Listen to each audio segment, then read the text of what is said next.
Ambassador Satish Chandra, Air Marshal Sandeep Singh, Air Chief Marshal V.R. Chaudhary, Ross McInnes, Hugh Jeffrey.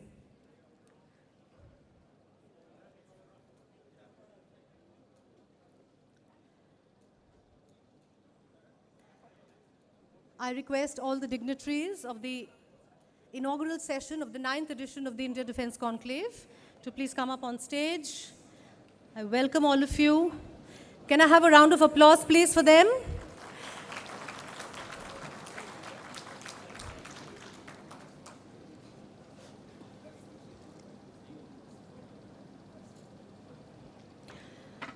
Ladies and gentlemen, wish you all a very good morning. A very warm welcome to you all to the 9th edition of the India Defence Conclave. On stage and in the audience I see in front of me a lot of faces who have been with us since the first edition of the Conclave in 2016 to the 9th edition today. I thank all of them and the rest of you in this hall today for having held our hand and helped us grow from a one-portal startup to 3 niche and specialized online portals today. Many of you already know this, but a quick recap of our journey. Bharat Shakti was raised in 2015 with a focus on the Indian defense industry, especially MSMEs, and export of Indian products. We organized the first edition of our annual marquee event, the Defense Attachés Conclave, a few months later. Over the years, we expanded, launched StratNewsGlobal in 2020, Interstellar.news in 2023. The scope and focus of the conclave also increased, and in its 6th edition in 2021, we renamed it the India Defence Conclave. Let us start the day. I see many defense attachés here. I would like to welcome you warmly this morning. The overarching theme this year is Stabilizing Force, India in an Uncertain World.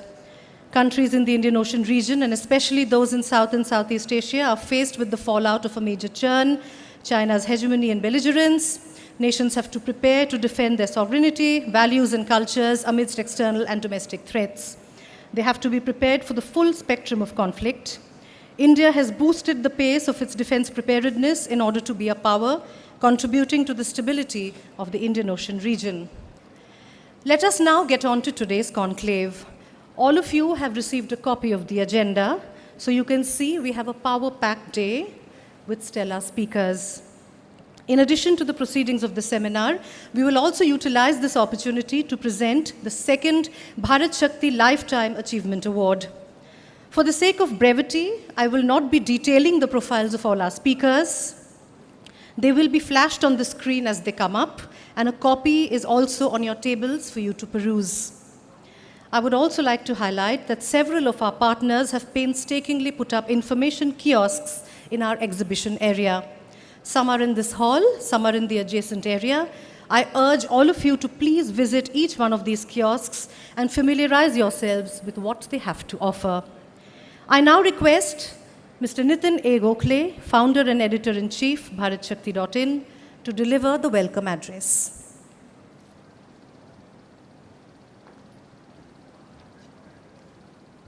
Thank you, Nilanjana. Good morning, ladies and gentlemen. It's always good to see old friends. We will make some new friends today, I hope. And of course, this is something that we do every year. And we do it with a lot of apprehension whether we will be able to pull it off, because we are a very small team of core members of 4 or 5 people who do this. So if there are any slip-ups, if there are any shortcomings, please forgive us. We are not event managers, but we are basically researchers, journalists, but trying to do multitasking here.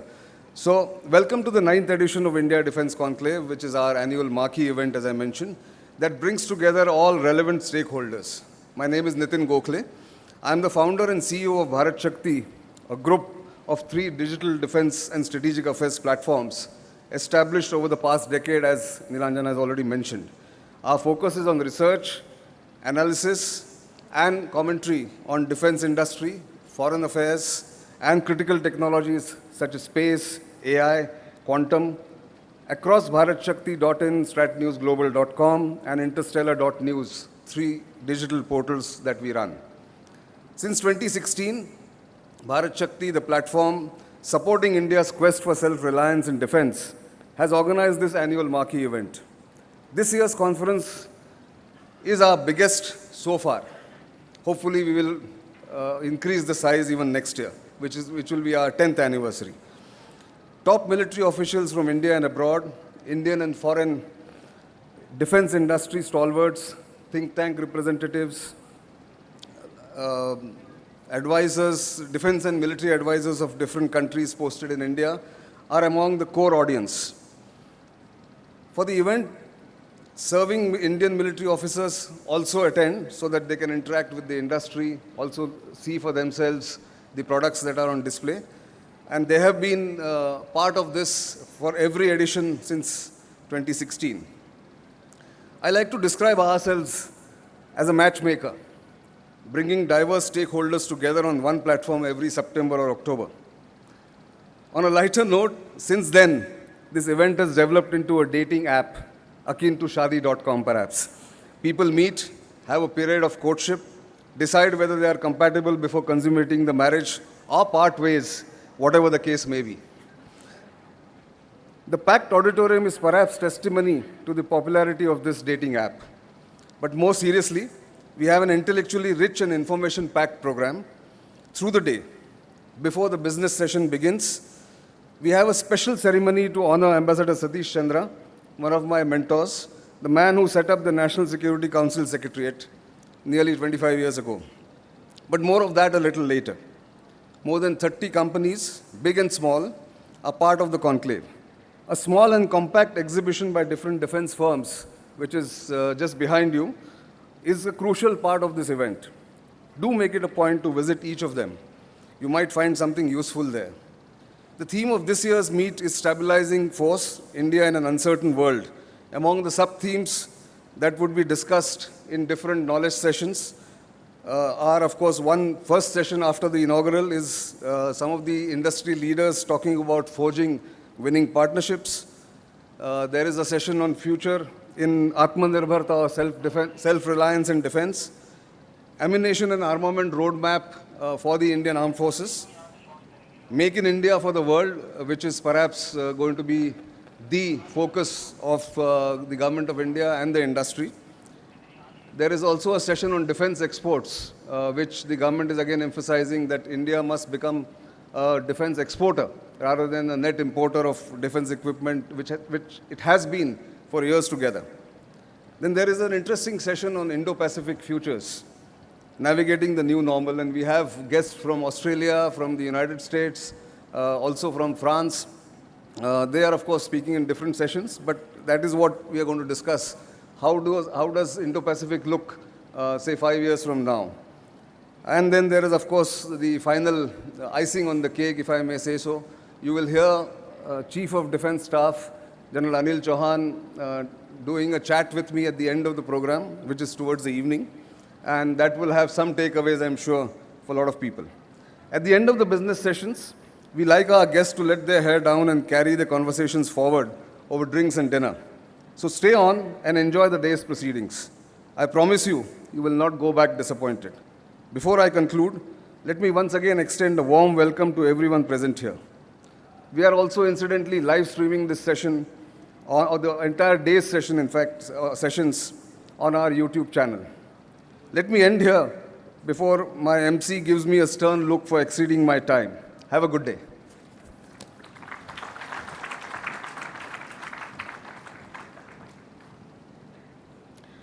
Thank you, Nitin. I would now request Air Marshal Sandeep Singh, retired, military advisor to the National Security Council Secretariat, to please deliver the special address. A few words about him very quickly. He is the former Vice Chief of the Indian Air Force, served as Deputy Chief of the Air Staff, was Air Officer Commanding-in-Chief, Southwestern Air Command, served as instructor at IF's Test Pilot School and was Chief Test Pilot at ASTE. He commanded ASTE 11 Wing and 30 Squadron, and the Sword of Honor recipient has over 4,780 flying colors. I request you, sir, to please deliver the special address. Thank you. Can I have a round of applause for the Air Marshal, please? Thank you.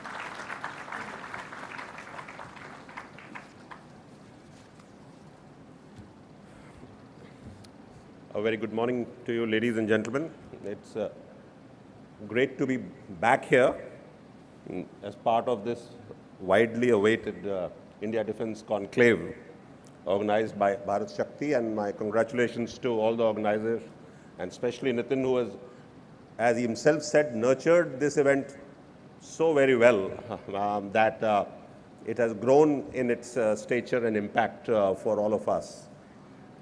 I'm honored to be part of the esteemed panel of speakers who will follow for today's seminar, and also a great audience, all of you who have a great commitment towards the security, global security and national security. I only have one complaint to make. Last year also, when Nitin had said for me to speak, he had said talk about critical and emerging technologies, and last minute he said, no, you're part of the inaugural session, and coming from NSCS, you may switch to national security perspectives. He did that this time when he said, okay, you will be up there in the beginning, talk about national security perspectives. Then he said, since you are starting it, please talk about the theme of this, and which is a little different, but stabilizing forces, India in an uncertain world. Anyway, given his old acquaintances and friendship with, starting from the founding members to the late members of NSCS, NSAB, so many of them are here, I think he manages to push us at NSCS to improve our strategic and tactical agility, okay? And also train us to spend late working hours like last night. Anyway, talking about strategic agility, in fact, I've been talking about this term. I've not seen it too much in security, but it comes from a corporate world.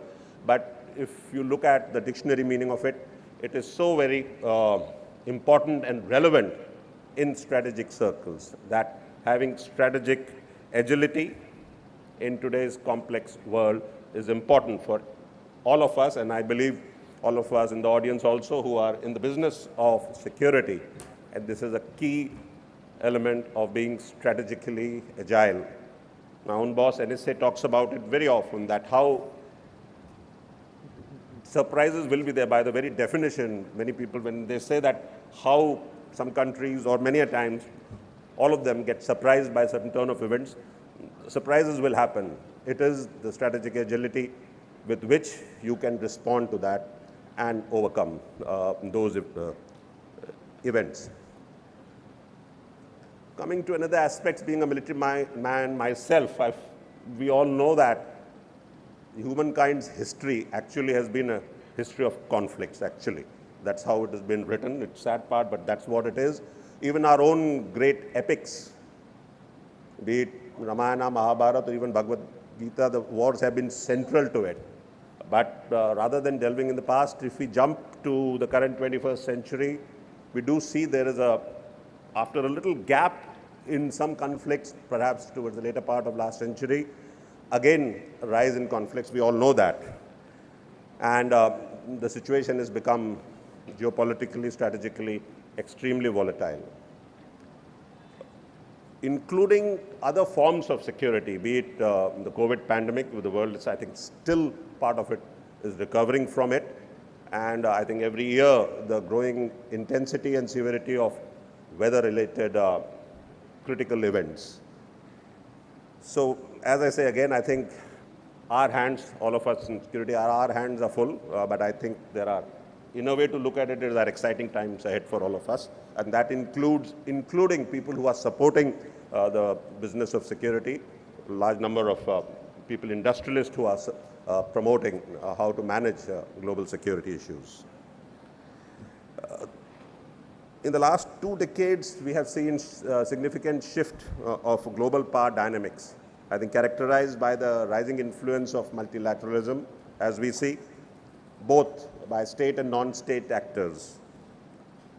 At the beginning of this century, we were talking about a lot of shift towards the Indo-Pacific, which still remains a major area of future concern. But the 2 recent conflicts, I think, have brought the spotlight back towards Europe and Middle East. So I think if you look from a satellite, an IR satellite, I think the hotspots have started spreading out all over. So again, to repeat, I think as all of us navigate this complex and volatile world, we need to have some feeling that how we can stabilize that, and that brings to the underlying theme, which Nitin had, as I mentioned, said that we can talk about it.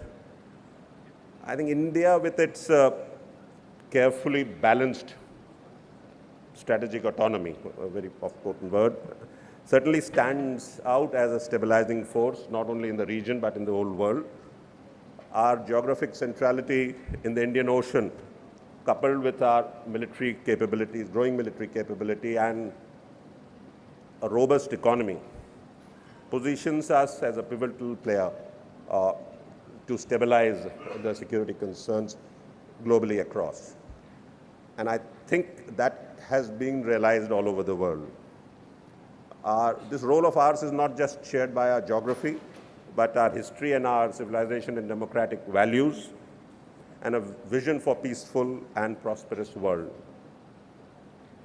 Our leaders have often mentioned the word Vishwamitra, or universal friend, and except under grave provocation, India has stayed true to this. During the last year's G20 summit, we all know that an old word, Vasudhaiva Kutumbakam, in its wider aspect, started being propagated as one world, one family, one future. And I think that has resonated well, and it continues to do that all across the globe. But I'd say that the clearest articulation of this role of India was made by our Prime Minister during the Gujarat summit in January this year, and I quote, "The world looks at India as an important pillar of stability, a friend who can be trusted, a partner who believes in people-centric development, a voice that believes in global good," unquote. But getting back to some of the challenges that the world faces, and I will cover just a few. Today, hybrid wars are blurring the lines between state and non-state actors, as I have mentioned earlier, exploiting vulnerabilities across multiple domains. In fact, being in the business, the domains which you used to talk about keep getting added, I think, every alternate year of the domains in which conflicts will be fought. And pardon my pun, the gray zone or gray zone conflict have really come out of the gray zone and has become an important part of our security lexicon or security calculus now. And that will continue to remain so, even more importantly, in our area of interest around us. Also, I think economic and tech wars between major power players have become important. I think rare earth monopolies or an old book, but again, chip wars have become buzzword, and that will create financial security concerns all over. I would just like to say there is a session later in logistics, ammunition and all, but it's critical, and we have been talking about it with our military also, that the critical importance of robust logistics, ammunition reserves, and the capability to rapidly ramp up production. And I think all the militaries, ministries involved in it, and the industries have realized that globally, that the need for ramping up production quickly when the need arises is important. I'll come back to the climate change also once again, that it certainly threatens our ecosystems, food security, human well-being. Extreme weather events are rising. The sea levels and sea levels are rising. Water resources would get shorter, and the area around us is particularly vulnerable. And again, at NSA, as directed by NSA, and particularly, I see the chairman is here of NSAB, National Security Advisor Board, we are looking very critically at the security implications of this climate change and its impact globally and especially around us. I think later in the conclave, service chief, starting with the air chief, and as Nitin mentioned, the CDS also would give a more in-depth insight. However, I would like to highlight that our forces, the defense forces, are rapidly undergoing modernization, establishing joint structures, a process which has already started and implemented in many spheres, and also introduction of cutting-edge technologies, ranging all across. Also important, and I think I have repeated this last year also, that both public and private sector, both are here, have really stepped in to support the defense forces, Indian defense forces, in this process of their modernization, in consonance with the Atmanirbharta or self-reliance that our government has so strongly pushed for. MSMEs and startups, and we are adding them very, very fast in our country. In fact, that itself is an issue, that how to nurture them and bring them up. But they have added a lot of dynamism, excitement, and innovativeness in our ecosystem now. And I think Bharat Shakti has been particularly involved, perhaps, in promoting that. While Make in India remains the cornerstone of our national strategy, I would say, we welcome collaborations with foreign partners for joint development, joint design, and joint production, combined or individually also, element-wise. I think this process has started and rapidly increasing. We ourselves meet many of our partners from other countries who are willing to join us in that journey of ours. Also, seminars and conferences, especially the ones like this, play a pivotal role in raising awareness and facilitating these collaborations or alliances through the apps which he talked about, which I'm sure has been helping. And I just don't say that the divorce has happened very quick. I think the relations which have been built up in such things have endured for a longer period, true to the Indian way of things, the way it happens, I think. 2 or 3 critical emergencies. I think it's a given that the drones, the way they have come in all field, it's strange, and I often quote that military weapon systems started with land systems, historically or prehistorically. Sea military systems came in, and aviation came in the last, in fact, just beginning of last century. But the unmanning of that, just the reverse has happened. It's strange that I think aerial unmanned systems started first, the marine systems, and it's actually most difficult to still get that robo-dog or a mule going. But the drones or unmanned systems are there to stay. Our challenge is how to manage their integration between manned and unmanned systems. I think the conference on disarmament in UN, and that again we are handling at NSCS, there's a debate is already starting on how much autonomy the lethal weapon systems can get, how much autonomy or AI or generative AI in military system can have. That debate has started, and India is part of that. Again, from our office, we are collating our standpoint. It's a complex debate, the way the nuclear, this thing had started. So that's a new thing, that while these technologies and AI is coming in, there would be a need somehow to regulate them also. Otherwise, it portends. Counter-drone is another area. I think, but the drones, the way they are proliferating the swarms and becoming intelligent, the standard counter-drone systems will not be effective. So you have low cost per shot kill systems which will be required. Otherwise, the economics of it, as it's being seen in the Ukraine-Russia conflict, will be there. So we are also looking for partnerships, I think, for directed energy or laser and high power wave.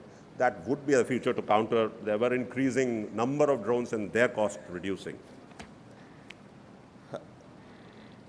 I'll leave it. Space is an important sector. This time you're not covering space in greater detail, perhaps separately, but it remains. But very important that as the space systems get threatened, the old adage of, I think, safety in numbers is important. All over the world, getting into lower orbits with larger number of satellites and constellation, perhaps is the way forward. And also with like-minded countries, friendly countries, collaboration in space will be important. India has already moved ahead, and I think that's the future.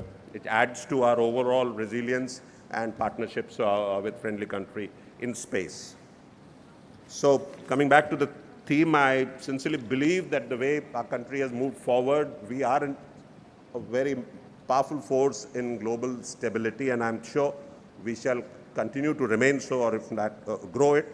If you are tracking the recent events which are happening, which gets debated, what India is doing in international forum.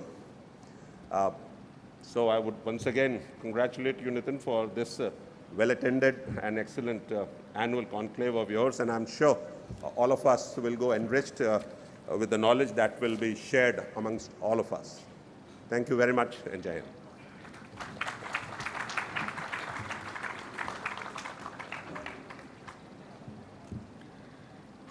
Thank you very much. That was Air Marshal Sandeep Singh, retired military advisor to the NSCS. And now we will have a series of special addresses on forging winning partnerships. We have been joined by Mr. J.D. Patil, member of the Executive Committee of Management and advisor, PES and Smart Technologies to the CMD, Larsen & Toubro. Sir, I request you to please come up on stage. Can I have a round of applause for Mr. Patil, please?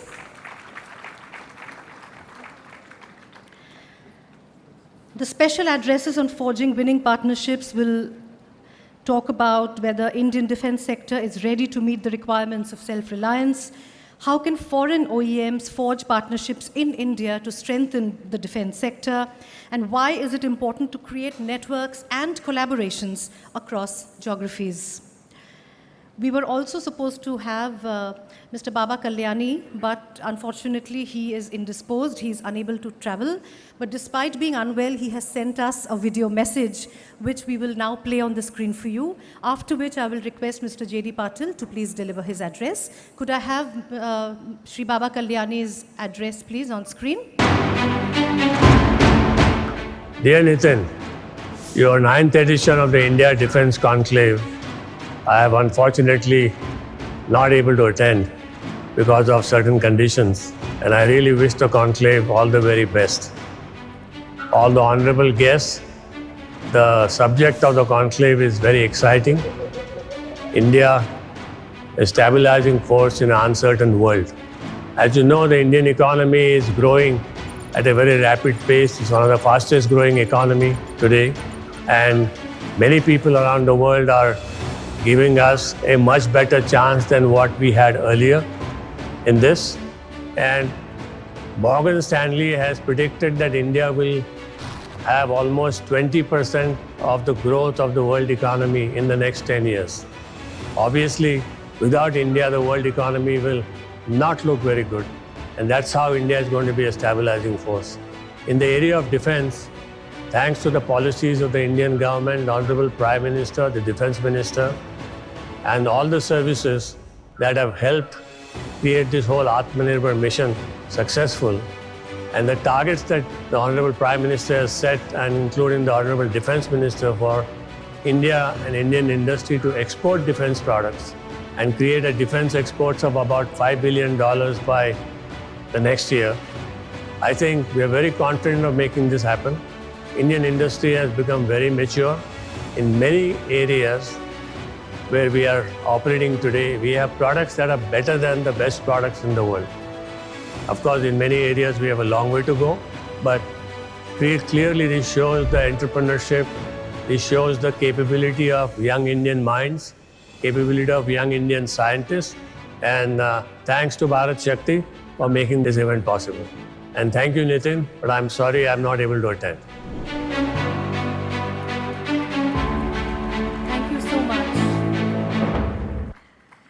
And now it is my pleasure to introduce all of you and welcome all of you. Welcome Mr. J.D. Patil on the podium. A very quick introduction. He's the member of the Executive Council of Management of Larsen & Toubro, served on the board of L&T as whole-time Director, Defense and Smart Technologies, advisor. No, I'm not going to stop. I have to do my job. Advisor to the CEO and MD for L&T's Defense and New Age Smart Technology businesses. He has been instrumental in growing the nascent technology and product development group in L&T's corporate R&D. He spearheaded L&T's foray in the defense sector since the inception of the segment, and he oversaw the evolution of L&T's space businesses. Ladies and gentlemen, over 4-decade-long illustrious career in L&T. Please welcome Mr. J.D. Patil. Thank you. It starts being, one gets a feeling of getting old when somebody talks of 4.5 decades of being in the sector. For all of us, the era in which we all began in the sector, defense was kind of a closed economy. I think for few of us who made a difference as on that day, and that has a relevance to the theme today, that few companies in this country decided that future is going to be lying in looking after the security. Welcomed, I must say, wholeheartedly by the Navy those days in the 80s, and of course by defense research, huge amount of capabilities that got developed over this period. When I look at India today, despite whatever one obviously speaks about the positive kind of right policies and the kind of targets which the government has taken for itself in terms of exports, today we are, in a way, call it a yet another power center emerging for a very simple reason. We export to nearly 85 countries. Our exports have started growing, and we joined the CIPRI list just about a couple of years back. Although we stand today at number 23, which is not so great, the fact that we are the largest importer, and from that to get into an export list, 21,000 plus 21,700 crores of export last year, but yes, the targets are at least thrice of this number within next 4 years.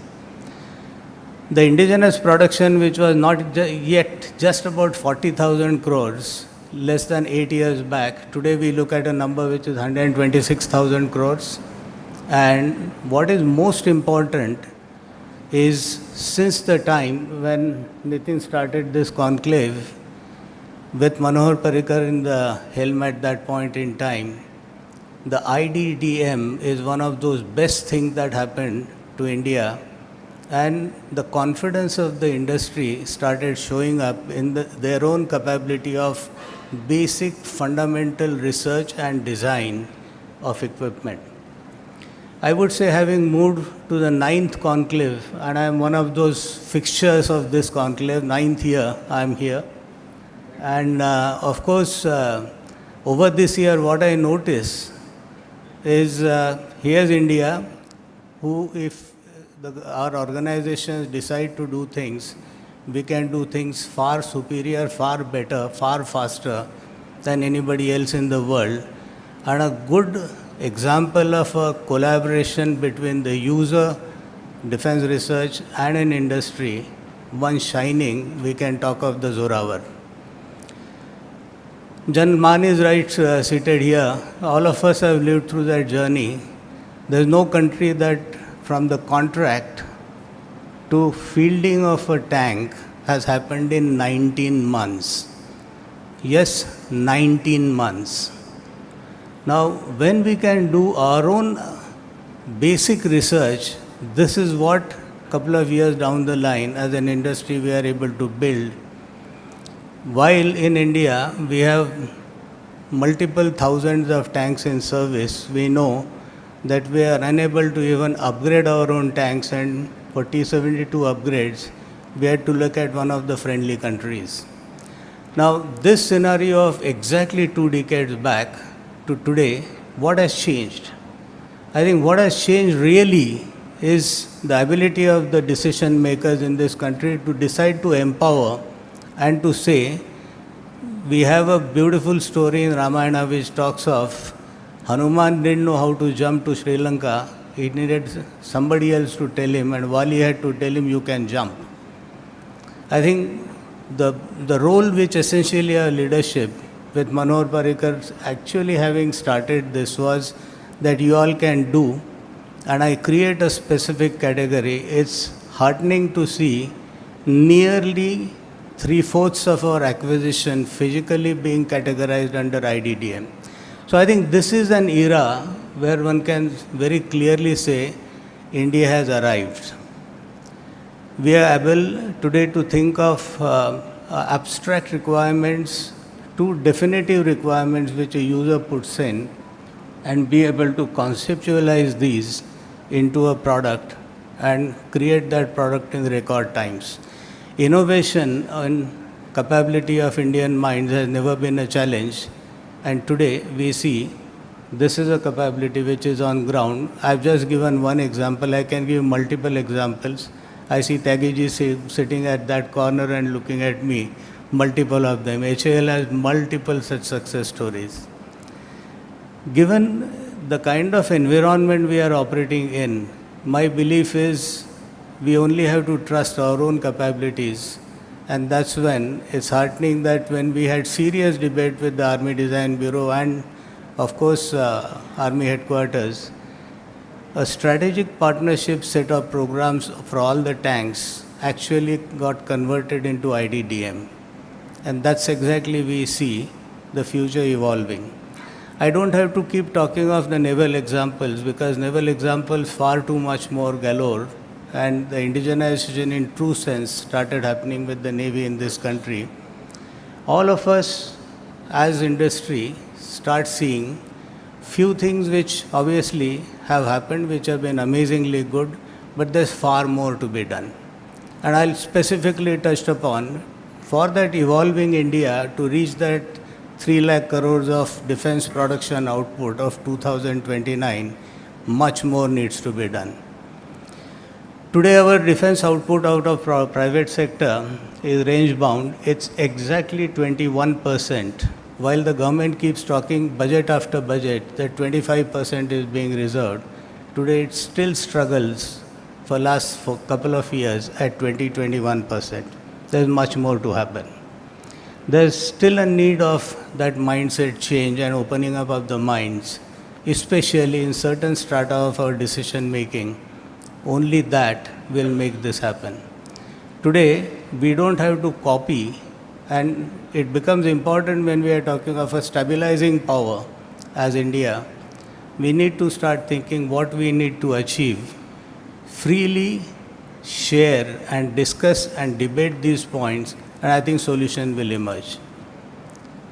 Till such time, we think that there is only one segment of the security apparatus can sit and discuss and decide. I don't think we would reach anywhere. And today is an era where the industry ought to be on that decision-making discussion tables to take it forward. My last point, Marshal Sandeep Singh talked about the chip. I was last week in the Semicon, and we announced at Larsen & Toubro, which again is a responsibility which I share today, to incubate India's first product fabless semiconductor company. It's a bold step to say that there are NVIDIAs and there will be an Indian company who today is just born, exactly 10 months, and we are designing and building our future chips. We are 8 deals through in last 8 months, and hopefully within next 2 to 3 years, we'll be a serious player to watch. Now, this is essentially where the most important aspect of the decision making, and we've seen what a friendly country has done just about 2 days back, and that's the power of what you can put into that small microgram or 2 nanometer, 5 nanometer thick piece of sand grain of sand, which it can do. And I think this is an aspect which again, if it has to move forward, there's far higher level of debate and discussion needed, because unless the domain decides what is required to be done or what is required, industry will go its own way. We would have gone pure commercial way and we would have delivered what the commercial markets look for. Military is not something which can be run the same way, the commercial way. There's customizations and there's specific aspects of this which are needed. And this is an aspect which I believe, again, a collaboration, discussion, debate can facilitate that. And I think Nitin's forum is the right kind of forum to initiate this kind of a talk for a simple reason. We are right on the verge while we speak to have a yet another major reform in the defense policies to be initiated. DAP 25 is round the corner. Discussions is the only way. We obviously can look forward to that era where we sit together, decide those capabilities which don't exist in the world. The multiple things that India has done, which are ahead of most of the other countries, and I think if we all put our minds together, uniform, the R&D establishment, the industry, I don't think there's any limit to what we can do. This is an era of India having arrived, and I think we'll move from strength to strength. Jai Hind.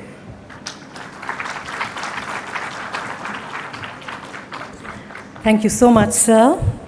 Next, I would like to call upon and first introduce to you all Mr. Ross McInnes, the chairman of the Safran Group. An Oxford University graduate, he started his career in 1977 with a leading investment bank. He joined Safran in March 2009 as executive vice president and has been the chairman since 2015. He was made a Knight of the Legion d'Honneur, I hope I'm getting the pronunciation right, sir, in 2008 and promoted to officer in 2017. Can I please have Mr. Ross McInnes on the podium? Thank you so much. Can I have a round of applause?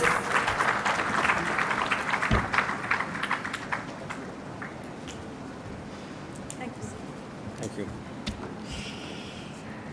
you. Ladies and gentlemen, dear friends, I'd like to kick off today thanking you all, and particularly Nitin, for having me over as a keynote speaker today. Safran is very proud here to be before you. We're proud for the solid platform which have built by Safran companies over the past 65 years of activity in India and as many years of a most fruitful collaboration partnership. We're very proud to be the pioneer for defense and aerospace technologies in India, which provide the right support to make in India policies. This model of collaboration is at the heart of what France and Safran can offer in India. Given the relation of deep trust between us, self-sufficiency, sovereignty, and the capacity to not only acquire, but develop equipment which is critical to sovereignty, such as military aircraft engine, according to your own requirements. More on this later. We're very proud, as the Air Chief Marshal will know, that every fixed and rotary wing aircraft of the Indian Air Force flies at least one Safran component or engine. Proud that most tank and artillery guns, upgrades and new, have Safran inertial and optical devices, and that your submarines have Safran periscopes or inertial navigation systems. We're also very proud, thank you, that Indian skies have for several decades and will continue to be for many decades to come, protected by fighter aircraft, Mirage 2000 and Rafale, fitted with Safran engines and flying Safran equipment. We're also very proud of our many fruitful collaborations with Hindustan Aeronautic Limited on multiple technologies and projects, symbolically and importantly, the Shakti engines that power helicopters made by HAL, and tomorrow we've completed our joint venture signing for a role for the Indian multi-role helicopter, which will be powered by the Aravali engine, entirely co-designed and co-developed by HAL and Safran. And on the civil front, the largest LEAP civil engine MRO facility is currently under construction, the largest in the world, in Hyderabad. I'll come back to that later. France and India have always been true friends and will remain so in decades to come. We are two countries with a strong sense of strategic autonomy. For us, for France, these are not words, but they're very much the foundation of our strategic posture and of our military spending. France supports India's strategic, diplomatic and economic emergence. We have stood by your side through thick and thin, and our strategic cooperation has grown broader and deeper over decades, regardless of the political majorities in Paris or in New Delhi. Same cannot be said of any of your other Western partners. France was, after all, the only Western country that stood with India after the nuclear tests in 1998, and instead of seeking its isolation, immediately began a strategic dialogue still very active today. And here again, I want to stress, these are not just political nice-to-haves for a country attached to its freedom of action. We have never viewed export licenses for defense equipment as a tool to coerce or indeed influence a partner. So this combination of political consistency vis-à-vis India over the decades and our licensing history vis-à-vis India creates a unique partnership between the two countries, which serves as a rock-solid and predictable framework for defense industrial cooperation. Given this predictability and dependability, critical criteria for the choice of partner or acquisition, it is logical that France is one of India's main partners for defense equipment through numerous industrial cooperations. The signing of the contract for the supply of 36 Rafale in 2016 came in addition to contracts for Scorpion submarines and those for the modernization of the 51 Rafale Mirage 2000, which have been in service since 1984. If, after this, the Indian Air Force chooses Rafale for its future bid of 114 fighters, Safran plans to transfer a substantial part of production and assembly of our equipment for the Rafale in India, including our M88 engine. And I trust, closer now in time, the Navy Rafale contract will make this cooperation even stronger. And because France understands what sovereignty means and what it's about, and what it requires in very practical terms, we're keen to contribute to India's policy of strategic autonomy in the defense sector. For this, we are willing to share technologies with India in order to contribute to it becoming fully sovereign in the defense equipment area. Now, I mentioned practicalities. What does this mean? This means that we share the technologies and the know-how, as well as the know-why, that will allow India to learn how to design and develop and manufacture the most advanced equipment by itself, and to use it as it sees fit, with no strings attached, as well as to export it. We're willing to share technologies with India that we share with no other country, and I believe that France is the only partner which India has who is willing to do so. This is very different from manufacturing TOT, which would only allow India to know how to manufacture an engine, to take an example, that fundamentally will remain someone else's, especially on military jet engines. As I mentioned earlier, 2 weeks ago, Safran helicopter engine HAL signed the contract to develop and deliver the next generation turboshaft engine for India's medium lift helicopter, Indian multi-role helicopter, and also subsequently for the deck-based version for the Navy. I mentioned earlier that we have been working with HAL on Shakti engines, powering and produced with HAL for the helicopters. Now, looking forward, while we wait for the decision of the Indian government, we have offered to work with the DRDO to co-develop a military jet engine in India with full transfer of technology and complete manufacturing of the engine on Indian soil. It'll be a long-term effort by both sides with a very, very long-term impact on the whole Indian aerospace ecosystem. Our aim is firmly to support the Make in India for the World objective of the India government. On a personal note, I am very attached to India, as it is the country of my birth. I was born in Kolkata, so indeed, literally, I was made in India, and quite naturally support the policy. I hope to be back in 2025 to see more inaugurations and new ventures from Safran in India. We shall launch the operations of our largest civil LEAP engine MRO facility in Hyderabad, along with the helicopter engine MRO facility for our JV with HAL in Goa. I wish you, Nitin, and all the participants a great success for this seminar.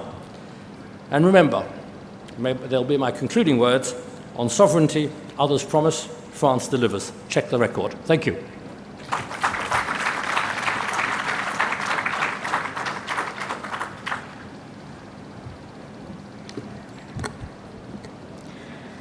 Thank you so much. That was Mr. Ross McInnes, the chairman of the Safran Group. And now it is my pleasure to introduce and call upon Mr. Hugh Jeffrey, Deputy Secretary, Strategy, Policy and Industry of Australia, who has a background in foreign national security policy and intelligence. He was appointed to the Department of Foreign Affairs and Trade and Office of National Assessments. He was former Minister Counselor at the Embassy of Australia in Washington, D.C. and NATO in Afghanistan. He was appointed to the Department of Defense in August 2018. Can I have a round of applause for him, please? Thank you. Well, thank you, everybody, and thank you, Nitin. Great to be here, and thank you, Ross. I learned something about you today. I didn't realise you were made in India. I can't claim the same, unfortunately, but I'm delighted to be here. And this is as with France, India remains has become one of our most important defence partners in recent years, and the relationship has really transformed in a manner that few of us expected, and in terms of operational cooperation, intelligence sharing, and strategic cooperation, it's gone from a relatively low base a decade ago to now really being in our top tier of partners. So, and that is all a function of our strategic circumstances, and I don't think anybody really needs to be, will anybody disagree with me here that our strategic circumstances have changed profoundly, and that there is a transition going on today where the balance of power, not only in the region but also globally, is shifting. And as defence professionals, it's vital that we think about that transition and about the risks that it brings, and it is something that we need to engage on very deeply, and from my perspective, and my country at least, with some humility as well. I often think about, as a young Australian beginning my working life in the 90s, that generation saw itself as the inheritors of the peaceful conclusion of the Cold War, and we grew up in the foothills of the post-Cold War order. And we really imbibed the inherently optimistic assumptions of that peaceful conclusion. And I think you're all aware of those assumptions. That strategic competition had ended, that the great questions of politics had been answered, that the world was now flat, that we could afford to invest in the theory of comparative advantage, and potential challenges to the international order would come to see that their best interests were served by integrating with that order rather than challenging it. And also, crucially, it was assumed that through the construction of a global and interdependent supply chain, that would be an answer to conflict, because it would inoculate us to the resumption of major power conflict of the kind that we saw in World War II. Principally because if you all are interdependent, if you all rely on each other for your trade and prosperity, then you don't go to war with each other. Now, just about 3.5 decades later, I think few of us believe that those assumptions have fared particularly well. Strategic competition didn't end. Newsflash, it just abated. Now competition has returned to levels not only that we haven't seen since the Cold War, but by some of the metrics that we track inside defence now begin to exceed what we saw during the high points of the Cold War. You know, power and ideology are now obviously deeply contested once more. The consensus around globalisation, dynamic trade and multilateralism is now giving way to an era of geopolitical contest in which economic dependencies risk turning into vulnerabilities. So the reality is that the post-Cold War has come to an end, and with it, its strategic certainties. A new global order or some kind of new equilibrium will emerge at some point, but we're not there yet. And in place of that old order is simply a struggle among states as they vie with each other to shape the contours of the new order to follow. And that struggle, in my view, won't be contained and it won't be quick. And it will span hard and soft power domains, trade and economics, innovation, technology and industry.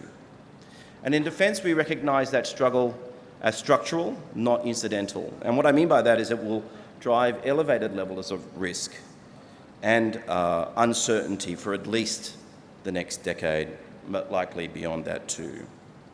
And in my view, our overriding job as defence professionals in this context is to ensure that we can arrive at a set of conditions such that this struggle doesn't tip over into catastrophic confrontation. We have already had, I think, one very serious failure, and that is the unprovoked invasion of Ukraine. I see Ukraine as the first war of this struggle, because I do not believe it is just an attempt by one state to subjugate another. It is rather part of an attempt by Russia to reverse the post-Cold War security order in Europe through force, and by extension, obtain a much more influential place in the international system to shift it in ways that meets its interests. And we see this principally as a failure of deterrence. And we need to ensure that there is no such repeat failure in the Indo-Pacific. And I think the onus is most acute on us in this region, because that is ultimately the venue, the world's most consequential strategic dynamic, which is US-China competition. Now, for Australia, this has led to a profound shift in our defence strategy. We now describe our strategic environment as deteriorating for the first time in the history of our nations, or the first time really since World War II. And that has driven a complete rethink about how we go about the defence of Australia. Australia has a national defence strategy which was released this year and requires defence to build a self-reliant set of capabilities that deter force projection against Australia and can help us prevent regional contingencies that would be catastrophic for us all. And in so doing, we aim to contribute to a new strategic equilibrium in the Indo-Pacific, where countries are sovereign, free from coercion, and where disputes over territory are managed peacefully in accordance with international law. But the harsh reality, of course, is that none of that is practically possible absent an effective balance of military power in the Indo-Pacific that renders force too costly and the peace too valuable. But on current investment rates, the problem we have is that we are potentially on the pathway to an imbalance of military power. And I don't need to remind you, in geopolitics, imbalance is provocative. So Australia sees its investments in military capability as a prudent and necessary contribution to that balance of power. Australia has decided, this government's decided to spend up to 2.4% of its $2 trillion economy on defence, and that will likely grow given the capability and set envisaged by our defence strategy. But one thing that's very clear about this is that we won't be able to build this self-reliant deterrent capability without operationalising our partnerships in much more fundamental ways, and not just in the mill-to-mill domain, but crucially, of course, in SNT and in industry. Now, this is not a new objective. We've been doing this for a number of years, but it now has new urgency in the Australian system. And before I close and this long list of esteemed colleagues and get to questions, I'd just like to offer 6 points that have struck me in the context of this job about our efforts to build closer industry partnerships with our partners. The first one is, and maybe this is controversial, but I'm trying to be provocative here, is that we need to abandon the dream of autarky.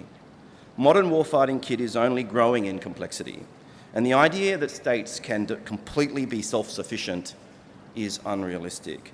Rather, it will be the states that can assemble a network of defence industry partners that not only act as a force multiplier for our own efforts, but also will withstand the pressures and challenges of intensifying geopolitical contest.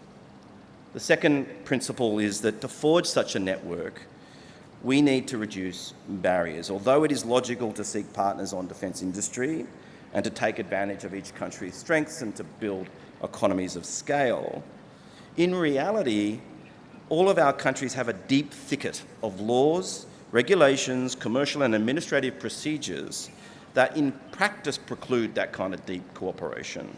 And this occurs even among close allies like, say, Australia and the United States. And it's notable, for example, that all the FTAs that Australia has signed with its partners have carved out defence industry, right? So none of us have an FTA in defence industry. And there are good reasons for that, non-proliferation reasons, but also industry protection reasons as well.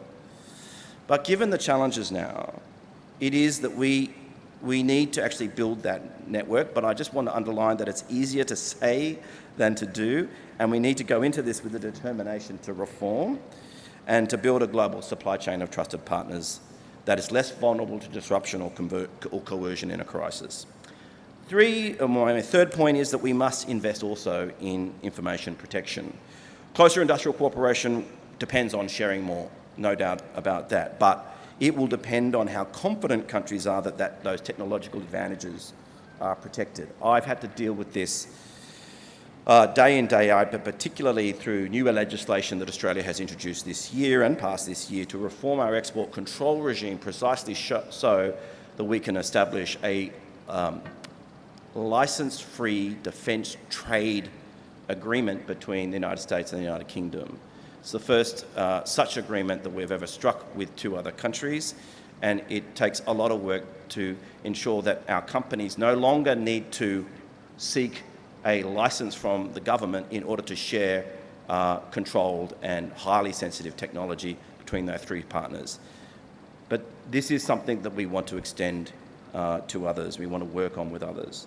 The fourth one is that defence trade now requires, I think, we need to recognise greater alignment of values and interests. Now, this is probably an obvious point for everybody, but sometimes overlooked.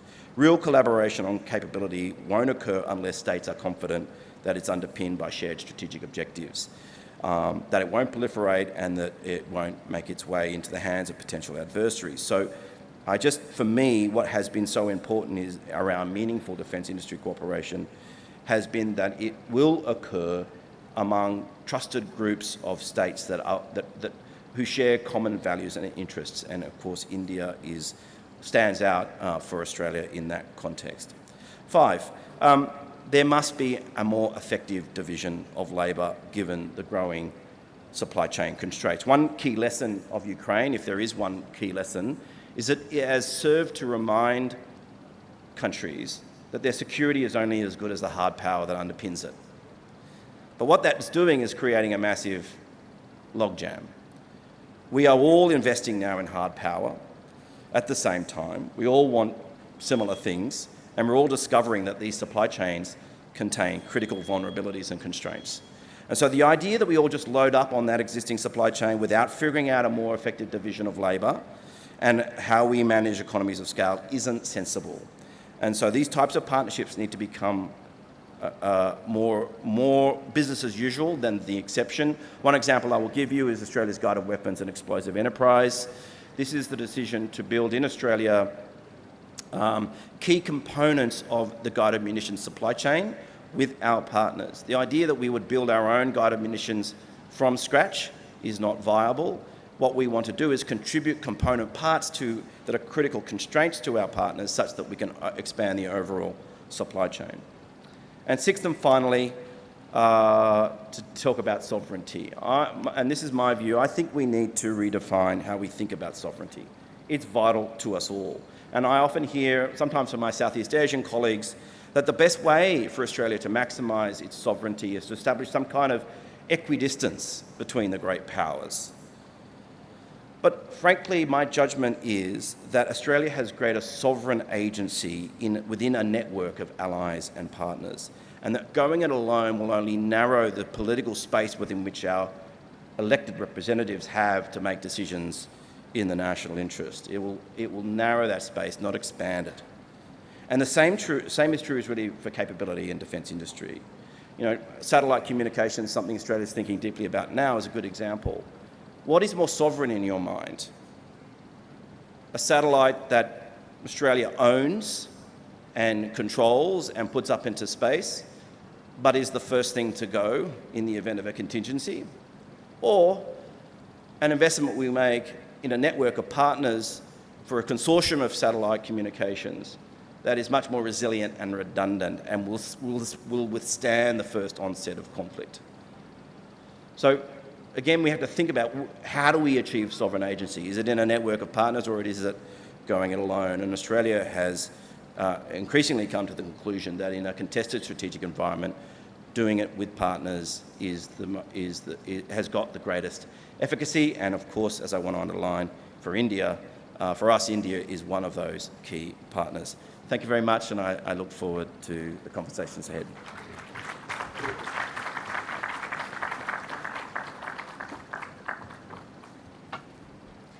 Thank you very much, Mr. Jeffrey. And now for the inaugural address, Air Chief Marshal V.R. Chaudhary, Chief of the Air Staff. He was formerly Deputy Chief of Air Staff, where he spearheaded major procurements for the Indian Air Force. He has served as the Assistant Chief of Air Staff, Air Defense. He served as instructor at Defense Services Staff College in India and Zambia, and he's a Cat A flying instructor with over 3,800 flying hours. I request you, sir, to please deliver the inaugural address. Can I have a round of applause for the Chief of Air Staff? Thank you.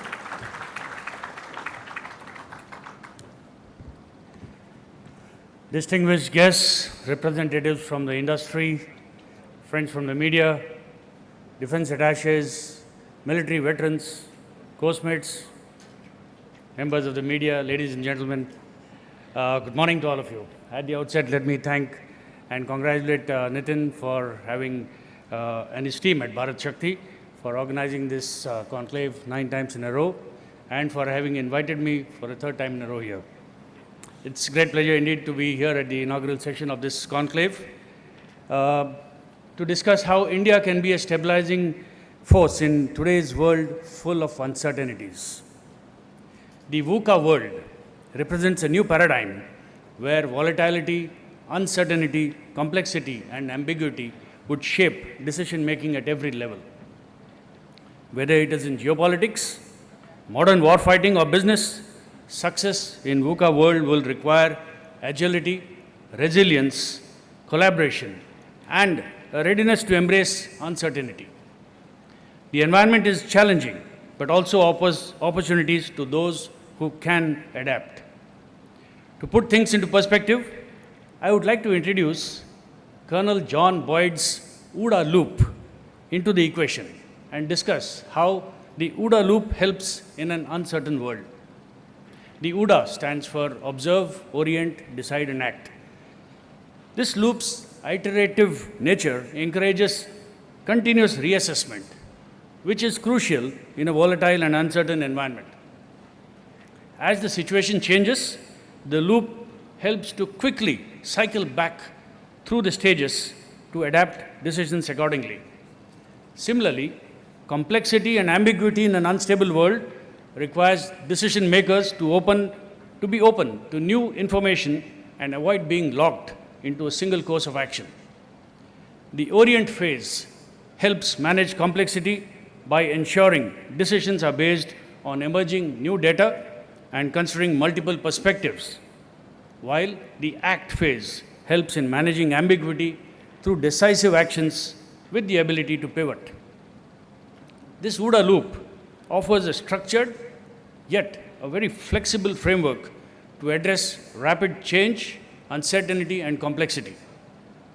It equips leaders to observe real-time developments, orient themselves in a complex environment, make decisions in the face of uncertainty, and act swiftly, all the while adapting to new information.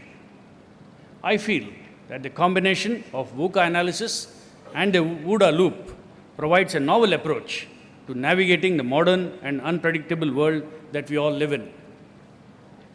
Countries today face a range of new-age threats that are different from the traditional military or economic risks of the past. These threats are often complex, transnational, and multifaceted. Coupled with this is the emergence of hybrid warfare, blending traditional military aggression with cyber attacks, disinformation, and economic coercion. A powerful and effective means for India to face these challenges is through collaboration. Collaboration with industry, academia, partner nations, and emerging markets will be key to negotiating these turbulent times. As India faces these challenges, reliance on external sources for critical infrastructure, technologies, and defense capabilities can create vulnerabilities. In my opinion, self-reliance is not about isolation, but also about strengthening internal capabilities and capacities to face external challenges. It involves building robust domestic industries, investing in innovation, securing critical infrastructure, and reducing vulnerabilities to external manipulation. According to the latest CIPRI report, India remained the largest arms exporter in the world between 2019 to 2023, with imports increasing by 4.7% as compared to the previous period of 2014 to 18. For India to become self-reliant in defense, a comprehensive approach across multiple sectors is required, combining technological innovation, structural reforms, and strategic planning. Firstly, we must strengthen domestic research and development, encouraging public-private partnerships to enhance innovation to make up for the gap in expertise. To foster such a culture, there is a need to encourage such research and development at the college level. Our education system, therefore, needs to be revamped completely to harness and nurture talent. The brain drain that we have seen in the past a few decades has not reduced, and we need to offer better incentives to skilled professionals to help retain the talent. This must become our topmost priority. Secondly, we need to expand and diversify our defense industrial base. While we have already signed many defense contracts with private players to foster competition and innovation, there is a need for us to build our local supply chains for critical components like electronics and advanced materials. Thirdly, there is a need to accelerate our indigenous programs. This can only happen if we adopt agile project management techniques to minimize time and cost overruns that have historically affected some of our defense programs. There is a need to bring in accountability because we are dealing with national security. We must enhance oversight by establishing bodies to monitor defense procurement processes to ensure timely completion of projects and reduce inefficiencies. Fourthly, India should leverage its defense relationship with global powers to obtain technology transfers which can boost indigenous manufacturing. Forming joint ventures will help develop domestic capabilities. These partnerships can also be crucial in fostering innovation and transferring manufacturing expertise to Indian companies. Without neglecting the established areas of capability, it is vital that India prepares itself better for what is going to come in future. We must develop innovative processes to cater for evolving defense needs in quick time. A case in point is what we had called the Meher Baba drone competition that the Indian Air Force conceived and launched back in 2017. With an initial investment of just about 17 crores towards the conduct of the competition, the participants today have got orders worth more than 2,000 crores. They have provided employment to more than 1,200 skilled manpower. More importantly, today, there is a vibrant drone industry which has emerged in India, and a testimony to the same are the Drone Olympics conducted during the 2019 Aero India show, the 1,000 drone display during beating retreat ceremony of this January 22, the Drone Shakti with the Drone Federation of India last year, and the multi-crore contracts being awarded to various startups and domestic players. To support indigenization of defense in technology, India needs to invest in training of our scientists and engineers in advanced fields like robotics, AI, modern aero engine technologies, space technologies, and so on. Establishing specialized institutions to train future professionals will bridge the skill gap in these sectors. As a part of our indigenization drive, we must expand our defense exports, both to enhance domestic production capabilities and to gain a foothold in the global defense market. Greater focus on exporting high-end systems will improve economy of scale. There is a need for us to target new markets across the globe for defense exports. Partnering with developing nations will help foster diplomatic ties and also secure future markets.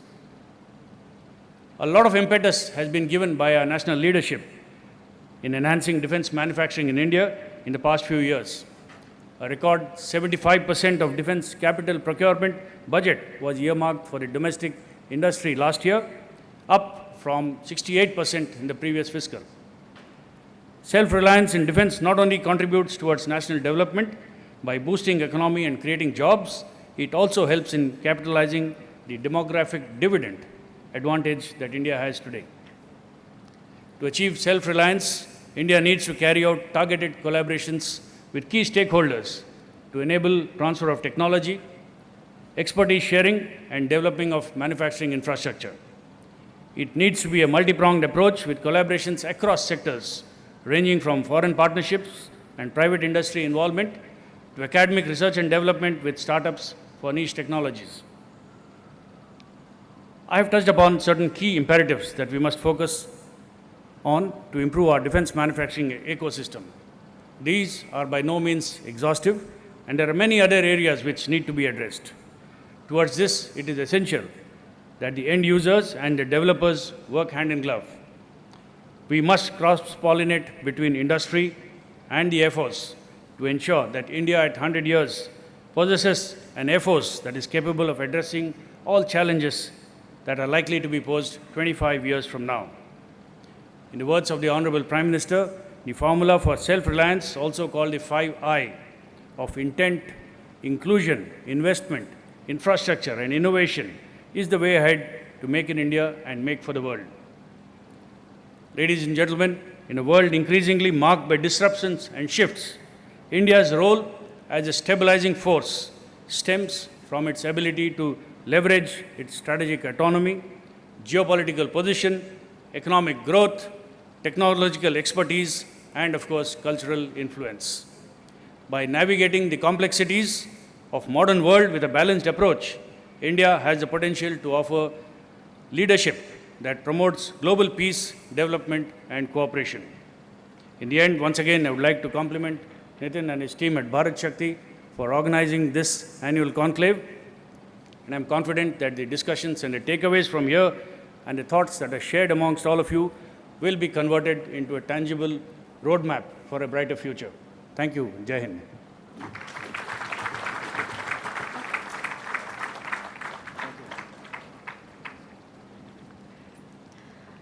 Thank you very much, sir. That was Air Chief Marshal V.R. Chaudhary, Chief of the Air Staff. And now it is time for the Bharat Shakti Lifetime Achievement Award Ceremony. And I hand over this part of the session to Nitin Gokhale. Thank you. Thank you, Niranjana. I said in my opening remarks that we'll talk more about the award and the person who is receiving it this time. Ambassador Satish Chandra does not need any introduction really in the strategic circles, but for those of you who may not have kept track of what happened 25 years ago and what he did in his career as a Foreign Service officer and later as the first deputy to the National Security Advisor between 1999 and 2005, we have put together a small clip of about 2.5 to 3 minutes. All that I have to say about this award, we instituted this award last year, and the combination of factors actually determined why we instituted this award. One is, of course, the contribution of so many people to national security and its strengthening of national security structures has to be recognized because of their work, today India is where India is, or is about to go further from here. And the second aspect of it was that many of these people, in my journey as a journalist and analyst, commentator since 1983, have contributed to my personal growth. They have mentored me, they have helped me along, guided me, and therefore I thought I must pay back my respect, my gratitude to all of them. And so one of them is Ambassador Satish Chandra, but have a look at this film and then we will honor him and we'll ask him to then speak. Thank you very much.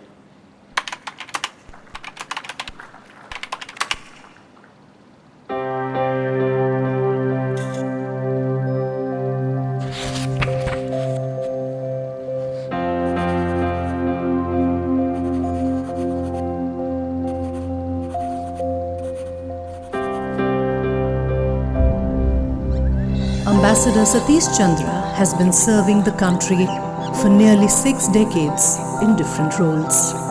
Career diplomat, institution builder,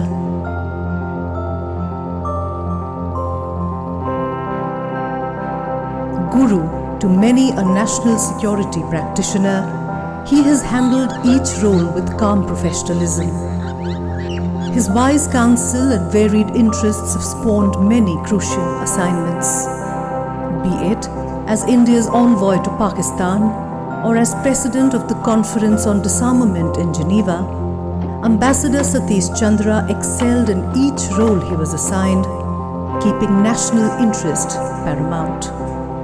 In a diplomatic career spanning 40 years, his postings took Ambassador Chandra to as varied Indian missions as in Vienna, Karachi, Washington DC, Algiers and Dhaka, giving him insights into the complex world of international relations. A voracious reader and in later years a prolific writer, Ambassador Chandra continues to offer his valuable advice to the strategic community as Vice Chairman of the Executive Committee at the well-known think tank Vivekanand International Foundation. However, his most important contribution to the nation was to set up the National Security Council Secretariat in the immediate aftermath of the 1999 Kargil conflict and nurture it through the initial teething phase. The salience gained by the NSCS in the current national security architecture would not have been possible but for the strong foundation built by Ambassador Chandra and his team between 1999 and 2005. The ethos, the standard operating procedures and the philosophy established at the NSCS in the early years now serve as a guidebook for India's national security institutions a quarter century later. Ambassador Satish Chandra's erudition and his belief in India's inherent civilization strengths has contributed to many crucial policy decisions.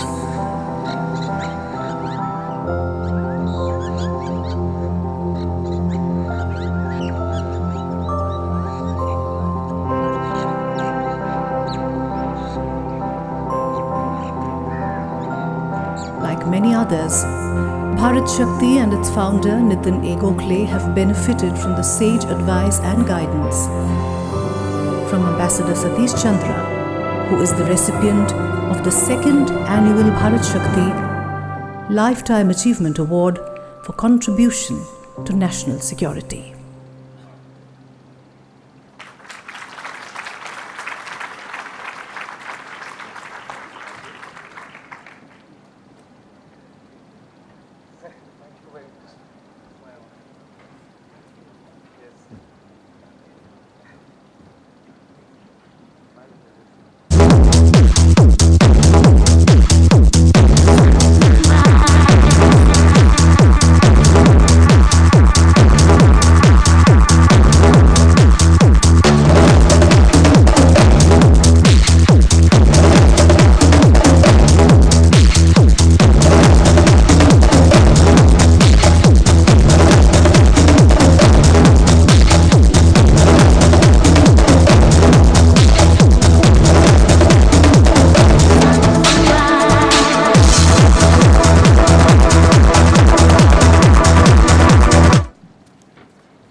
Eminent speakers on the dais, distinguished participants and guests, and of course Nitin and his wonderful team at Bharat Shakti, who have organized this extremely important event, the 9th edition of the India Defense Conclave. I'm really delighted to be here for many, many reasons. Very importantly, because I see in the audience here so many dear friends also with whom I share many memories and with whom we work together. I would like to say, Nitin, that I am greatly honored and touched on being accorded the Bharat Shakti Lifetime Achievement Award, which I'll greatly cherish, always. I must also thank you and your team for the excellent film that was produced, which I was seeing for the first time. It was great, and particularly the photographer and the crew who had come across to my house to do that. I'm honored because Nitin and the platforms through which he operates, notably Bharat Shakti, as well as Strat News, Interstellar News, all think, breathe, and dream security. So what could be a higher honor for me than to get an award from this group of people? Nitin, I'm sure you'll all agree, has done a fantastic job in terms of creating, through his writings, and he is a prolific writer, not me so much, but also his platforms.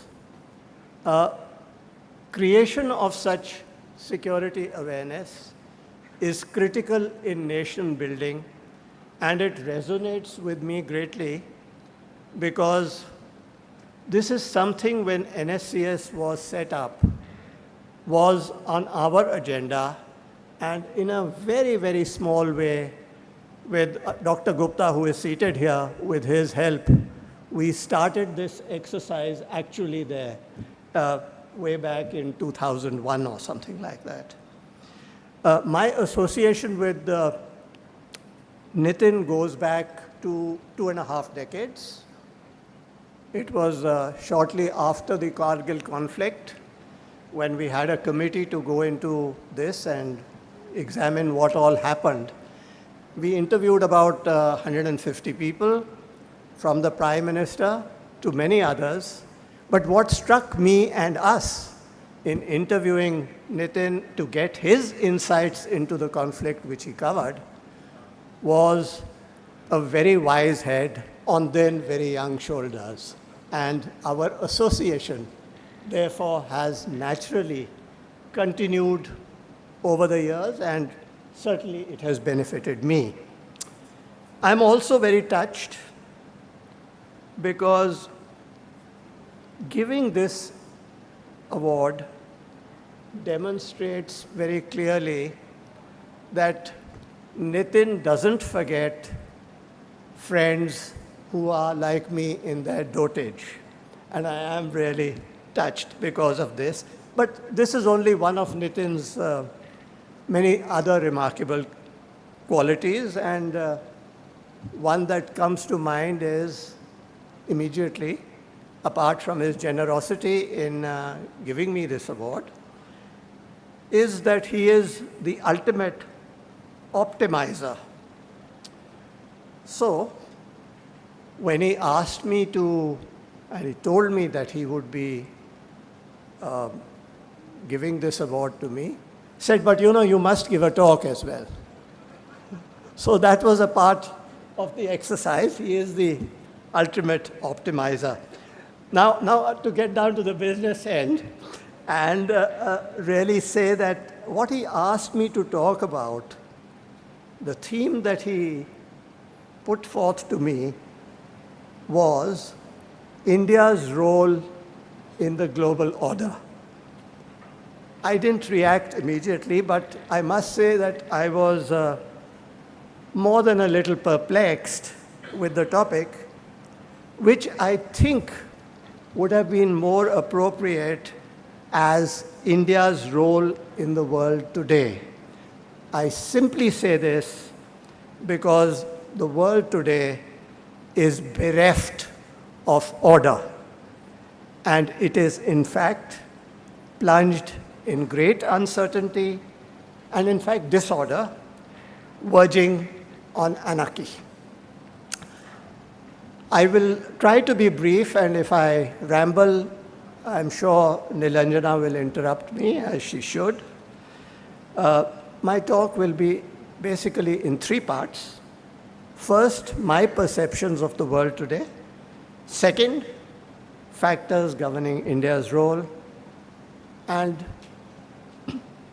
my projection of the likely trajectory of India's role.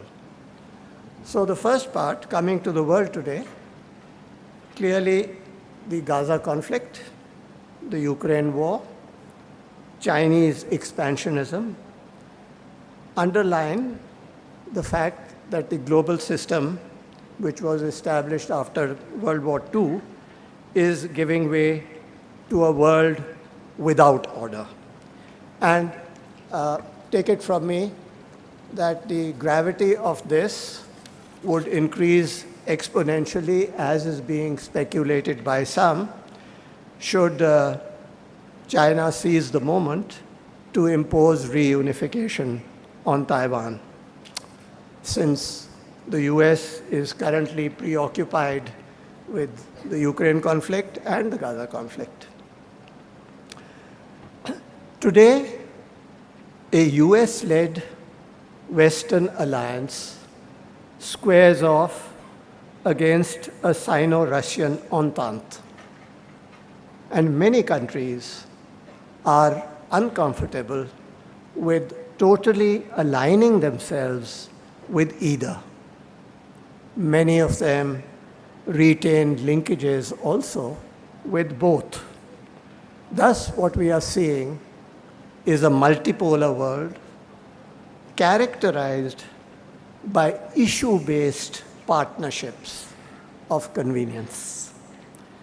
In this troubled environment, countries are increasingly embracing protectionist economic policies, raising the specter of economic fragmentation and emergence of rival trading blocs. This trend naturally is detrimental not only to development, but also to security. And the situation gets exacerbated as there is, accompanying this, a growing east-west divide and north-south polarization. Furthermore, and this is particularly worrisome, long-standing rules and norms like non-intervention in the internal affairs of other countries and the eschewing of expansionism have increasingly been flouted in recent times, often by those that preach adherence to them the most loudly. This has been accompanied by frequent imposition of unilateral sanction and weaponization of supplies, which have wrought massive economic damage and supply chain disruption. Many international institutions, like the UN Security Council, the UN Human Rights Commission, WTO, WHO, have not performed up to expectations. This is because some that actually established them have subverted them. As regards the UNSC, which my good friend MJ, who is sitting here, now says it's like the League of Nations, and he is right. But why? Structural reforms which could have better aligned global governance with geopolitical realities have been resisted. And this has actually thrown the world into the current complete disorder which we observe. The UNSC's failure has been particularly detrimental to maintenance of peace and security.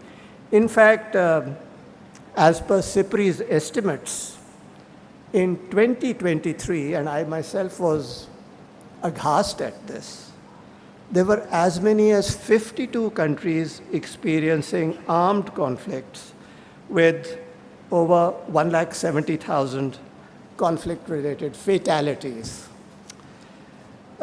If these problems are not enough, which are really problems emerging from intersea differences between countries, the world is also beset by many existential challenges, notably terrorism, lack of progress on attaining sustainable development goals, increasing possibility of a nuclear holocaust, dangers of disruptive new technologies like AI, and the menace of climate change. On terrorism, let me say, and we have all seen it, it's unfortunate it continues, and it is significant to note that over 100 years ago, when World War I broke out and when the Gaza conflict has broken out last year, it was triggered by what? By terrorism. This remains a potent menace, and it remains so because some countries use it as an instrument of foreign policy, and others really find it difficult to speak out against the delinquents because they find it politically advantageous to soft pedal the matter. And I am very clear, because I have dealt with this issue for many decades of my career, in fact, that it cannot be effectively eliminated until anyone's terrorist is everyone's terrorist. I had spoken about sustainable development and our failures. Just pick up the Sustainable Development Goals Report 2024, and it shows that goals have either ground to a halt or reversed. As an example, as compared to 2019, in 2022, an additional 23 million people were pushed into extreme poverty, and over 100 million more suffered from hunger. Why has this happened?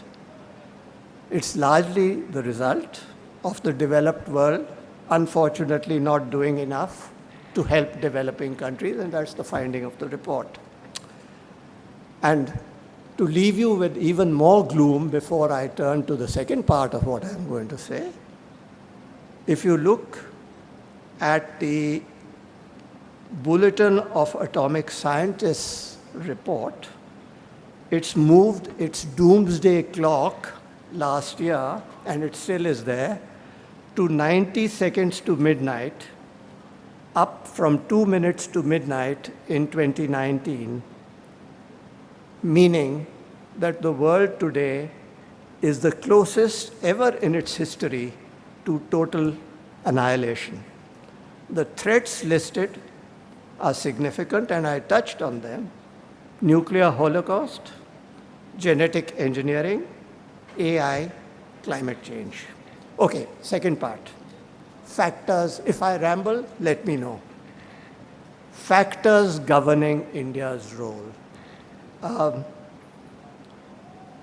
In my view, there are 4 factors which will govern its role.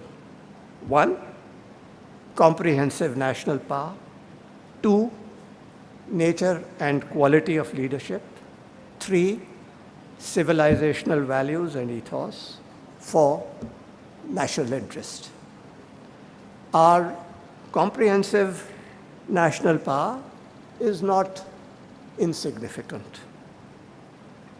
Given our size, 3.2 million square kilometers, population 1.4 billion, a military considered to be the 4th strongest in the world, an economy the 5th largest, and foreign exchange reserves nudging $700 billion. Quality of India's leadership, like that of any other country, has varied over the years. Happily, the current leadership is one of the most sure-footed that it has ever had. MJ used another expression in another context, nimble-footed. Yes, I'd agree with him. It is that. The third, India's civilizational values and ethos, which are essentially based, and one of the speakers mentioned this, on the concept of that the world is one family in which our leadership is firmly rooted, make it the quintessential status quo country with 0 territorial ambitions. One that is intrinsically tolerant, non-threatening, and wired to promoting international well-being. Indeed, I'll go further. The vision of the oneness of the universe which inspires us is not limited just to mankind. It extends to all sentient beings and non-sentient things. And to elaborate further, just let me say that the latter is extremely important as it holds the key to sustainable development, which is the need of the hour if we are to avoid an apocalypse which stalks us by way of climate change. Finally, like any other country, India will always be primarily guided by its national interest and will not allow the same to be compromised at any cost. Being committed to becoming a developed country by 2047, it will naturally resist any moves directed at preventing this or at undermining the state. And now I'll come to the last, which is purely my own projections as to what is going to be our role in the next few years. And I will actually be brief here. I will go almost bullet points. Almost. You will indulge me if I ramble at 82 a little bit. First, Indian foreign policy will continue to be infused with the same energy, proactive approach and confidence which has characterized it in the last decade. India will increasingly be a shaper rather than an abstainer, and it will on no account accept a veto on its policy actions. Secondly, India's embrace of its Indianness and propagation of civilizational values shall only increase. This is to be welcomed because it is in these values, in these ideas, that we can find solutions to the problems which afflict us: international tensions, climate change, health, sustainable development. It is only through these values. India will be, third, a much-needed force for peace in our fractious world, as it has no territorial ambitions, favors dialogue over coercion, and wants to be a developed state by 2047, which requires peace and stability. Fourthly, and this is something which I cannot better, it is a quote which I picked up from our foreign minister's book, which I commend to everyone who hasn't read it, The India Way, and he says, and I agree with him, India will, and I quote, engage America, manage China, cultivate Europe, reassure Russia, bring Japan into play, draw neighbors in, extend the neighborhood, and extend traditional constituencies of support, unquote. Actually, and I had referred to this, that we are a multipolar world, this actually affords India the opportunity of reaching out to all countries, even to those inimical to each other, and it would be our endeavor to develop mutually beneficial convergences with as many countries as possible and build comfort into the world. These ties will be leveraged, I believe, by our leadership to energize both the Indian and the global economy, to promote peace and harmony, and to ease international tensions wherever possible. India's role will be constructive, and its voice that of reason. In this context, I'd like to underline because people have expressed doubts about this. Concepts of Make in India and Atmanirbhar Bharat are as much for our own self-sufficiency as to meet the needs of the entire international community and to promote supply chain security, which has seen much disruption due to irresponsible nationalist agendas. Fifthly, India will double down on its neighborhood first policy, which has been the focus of its special attention, particularly over the last decade. Through humanitarian assistance, disaster relief programs, economic development programs, meaningful connectivity undertakings, etc. I can go into figures, but I will not. But huge amounts of investments have been made. Sixthly, we will champion the cause of the South at all possible fora and be its voice. In this context, remember we hosted the third online Voice of the Global South only last month with the participation of over 120 countries. Thanks. Many thanks, yes. It may be recalled that we lobbied for inclusion of the African Union in the G20 and consistently made the case for more funds for the developed world. In fact, our own investments have been over $32 billion. Seventhly, we will focus on the importance of safeguarding the global commons. Given the sorry state of affairs of most international organizations, it is on the cards that India will push for their reform. And ninthly, in view of the dangers which are there of a nuclear holocaust, disruptive technologies, fragility of supply chains, I think India will offer solutions to those. And finally, we will play a very active role in addressing the challenges of climate change. Once again, our foreign minister, I couldn't term it better. He said that India is a credible champion of both climate action and climate justice by becoming an exemplar on renewables and an advocate of resourcing. I will not go on, but I will just like to conclude by saying that in this conflicted and anarchic world, India is not going to be a bystander. We will proactively play a constructive role, not only to promote peace and stability, but also produce solutions to the many existential challenges that we face. Thank you very much, and thank you for the attention.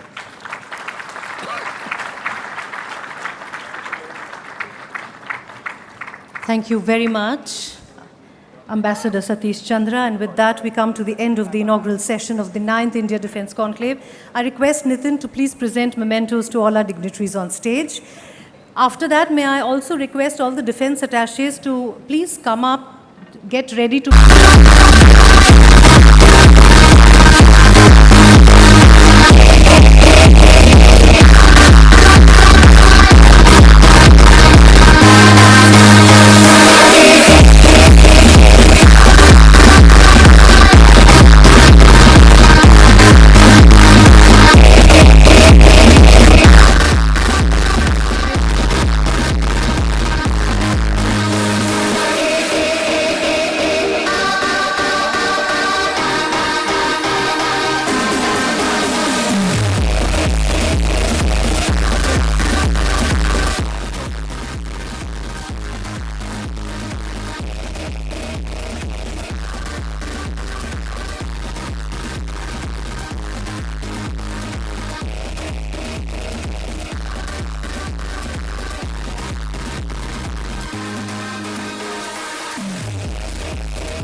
on stage. We'll just take a minute more of your time, sir. I know you're in a hurry. Request all the DAs to please come up, and we'll take a quick group photograph.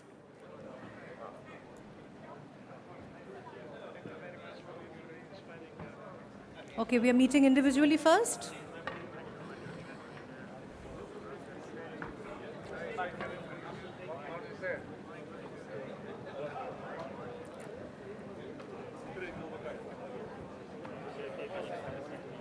I request all the dignitaries on stage to remain on stage.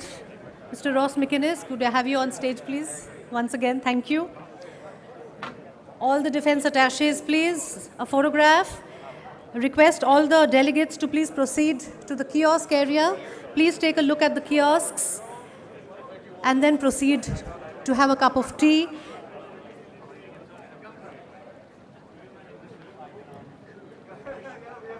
We will assemble in 15 minutes. Sorry, I'm cutting the tea break short by 5 minutes. But if we can stick to agenda, we will.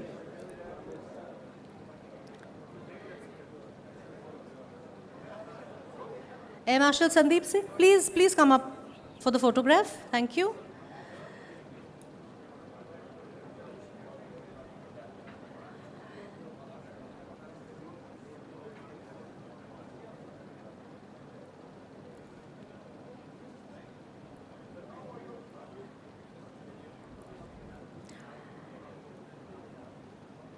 Thank you so very much, gentlemen. Please proceed to the kiosk area. I request Nitin Gokhale to please escort our dignitaries on stage to the kiosk area. Please take a look at our kiosks, which has been put up very painstakingly by our partners. Request Karan and Aditya and Vashisht to please accompany for the photographs and the videos. Thank you.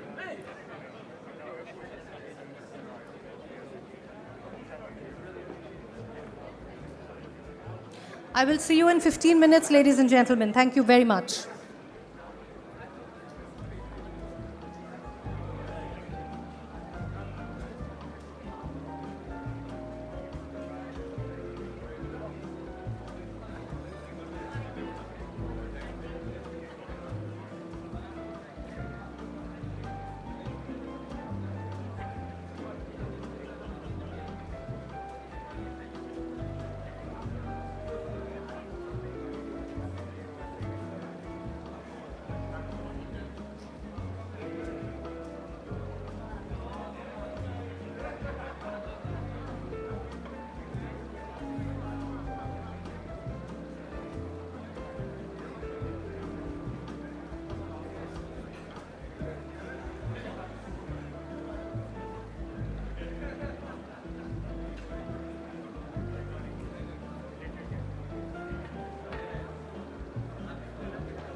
Ladies and gentlemen, I request you to please start settling down.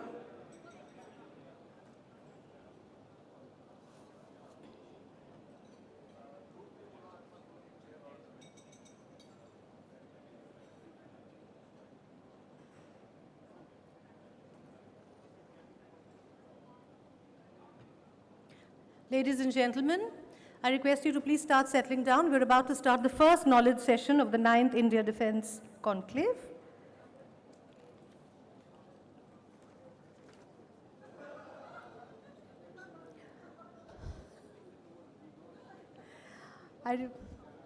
Now you're making me conscious. I request all of you to please start settling down. Ladies and gentlemen, we're about to start the first knowledge session of the 9th edition of the India Defence Conclave.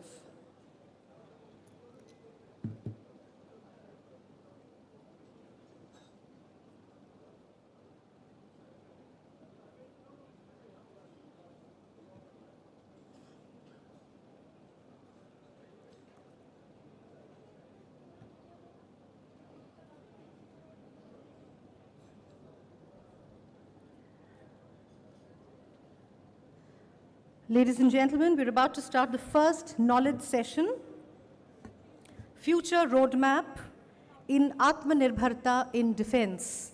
I request all of you to please settle down.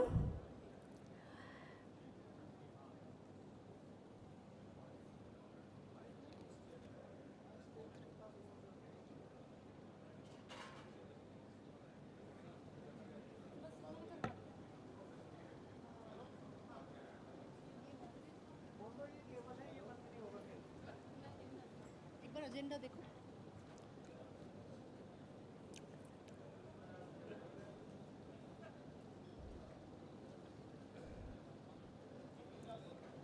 Nitin ना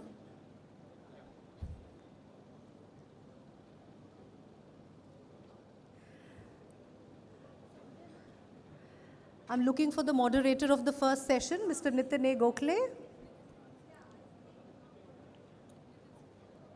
He's outside? Okay.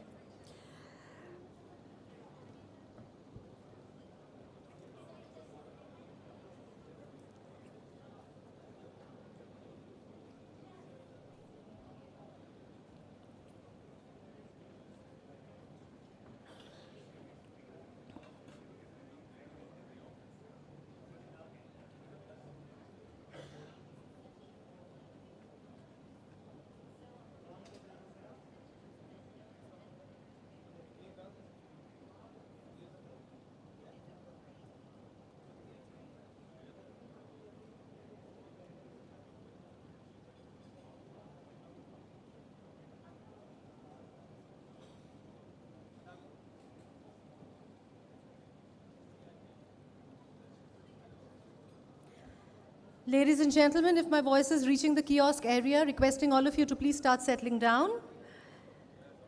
Let's start the first knowledge session. Future Roadmap in Atmanirbharta in Defense. This session is going to look at the next 5 years for the Indian defense sector. What are the objectives? How can Indian defense ecosystem help the MOD and armed forces to meet them? And how is the military encouraging local solutions through constant engagement and outreach? This is what the first knowledge session, Future Roadmap in Atmanirbharta in Defense, is going to talk about. For the keynote address, I would like to call upon Vice Admiral Sanjay Vatsayan, Deputy Chief of IDS, PP and FD.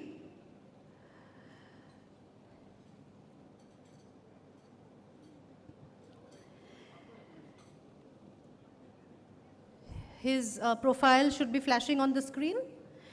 And in addition to that, he was the Deputy Commandant and Chief Instructor at National Defense Academy and Chief of Staff, Eastern Naval Command. Vice Admiral Sanjay Vatsayan, Deputy Chief of IDS, PP and FD, will deliver the keynote address for the session, Future Roadmap in Atmanirbharta in Defense. Sir, I invite you to the podium.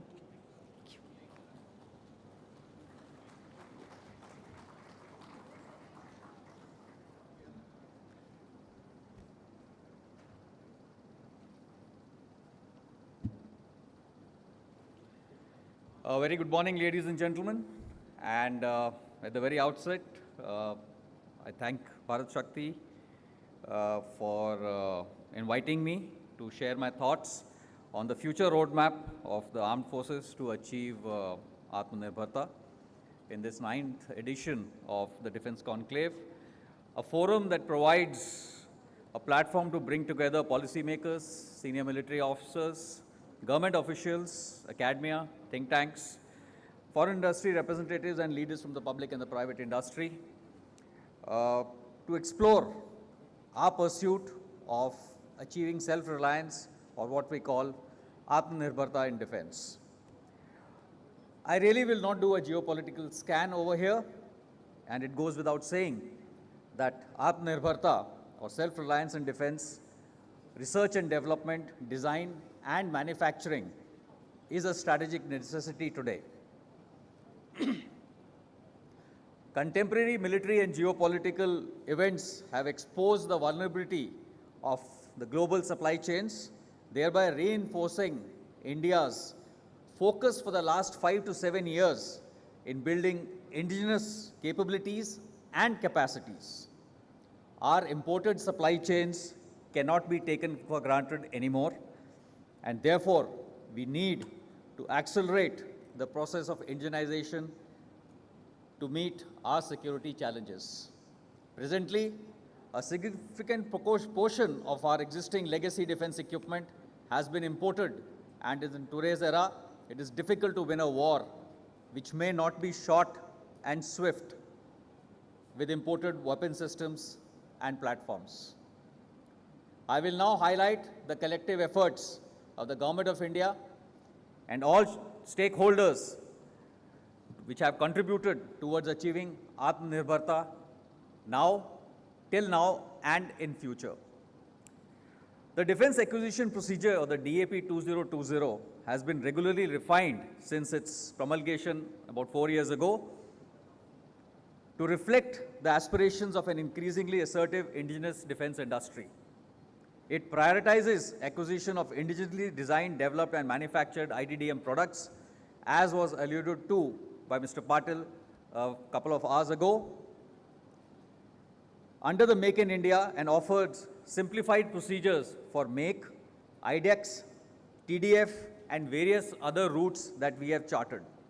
The Defense Production and Export Promotion Policy of 2020 has been designed to provide a focused, structured and significant thrust to the defense production capabilities and act as a catalyst for exports.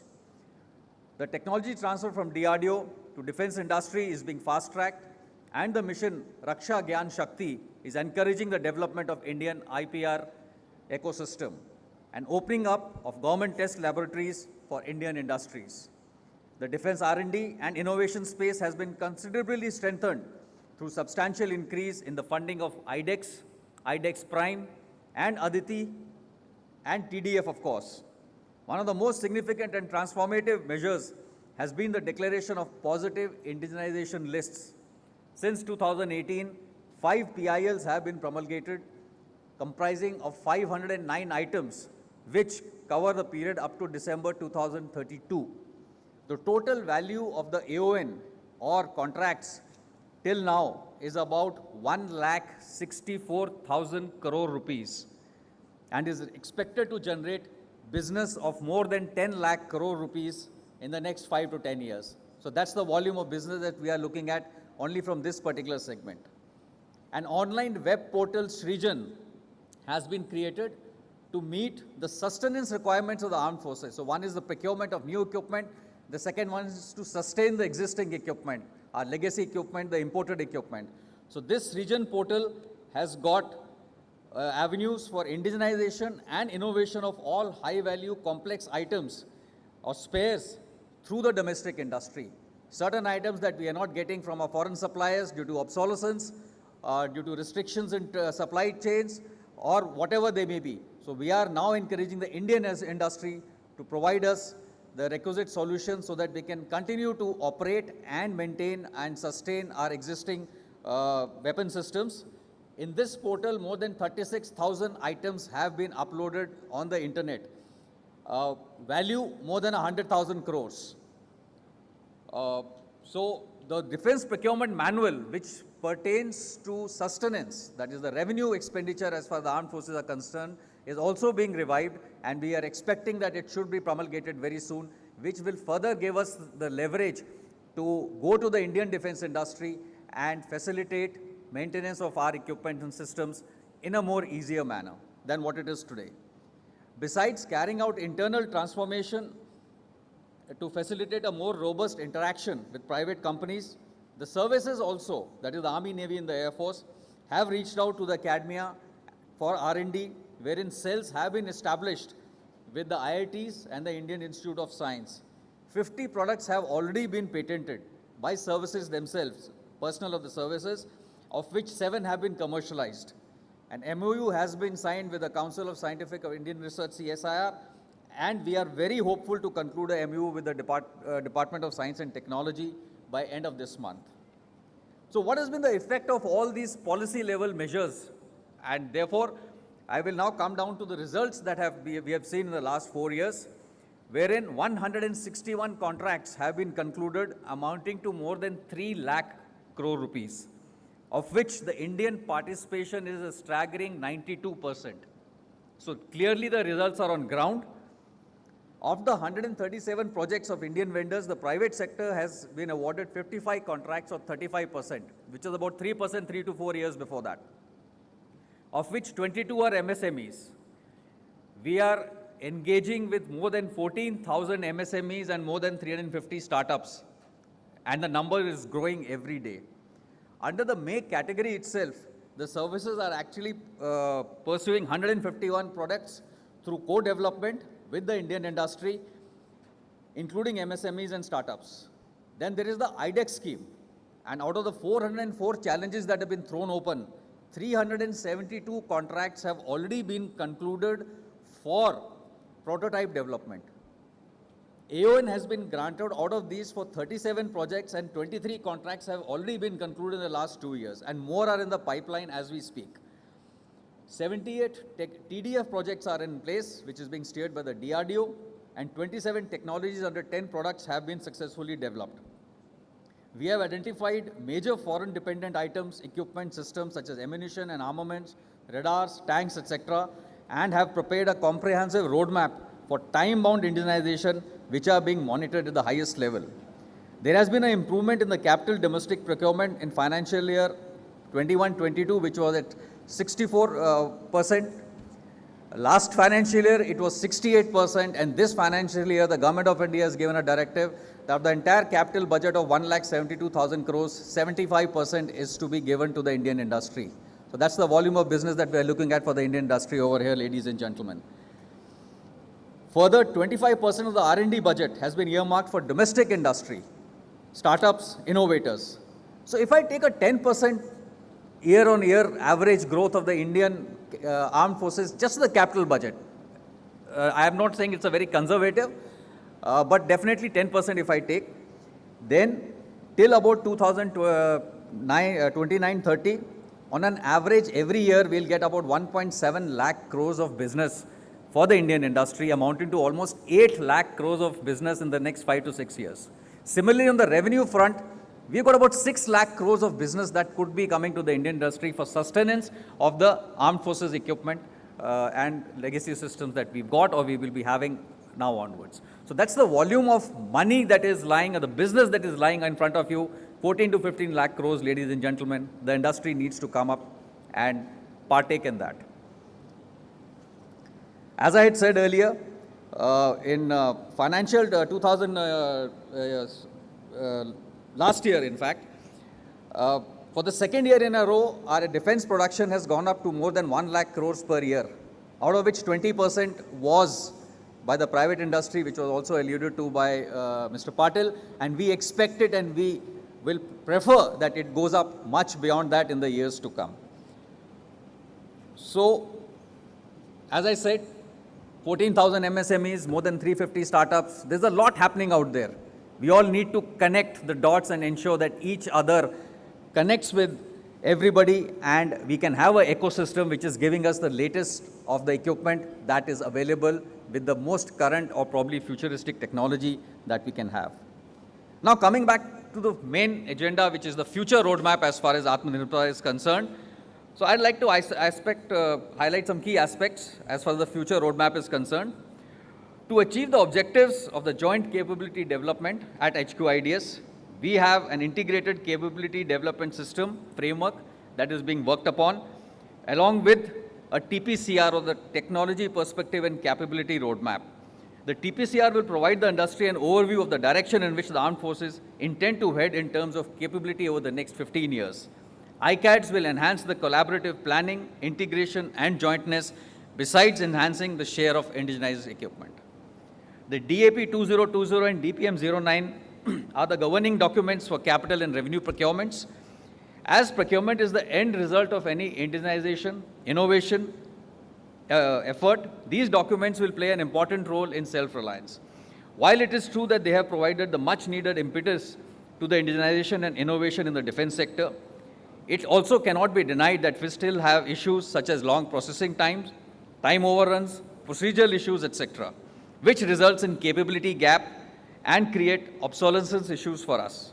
Hence, the current provisions need to be amended and made more nimble and well aligned to the spirit of Atmanirbharta to suit and encourage participations of MSMEs, small industries, startup, private sector, and provide, more importantly, a level playing field to all. We have started the work towards this. The defense industrial corridors offer a major opportunity to boost our defense manufacturing capability, and the way these DICs are shaping up in future will define our overall defense industry ecosystem. Therefore, the long-term perspective needs to be taken for the DICs. Some of the aspects which need to be accelerated are domain-centric defense corridors, such as ammunition, tanks, aircraft. They could be all well spread out in separate sectors. Additional DIC nodes, world-class MRO hubs in the DICs, R&D setup, and state-of-art trial and testing facilities as part of the defense testing infrastructure scheme, so that we can enhance the private sector participation by providing these incentives. However, in order to catch up and gain lead in the technology curve vis-a-vis other advanced nations, a fine balance needs to be maintained wherein the drive for Atmanirbharta must not compromise the current operational readiness of the three services. Towards this, our industry should continue to explore avenues to tie up with foreign partners and establish JVs, PPPs, and MROs to build up an ecosystem like witnessed in the automobile sector about 20 to 30 years ago. The import substitution in the defense sector involves replacing imported components, systems, or platforms with domestically produced alternatives. This strategy is essentially for reducing vulnerabilities arising from the reliance on foreign suppliers, address obsolescence issues, and sustain our legacy equipment till the end of their life. A big opportunity is there for the industry, but we need to identify and ensure that the IC content that is being quoted is actually the IC content that is there, and also increase the level of IC content in future in the products that are coming to us. So if somebody says, I've got 60% indigenization content, we would like to see in the next 2 to 3 years the item that is coming out automatically from the industry goes to 70, 75, rather than the armed forces or the government of India asking you that please raise it. It should come voluntary from the industry. You should not set down in a gear in neutral and just carry on that, yes, I have achieved 60% and there's nothing more to achieve. We expect this from the industry. Handholding of private industry in defense R&D will accrue exponential results. We firmly believe that. Given the sheer size of the armed forces and the diverse range of our equipment, we need to develop. The involvement of the private sector augurs well for our capacity augmentation. We are convinced that emergence of the private sector in design, development, and manufacture of defense equipment would usher in a healthy competition, joint ventures, and PPPs. Hence, apart from IDEX, TDF, and Aditi scheme, etc., multiple funding mechanisms have been created to foster innovation and technology development to encourage the private industry to invest in R&D in this sector. As new technologies such as quantum, AI, cyberspace, hypersonic, autonomous, IoT, biotics, etc., are rapidly evolving. In fact, weaponization of everything, as we are seeing recently, we should not be able to get into a tail chase as we have been till now. Therefore, our defense industry needs to step up and graduate to a level where the Indian defense products provide contemporary solutions. We need a more dynamic and think-ahead approach and direct R&D efforts to cater for the future requirements of a tech-driven battlefield, looking forward at least 10 years in advance. The broad roadmap, therefore, would be that while there are very few niche and cutting-edge technologies which could remain outside our boundary of indigenization and innovation in the near term, with collective efforts of all stakeholders, we should endeavor to achieve self-reliance in defense as follows. In the short term, that is by 2030, indigenization of all items with partial import dependence. By 2035, that is midterm, indigenization of critical components which are currently being imported, and long-term design and development production of niche equipment with frontier technologies, that is by between 2035 and 40. So to conclude, ladies and gentlemen, recent geopolitical uncertainties have underscored the need for Atmanirbharta more than ever before. Technology is driving all elements of national security today. There is no denying this fact, and not only for India, for every country in the world. The challenges to India's security are multifarious, alive, here and present, across the entire spectrum of warfare in the continental, maritime, space and cyber domains.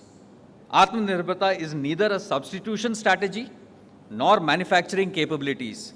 It is a bottom-up approach from conceptualizing to design, development and production.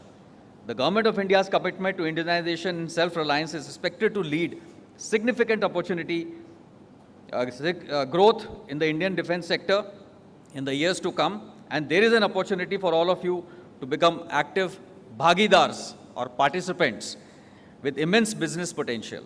You need to proactively move forward so that we as a nation not only transform our defense industry and achieve strategic and technological self-sufficiency in defense to fight our wars in our environment with our systems and equipment through affordable solutions, and also we make for the world. I extend my best wishes and success to the India Defence Conclave. Thank you very much once again. Jai Hind.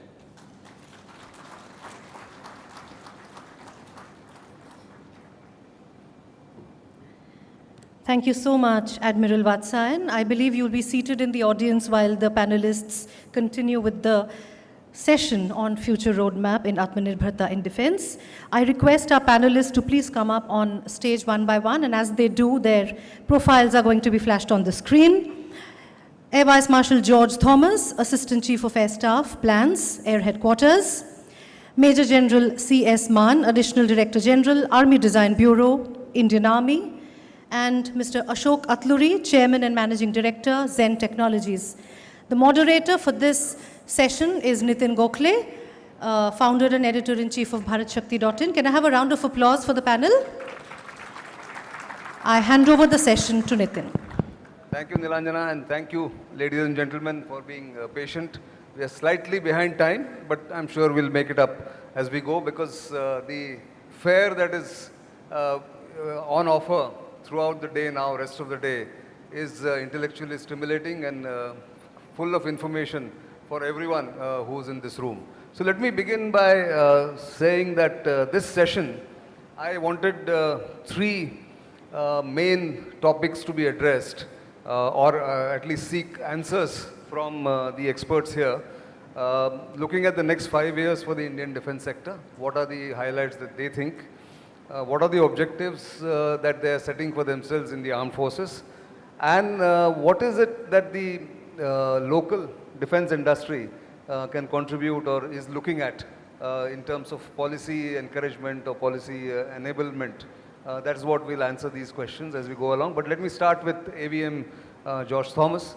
We often talk about long gestation period for aerospace products or platforms. How are you looking at, and you've been a test pilot yourself, I think the most rigorous and delicate test happens for aerospace platforms at the AST and the SDI. How are you looking at enhancing the capability for the Indian industry? How do you encourage them, and how do you look at the coming 5 years? Thank you, Nathan. It's a privilege to be here, my very distinguished and accomplished co-panelists, and of course, Admiral Vatsayan's talk set the stage for what we are going to discuss today. Let me address the question directly. So basically, I think Admiral Vatsayan laid out the combined or the joint intent for the next 5 years in the way we would, continue to increase the degree of self-reliance. But as you've pointed out, there is a slight peculiarity in the aerospace sector, especially in the military aerospace sector. And as we seek to increase the both the localization, that is the self-reliance in this sector, as well as private sector participation, there are certain constraints which we come up against, which I will just try and briefly touch upon. We can maybe discuss further in questions. So the first is the military aerospace sector is unique in having certain qualities. There are very low compared to, let's say, someone like the Army who can buy very large numbers. There are very low MOQs available. The cost of D&D and the time frames are often very long and very deeply involved. And there is an aspect of certification and qualification leading to flight test, which is extremely rigorous. This tends to scare off many players who are new to the sector. And the Indian Air Force is not new to Atmanirbhar. Our first aeroplane, surprisingly, I don't know if you're aware, is an Indian Air Force aeroplane, designed, developed in Kanpur, called the Kanpur 1. Right. Designed by Air Marshal Harjinder Singh. We flew it in 1958. The first Avro built in India was built by the Indian Air Force. Thereafter, of course, the Marut, the HT2, many projects.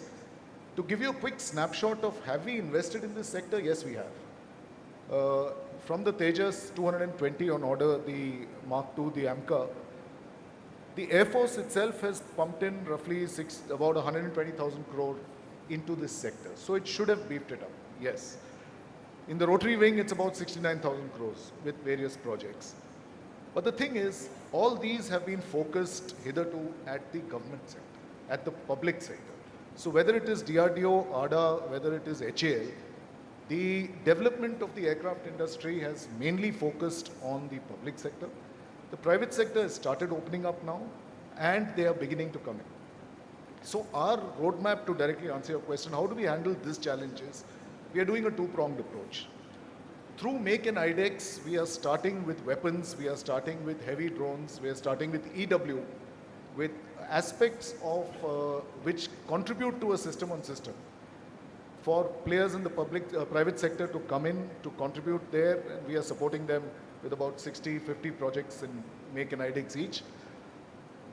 And as far as platforms go, or system of systems go, we expect that in the next 5 years, with 2 or 3 major platforms which are coming in, we will see a collaborative venture, as the Admiral brought out, through JVs or through PPP, even with the public and private sector, to manufacture the AMCA, to manufacture the medium transport aircraft which will come, and probably take on a much larger share of subsystem manufacturing for the LCA Mark II. We hope to see the private sector come in a big way. That's a good way to start, actually. That brings me to the private sector. You've been a proponent of IDDM, a great supporter of IDDM, and somebody who believes that IDDM is the way forward, because if India has to become self-reliant. What is it that you expect from in government policies, one, and two, what is it that the private sector needs to do more in terms of contributing to this effort at self-reliance or Atmanirbharta? Thanks, Nitin. 9th edition. Congratulations for that, and been always your supporter and admire what you have done till now. So coming back to what the private sector can do in this is, the game plan typically is, if you want to create a deep technology product, it requires a long enough duration for R&D. And I think private sectors are very well placed to do the R&D. So there are two things. One was, the cost plus approach that was earlier there. That has changed now. Now they want it to be competitive. And for many years, people, if we develop something cutting edge and we had patent for that and we won a tender, they would say, guy, you are the only guy, so we will have to go for a tender again. And then they would dilute the specs to get more. And it would go for retender, they would dilute it further. So there was a system, bureaucratic system that would punish innovation, not reward. So only, we have been talking about this IDDM since 2005. It was only in 2015 that Mr. Parikar said, he just clicked it. In fact, within the industry also we were laughed at when we said IDDM. They used to say, "Pehle chalna seekar, manufacturing, baad mein udne ki baat karna, IP development." Yeah, just for our DA friends, what he says is before you start running, learn to walk. Yeah. Is what he is saying. So the point was that you're being so ambitious. Then we would say, listen, guys, we have already applied for patent, we have developed, and so then the question was, do you want to modify it for only for Zen, the whole policy kind of thing? But Mr. Parikar said this is where the industry should go, and he was able to introduce that IDDM category. And the second thing with this IDDM category is invariably there will be a maximum of 2, but in majority of the cases there will be only 1 vendor. Now imagine there is only 1 buyer for that product. And you are expecting there should be 2 or 3 vendors. It's absolutely unfair. So that might, in fact, the IDDM has the provision of single vendor, but that's not fully imbibed at this point in time in the armed forces. In the implementation stage. In the implementation thing. So this is one thing where they should say, listen, we don't mind going with this 1 vendor, and they should go a step ahead. So this is a 180-degree turn, and they should say, listen, we are pushing them to be the global champions. Now, many times what happens is, when the cost of the products are reasonably low, because all technology products, the cost is in the R&D. So what happens, typically they try to negotiate. But if you negotiate too much, that impairs the capability of a company to do the long-term R&D. And the R&D that we do out of the 10 projects, we have only 2 or 3 that work actually. So perhaps the benchmarking has to be a little more realistic. Yeah, benchmarking has to be realistic and it has to be liberal. I think, the point is, let us say they make a ton of money, but what are they going to do? If it's an R&D company, these guys are big fools because they are going to reinvest the whole money into R&D. And they are going to pay the taxes on that. Everything will be very clear. So, and especially it is within the country. The fact is that money is remaining within the country and it's our own currency. So I think if we go in this direction where, where we think or not them as, one single monopolistic situation, but rather can we make global champions out of them, that is something that we'll go in the right direction. And I think, even make to these kind of, make to is again another initiative in which all the industry was saying we would, instead of 80%, we want 90% funding. But we went and said, listen, SMEs can build the product, but can't do your paperwork. And Mr. Parikar said, okay, fine, let's make to where you will get the orders when you make the product. So I think, overall, I think it has been that. And again, for Zen, we have been doing R&D. We have applied about 155 global patents and Indian patents. We have been granted 75 patents till now. And in army simulators, we are #1 in the world without any category. And 2018, when we wanted to get into anti-drone system, our thinking was this: can we become a global leader in this in 5 to 6 years? And we felt that we could. And we really focused on doing R&D. And we wanted to launch in 22, 23, but 21 Indian Air Force tender came and we participated, we won the bid. We supplied a lot of customization. But today, when you have worked with because again, the Indian Air Force has actually handheld us to the thing. Today, our team went to do survey of competition in Eurosatory, Paris, and when they came back, they said, we are on the top. We absolutely lack, and only thing probably lacking is the aesthetic look. Let us work on that. So that's always the complaint. That's good to know. So that's a success story. General Man, you've just come back from Leh, where you had a droneathon, if I am not mistaken, at him droneathon in high altitude, and you were testing Indian products, Indian companies. So, ADB, the Army Design Bureau, has been in existence for now a good 7 years, I think. And it has helped the industry to get access to the Army's desires or planning or whatever you call problem statements. What has been your experience so far, and what do you see in the next, say, couple of years, what the industry and the Army can work together? How are you working together in this space? Okay. At the outset, Mr. Conclave, I must compliment you for having organized this event and actually curated it very well, the entire spectrum. Good afternoon, ladies and gentlemen. So Army Design Bureau is concerned. Army Design Bureau is supposed to be a single point agency of the Indian Army for interaction with the industry, the academia, the R&D establishments. And that's where our role comes in, and we've been, like you mentioned very rightfully, officially on December 16 is when ADB was launched, on 5th of December, so we are going to be completing almost 8 years now. The experience, so far as concerned about the interaction with the industry, is actually very, very encouraging. And what we have seen is that, now at present we are in a stage, because of the enabling policies of the government, so much of push being given to Atmanirbharta, and the capabilities, of course, which are there in our country. There's a wide spectrum of, I'll say, from individuals to industry, who are ready to actually participate in this entire development process as part of this Atmanirbharta. And if I have to actually group them, I'll group them into 4 different categories.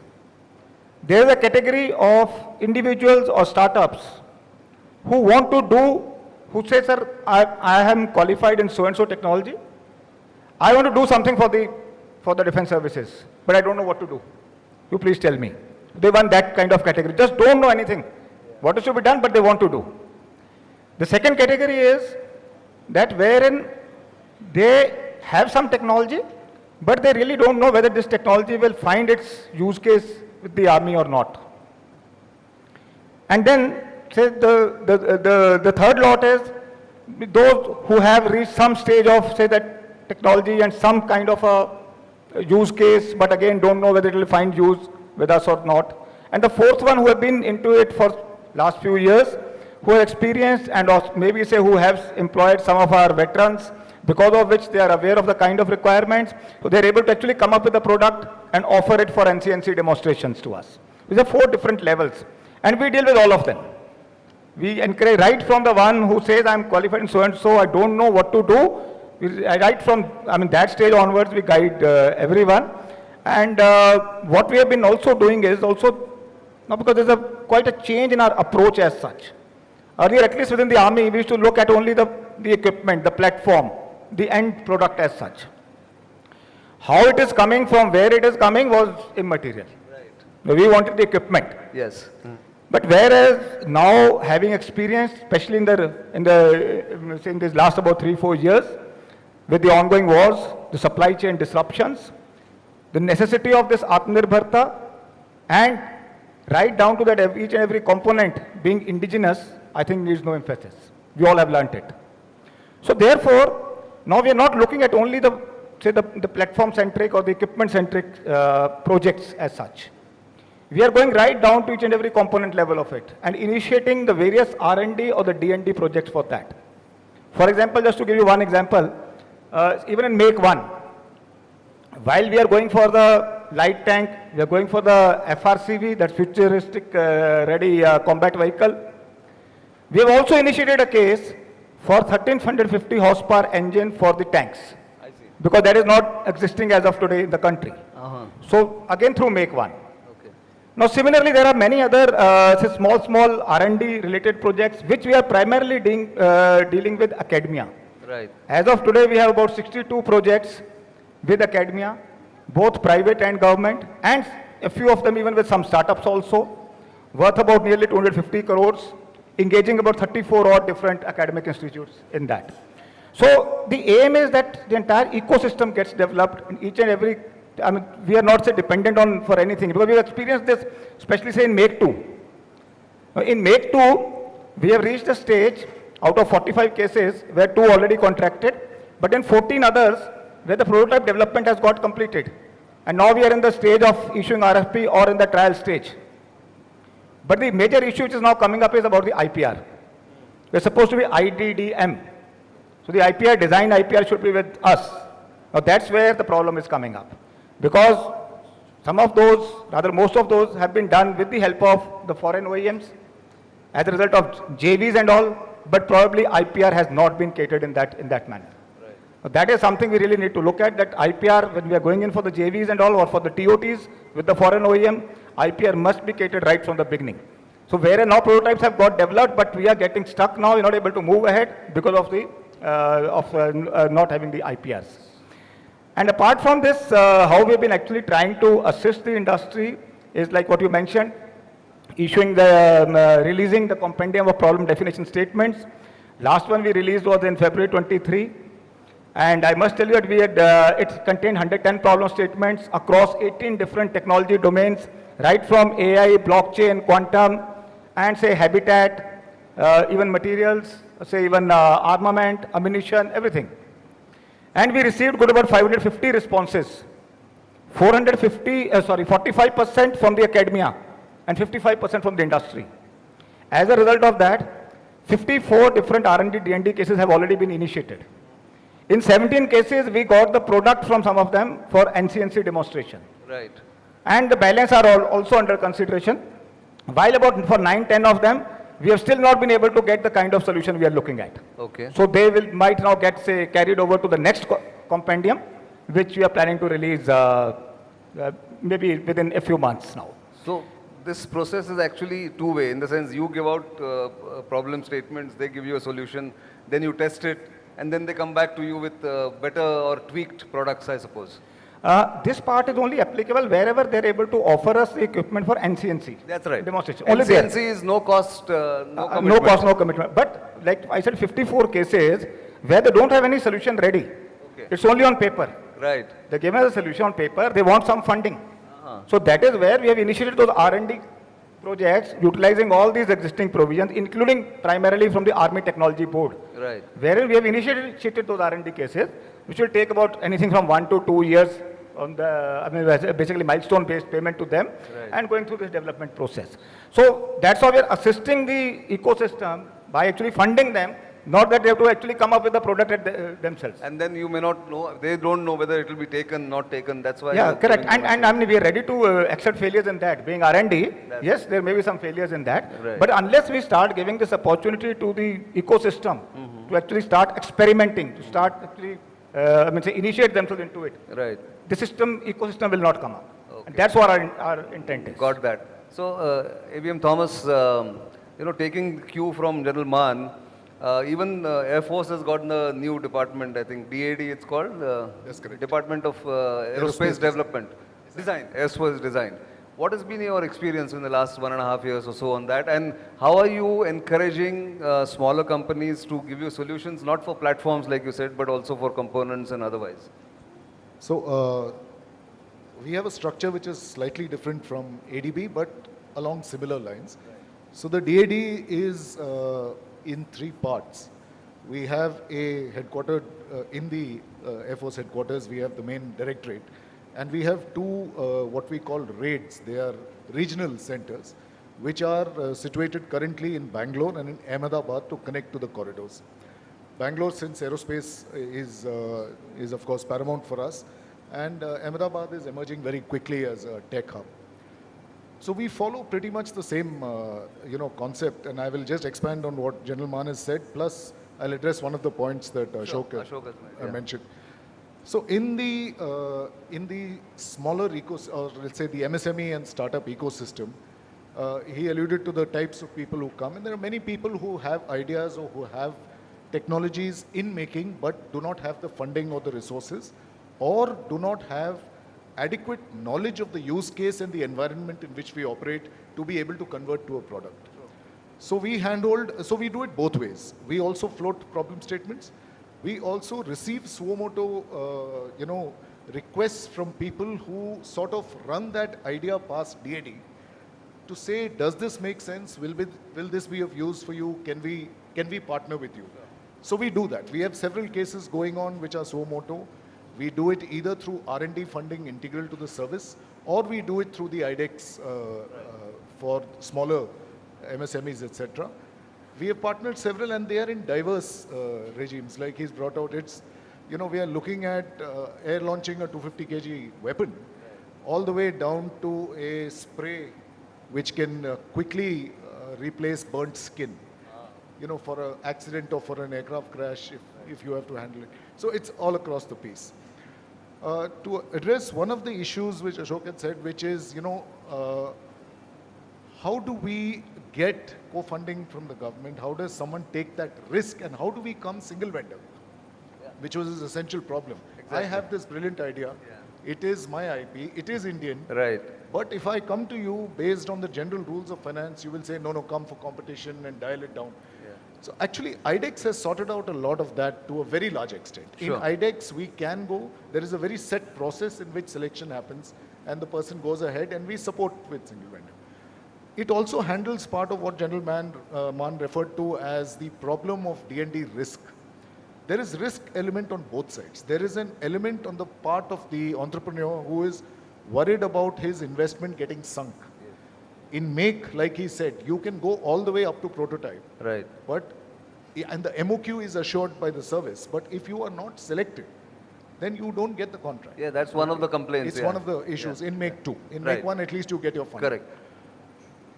But in IDEX, you can go all the way, and we are willing to take the risk of the money getting sunk because of technical reasons it didn't go through. Right. And we are taking an opportunity cost of the capability not being fielded with the service. Sure. So this is being handled smaller. When you scale it up, actually in the DAP, and the Admiral mentioned that we are looking at the next, how do we take it up, which Mr. Patil also said that 2025 DAP is what we are looking at. Many provisions have come. One of them will be to sort of extend Chapter 4, which is our D&D in the public sector, which is with DRDO especially, or with the DPSUs. Right. How do we extend that level of faith in one single vendor, take the D&D risk for larger platforms, for systems of systems? How do we get that on board is one of the things which is occupying us in reframing policy. Sure. Once we crack that for big systems, and this ecosystem is already blossoming for the smaller, the two will merge, in my opinion, and in the next 5 years, we should be able to see the entire spectrum start delivering results. That's there good. is absolutely no dearth of enthusiasm. Sure. There is, to my mind, no dearth of funding. One is the mindset change, which to my mind has happened. Yeah. And the second is the tweaking of the policy initiatives to make sure that sort of everybody wins is probably the last step in the puzzle which we need to solve. I'm sure this will happen soon. Ashok, to you now. Both of them have mentioned how the mindsets have changed, and you are also part of that system. When you look back, say 10 to 15 years, the mindset has certainly changed. What one or 2 points you tell me what the government needs to do more apart from the tweaking the DAP or amending the DAP? What about funding from venture capitalists or funding from private equity? Is there enough confidence in the defense industry amongst the financial institutions or investors? Few years back, defense sector was a no-no for investment, and we have been listed forever. And recently, we went to raise 1,000 crores of funds, and we got a demand for 5,500 crores. They wanted to invest 5,500 crores, but we had only 1,000 crores. So it's a complete 180 degrees change. What this government has done is make the almost orphan child as the most darling child, and everybody wants to get into the bandwagon. So I think even in the small and medium sector, if people are really clued in, they can raise the money very easily. So funding has become very, very easy at this. In fact, too easy perhaps. So the point here is how do we get, again in the startup world, I want to be, if I'm a startup, I want to become a unicorn in 3 months, or maybe maximum 3 years. But we have taken 30 years to do. And it's a marathon, it's not a sprint. So the mindset of the startups and companies that there is a short-term success. Again, when you sell, you need to support the product for the next 10 or 15 years. Sustenance is the key. So that mentality has to change. I think we should get better quality people who are trained to do longer R&D and create products, rather than, we see a lot of people who are just getting some product from somewhere, trying to push it with no agenda. Like, you were saying 60% becomes the target. How do I cross 60% with no intention of doing 100%? Right. But there are companies, Actually, I think you should really look, the men behind the company, are they really interested in doing long-term R&D, and are they actually trying to evolve the product, that even if they have got it from somewhere? In fact, Zen doesn't have that experience of getting other product. We have everything we develop ground up. So if they develop, they should be able to absorb the technology and evolve to the next level. Yeah. So that should be I think that should be the but key. that assessment, I don't, it's a very subjective assessment. So, you really can't put it in No, paper. you can't expect everyone to do that, that's for sure. Gentleman, to you, and I think this is my final question in the panel. ADB has delivered in this 7-8 years, so has DAD, there is NIIO in the Navy. So, all these agencies are working overnight, burning the midnight oil for all this. What are the next steps you would think the Army would look at? Would you want a kind of roadmap given to them that, look, this is what we want in the next 5 years, like you've done with the light tank? Are you giving them some targets? Are you giving them some products that you desire? How is it going to work as far as the industry is concerned? Okay. See, like what was mentioned by Admiral Vatsayan also, so far as that what we are looking at in future is going to be in the terms of TPCR, Technology Perspective Capability Roadmap, which is expected to be coming out very soon, because last one was in 2018, and the next one is supposed to be coming out very soon. So that's the one which actually broadly gives out the entire, the kind of platforms, the kind of equipment, weapon systems we are looking at.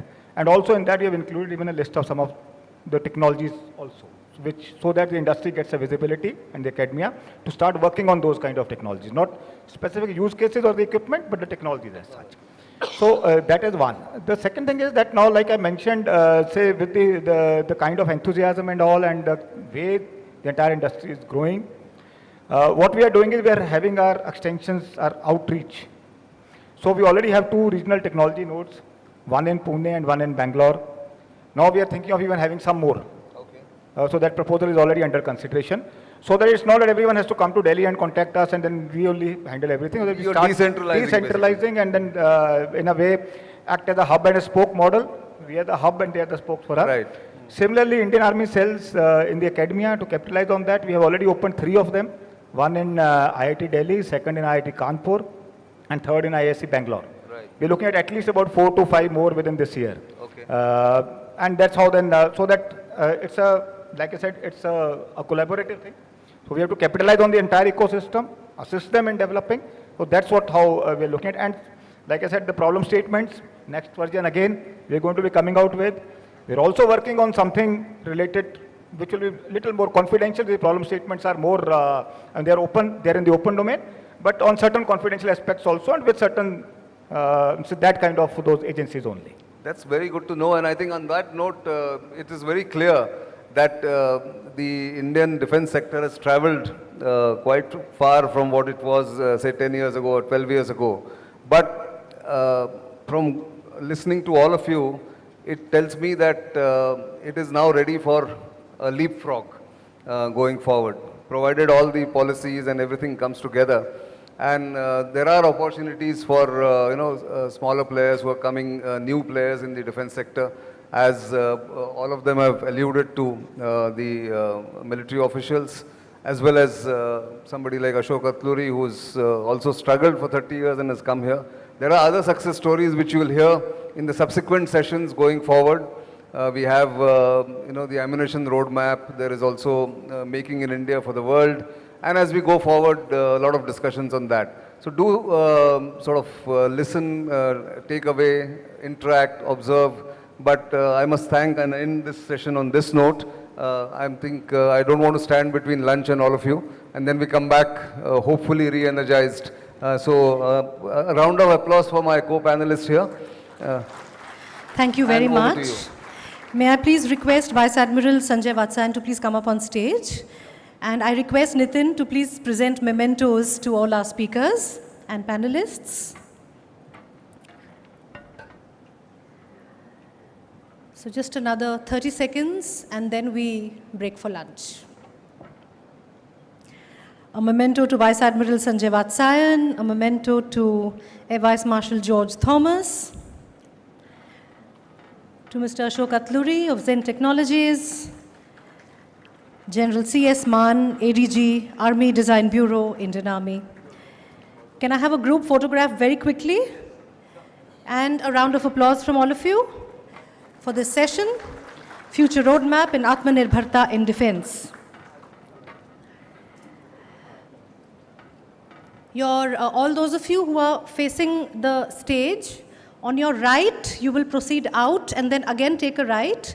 There is lunch arrangement over there. I request all of you to have your lunch and please come back at 1400 hours, 2 p.m. for the next sessions. Thank you so much.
Ladies and gentlemen, requesting all of you to please settle down. We're about to start the post-lunch sessions of the India Defence Conclave, 9th edition. Our keynote address speaker has already arrived, and so have the panelists for the next session. The session is Ammunition and Armament Roadmap. I request all of you, ladies and gentlemen, those who are standing at the back, I request all of you to please settle down. If you have done the kiosk visits, which I hope you have during lunch, and you will get many more opportunities through the course of the day, request you to please settle down. We're about to start the post-lunch session of the India Defence Conclave. The second knowledge session is about to begin, ladies and gentlemen, requesting all of you to please settle down. So, the session is Ammunition and Armament Roadmap. Quickly, the key points that this session is going to cover.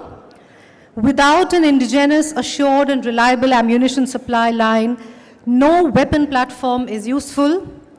How can India overcome the shortcoming? Is Indian industry gearing up to equip the military with the required ammunition? These are going to be the essential talking points. I will request the panelists to please come up on stage one by one as I announce your names, and your profiles will be flashed on the screen for the others to see. And thereafter, I will call General Aujla to come up and deliver the keynote address for this session. May I request Dr. Manjeet Singh, Director, Economic Explosives Limited, to please come up on stage. Can I have a round of applause for him, please? Thank you. May I request Mr. Ashish Kansal, Director, SMPP, to please come up on stage. Air Marshal S.B. Deo, retired, Founder and CMD, JSR Dynamics, on stage. The moderator of this session, Rear Admiral Sanjay Mishra, retired armament specialist and strategic analyst, on stage. A round of applause for him, please. He's going to be moderating this session. And to kick off the session, the keynote address for the session by Lieutenant General Amardeep Singh Aujla, Master General Sustenance, Indian Army. Can I have a round of applause? I request General Aujla to please come up and deliver the keynote address. Thank you.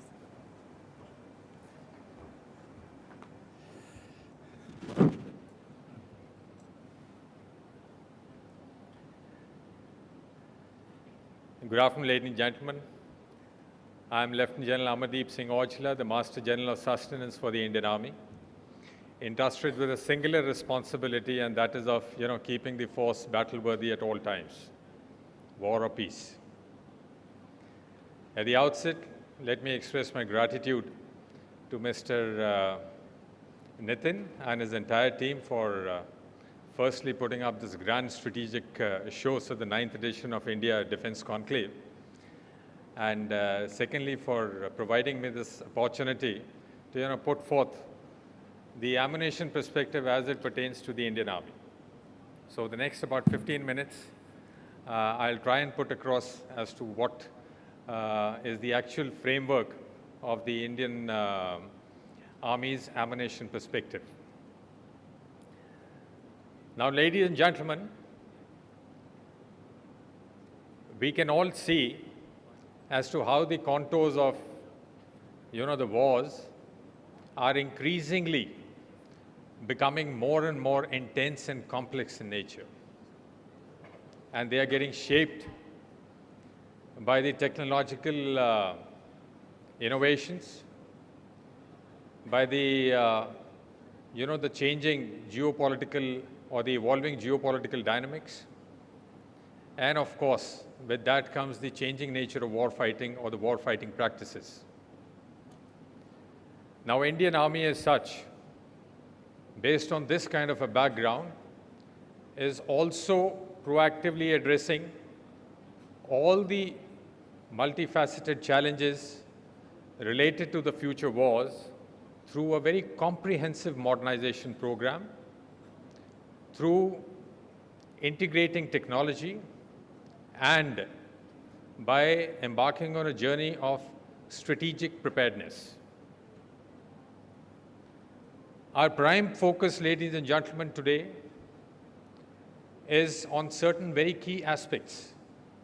And these key aspects are, focus on the hybrid and the asymmetric warfare, the cyber and the information operations, focus on space capabilities, the missile defense, the aerial platforms, and many more of these types, to ensure that we are able to, navigate and evolve through this new conundrum or the new contours of war fighting that is coming about in a very, very holistic kind of a manner.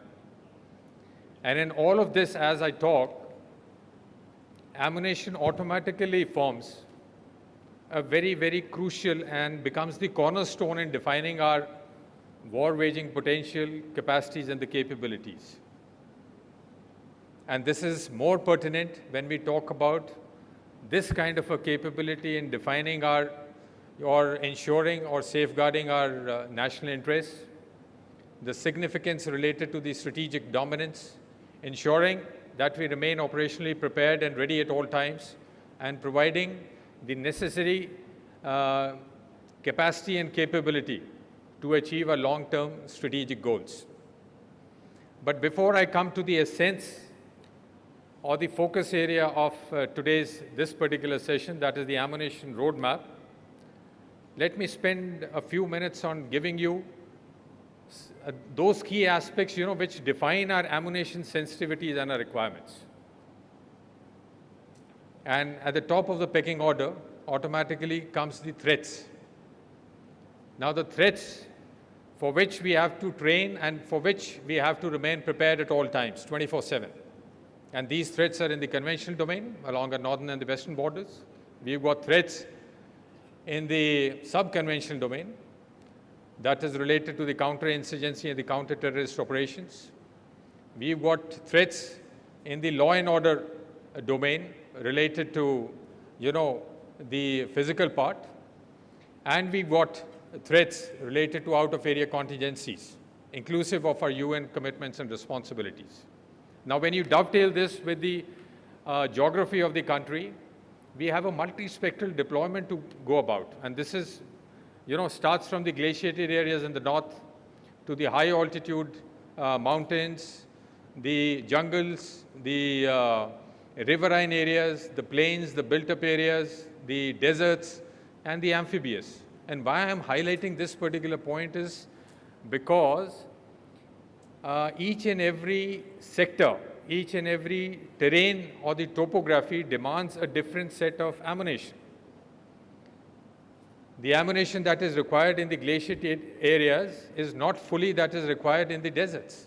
And likewise, what is required in the deserts is not totally what is required in the jungles. And likewise, the number of combinations. So what are we looking at? We are looking at tailor-made solutions. We are looking at customized solutions. And that is the key for us. So when we talk about these two factors, that is the threat or the threats and the deployment pattern of ours, there are certain systemic issues which come about. There are certain systemic challenges which come about, which we have to face on a daily basis. And these systemic challenges are in terms of a very diverse ammunition inventory that we have to maintain. There are huge transportation, distribution, stocking, and maintenance costs that are incurred. There are issues related to the shelf life and the turnover management of ammunition, and the traditional stocking at multiple levels of ammunition that has to go about because of the terrain and the geography and the underdeveloped lines of communication that also come about. And alongside these are the two quantitative issues, one related to the stocks that we have to maintain for the Pan Army to cater for any eventuality, And the second part is related to the training requirements. You know, to support and to train a 12 lakh strong army requires a humongous amount of ammunition, humongous amount of variants of ammunition, and of course it costs a huge sum of money. So if this is the background, you know, the automatic question that pops up is that what are we looking at? What are the needs of the Indian Army as far as ammunition is concerned? So for us, ladies and gentlemen, the most important part is, or the requirement is, to have very smart and intelligent ammunition solutions which are tailor-made to suit our operational requirements. And these are required on two counts. First is to give us a credible kind of a deterrence, and the second is to afford us and give us an operational preparedness and readiness at all times. So when we look at as to what are the ammunition needs of the Indian Army, or what are the future perspectives related to ammunition, I think they can best be understood in the context of our operational requirements, our evolving threats, our modernization efforts, and the strategic goals that need to be achieved. So with this as the background, we have a few challenges as well. And when I talk about these challenges are in the operational and the strategic realm. And the first one is the self-reliance or the indigenization. Today, we've got 175 different variants of ammunition on our inventory. Out of these 175, 154 are currently indigenized. And out of these 154, 128 are 100% indigenized, and the balance 26 is where certain ex-import components are being utilized. The challenges for the balance 21. Out of these 21, 12 are under the trial stages. So that leaves me with just 9 different variants of ammunition, out of which 7 are related to our aerial assets. This is where the Air Force is the lead agency, and we have made substantial progress there as well. It's only 2 sets of ammunition where the economic order quantities are pretty less at this point of time, as also the stocks that we hold are in good numbers with us. So not a major challenge, but just to assure the audience that they are also certainly on the drawing board. So this is where the current status of the ammunition is. We have to ensure that all 175 in due course of time, they become indigenized, and we are able to provide indigenous solutions and become self-reliant in each and every way. The second important facet is in terms of our production capacities. There's a huge gap between what is stated and what is actually achieved on ground. And this is a sore point which needs to be covered, and covered very, very quickly. The third aspect is related to our quality control. We've suffered large number of casualties, both in terms of our men, as also losses in terms of our equipment, when it comes to quality related to ammunition is concerned. And this is where we want indulgences, we want investments from every manufacturer, whether it's a DPSU or it's a private partner, to ensure that we get the very best of ammunition which is supplied to the armed forces. The fourth aspect is related to the modernization and infrastructure development related to our DPSUs and the quality assurance people. This is what requires an urgent upgradation, so that not only do we get the very best, we are also accommodative, we are also competitive, and we are also supportive in our quality assurance approach towards our private industrial partners. At this point of time, it's a challenge. And the last part is related to the supply chains and the logistics. I'll talk about it a little later as we go along. Now, if these are the challenges, there are certain strategic goals also for us. And that is where I come to the topic proper. That is, what is the ammunition roadmap as far as the Indian Army is concerned. And when we talk about this roadmap, there are strategic goals that we have set for ourselves. And ladies and gentlemen, the very first one is to become self-reliant. And of the 175 different variants that I talked about, we want that 166, where we have already touched base with, we should be 100% indigenized by the end of next year.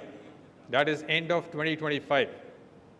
For the balance 9, we are looking at, that is the entire range of 175, to be fully indigenized by the year 2030.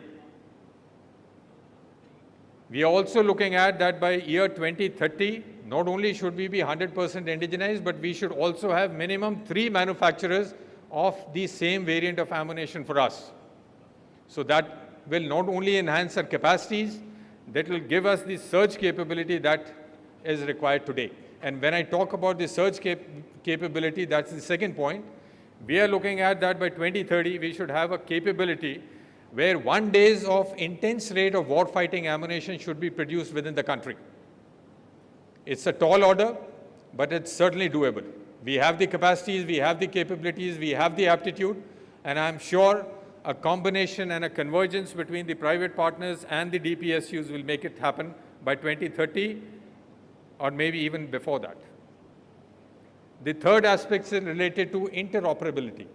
And that is where we are looking at standardization of ammunition between every user, every agency, every coalition, every ally.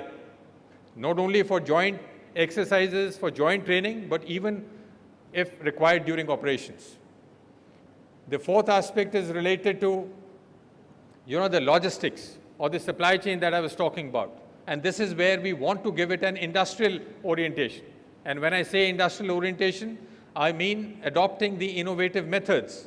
We have to absorb technology, and we are looking at it, whether it is AI, whether it is machine learning, whether it is technology, blockchain technology, whether it is predictive analysis, whether it is Internet of Things, whether it is digitization or robotics. You name a thing today, and it's available. It is only to be absorbed and converged into the needs of us. And that is a challenge. And this is where that is how it forms part of our strategic goals. We have to focus on the core and outsource the non-core. We have to remain aligned with the national logistic policies of the country. We have to align ourselves with the best practices which have been initiated by the government, whether it is Gati Shakti, whether it is Bharatmala, Sagarmala, Parvatmala, and likewise. And we have to be on board when it comes to the infrastructure development related to logistics is concerned. Whether it is the logistic parks, whether it is container depots, whether it is, anything related to logistics is concerned. And we have to ensure that the two defense industrial corridors, which the government has brought about, one in the state of Tamil Nadu and the other one in the state of Uttar Pradesh, they become a huge success, because this is where the future defense industry is going to come up. And this is where my supply chain will commence its journey from. So these are certain strategic goals that we are looking at. And when I say that, and when I look back and see that if we have formulated these strategic goals, how do we actually translate them into practice? How do we give them shape? How do they manifest in the proper fashion that we are looking at? And this is where, two verticals come into play, and the convergence is the most important part. And these two verticals, when I talk about, the first vertical is related to the research and development, accompanied by the technologies, the new generation ammunition technologies. And to give it the actual shape is where the manufacturers will come into play. That is the combination of the DPSUs and the private manufacturers of ammunition. So talking first about the R&D and the new technologies, when I talk about the R&D, it is actually the backbone of any system or any business. So for us, R&D is supposed to provide us innovations and advancements in terms of our performance, in terms of safety, in terms of cost, in terms of technology, in terms of efficiency, in terms of production, in terms of reliability, just to name a few. We are looking at R&D for giving us those customized solutions. We are looking at R&D to give us solutions to integrate the new generation ammunition with the new generation weapons that we are holding, or the weapon and the equipments that we are holding. We are looking at R&D for testing and prototyping. We are looking at R&D to help us formulate those, regulatory compliance matrices. So it's a huge role that R&D has to play. And when we look at the new generation technologies in ammunition, again, sky is the limit. Today, the ammunition has revolutionized the modern warfare or the war fighting. And we are also following certain trends very, very closely in the Indian Army. Many have come our way, some more are in the pipeline. And a few more are still being desired. And when I talk about these new technologies, they are in terms of, the precision-guided munitions, the directed energy weapons, the smart ammunition with advanced electronics, the networked ammunition, the ammunition with programmable fuses, ammunition with enhanced propulsion systems, the electromagnetic railgun systems, the hybrid energy kinetic rounds, the non-lethal weapon systems, the green energy or the sustainable weapon systems, ammunitions. And apart from that is the manufacturing part. The best of the manufacturing material is today available in terms of whether it is nano, whether it is composite, whether it is meta, whether it is 3D printing or it is the additive manufacturing. We all have to, absorb them within the system to get the very best. So having seen this vertical, the next particular point to give it shape is where the industry comes into play, or where our DPSUs come into play. And this is where there are huge expectations of the Indian Army towards both these verticals. And in times to come, I think in the convergent manner that we are progressing, many things will fall in the rightful place in quick time. And when we talk about this kind of a convergence, we are looking at wider participation. Today, I'm very happy to announce that there are more than 20 private partners who are associated with us in production of manufacturing of ammunition. And they are the very best in the market. And the type of products that they have given us has been absolutely phenomenal. It is just a little push, a little nudge, a little direction, a little confidence building, and I think we can scale what we've set out for ourselves. So this is where we are. We are looking at R&D. We are looking at, giving us good solutions in terms of the ammunition. We are looking at cutting down on costs. We are looking at giving us those quality assurances. We are looking at giving us training. We are looking at giving us logistic solutions. So gentlemen, while much can be said, and I can keep talking till cows come home, but due to constraints of time, I'll try and conclude by saying that today the ammunition landscape is changing, and changing very rapidly and radically. And that's the reason why the Indian Army has also changed its goalpost, and we've gone away from the captive sourcing to a very competitive and participative tendering.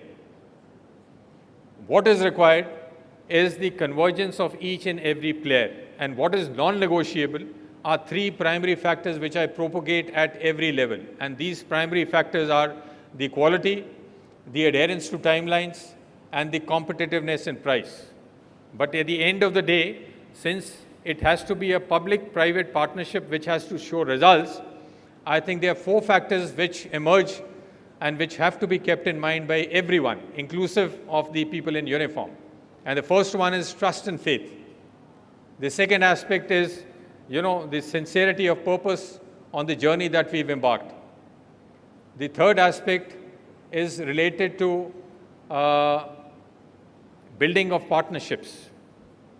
And the fourth aspect is related to knowing and trusting each other's capabilities and limitations. I think if we go about in a convergent kind of a manner, there are many things which have to be achieved. Many things have already been done, but there is still a long distance to be covered. And we want that in the next couple of years, India becomes a major global ammunition manufacturing hub for the entire world. If not for the country, if not for the defense forces, certainly for the entire world. Thank you. Jai Hind.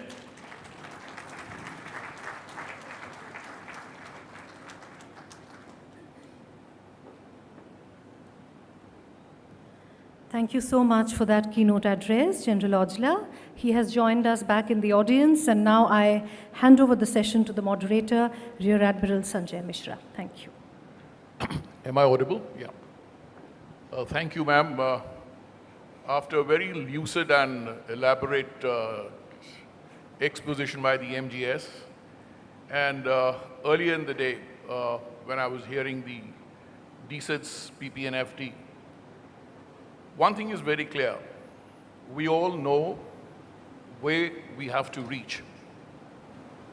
The point is, have we done an introspection to find out where we are today because that's important to identify the strategic gap that needs to be bridged and the strategy that we need to take to bridge that strategic gap. Contemporary times, you have the Russia-Ukraine war, you have the Gaza conflict, many lessons have come up.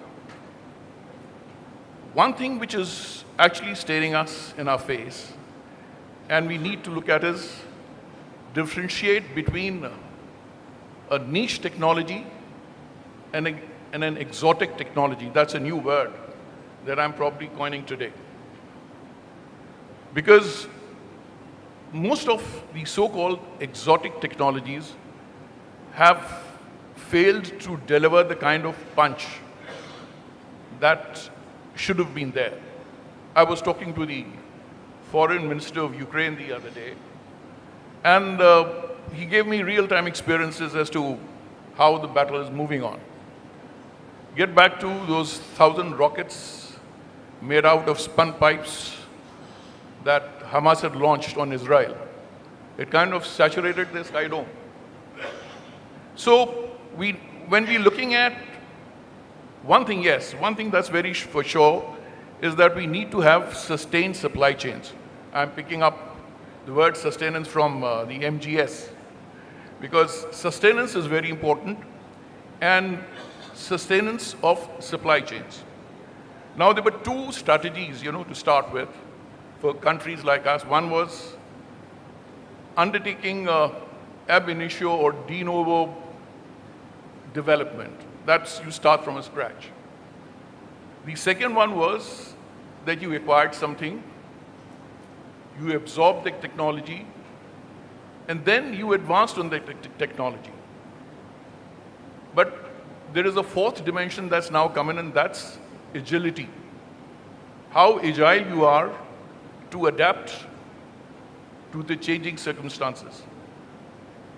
And when we look at that, I think many things will have to change from the way things are moving in presently. You may not have that much of time, that luxury, for doing so many kinds of type approvals, etc., etc. You will need to be fast, understand what the problem is, and thereafter go forward. I was watching this movie 1983 yesterday, and there I remember Man Singh, the manager, telling Kapil Dev that you go and pep up the team. So Kapil Dev stands up and says, 7 of them are my seniors. What do I do to pep them up? I find myself in a very similar dilemma. I've got Air Marshal Deb sir, under who's kind of been my ideal. Got Dr. Manjeet Singh sir, and a very bright and young entrepreneur, Dr. Ashish Kansal. So I wouldn't take much time, but I would, incidentally, when I was in the Navy, we've talked recently a lot about this Rumi rocket, the hybrid rocket. Now, when Air Marshal sir was there, he had come with this proposal to the Navy, this about, I think, 5 years ago, saying that he was ready to build a hybrid rocket, but we didn't accept it at that point in time. So, sir, what kind of an ecosystem, in your view, should we have where we can nurture these technologies and so that we are world class? Hello. So, we are world class. There should be no doubt. Okay. I'm not an engineer. By training, I'm a fighter pilot. So I'm never in doubt, often wrong, but never in doubt. So I have no doubts that you're world class. Okay. We don't need nothing from nobody. Okay. And, but yes, in order to come to a particular level of preparedness for war, we had to take help from, many. You want a fighter engine. Take a long time before you develop a fighter engine. You need to, you need to get that technology. You need to be friends with people who will help you get there. Okay. Similarly, for many platforms and many technologies that are there, you want to. Navy wants to get a electromagnetic launcher. okay, the way it is there on the other carrier. It's difficult to develop it yourself for some time. Okay, and the second thing is that as a country, we are very law-abiding. We are not like China. Okay, China would go to any lengths, okay, to get that technology here. They will bribe people, they will get that stuff there, open it straight away and start reverse engineering it. Okay, we are not like that. Okay, we are not built like that. Okay, so it's not in our DNA. So that sort of slows us down too. Okay, there's a flip side. But I think the kind of standing that we have in the world, that is, you know, whatever technology that we get, it's to a dint of hard work and also having a very clear understanding of the person who's transferring that technology. So by and large, the things that we build are far more robust and they deliver, unlike what China builds. That is one thing. And if you ask me what is required in this ecosystem today, you know, it'll become very difficult for me with a straight push to say the government must do this, the government must do that. Okay, government has done all that it could. Okay, I don't have any experience. I didn't have any experience with the army. Just a week back, we had General Chaudhary with us. Okay, and I found army is also very smart and very quick, you know, off the chops. What I found with Navy particularly was that the kind of hand-holding that Navy does, okay, and the kind of facilities and the processes that Navy has, our Navy has, you commanded DGNI, that to my mind is one organization that Army should have and the Air Force too should have. Okay, with DGNI, with the Navy, you know, they can assure you things, they can get things done on a given timeline, which is very difficult for the Army and for the Air Force too. Okay, because there are many other agencies are involved. What I find as an entrepreneur for the last 6 years is that it is our industry, okay, that has to wake up. I'll give you my example.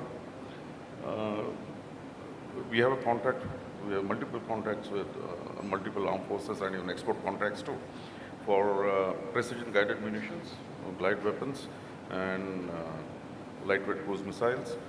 And Navy calls it long range precision powered missile. Okay. When I look around for subsystems from Indian vendors, okay, the Indian vendors first ask me, how much are you selling it for? They calculate my margins and then they make sure that my margin comes down to 10%. Okay, that is not the way to do business. You have an inertial navigation system to sell, I want to buy it from you. Just sell it to me at the cost that you feel is fair. Don't calculate my margins. Okay. We went to a PSU and we told them that we need a particular kind of aluminum from them. The cost, you won't believe, was 3 times that it took to import me from Korea. Whose response? How will our industry grow if you want to, you know, cut each other's feet? Then the issue of IP. Okay, my company survives because of its IP. We have a simulation centers, we have bright minds who think of new projects, who think of new designs, and every organization that we go to, whether it is required or not, they want our design documents. Why should somebody who is giving me a pyro need my design documents? Okay. So protection of IP and quoting a fair price, okay, that is very important. This our Indian vendors must learn. Okay.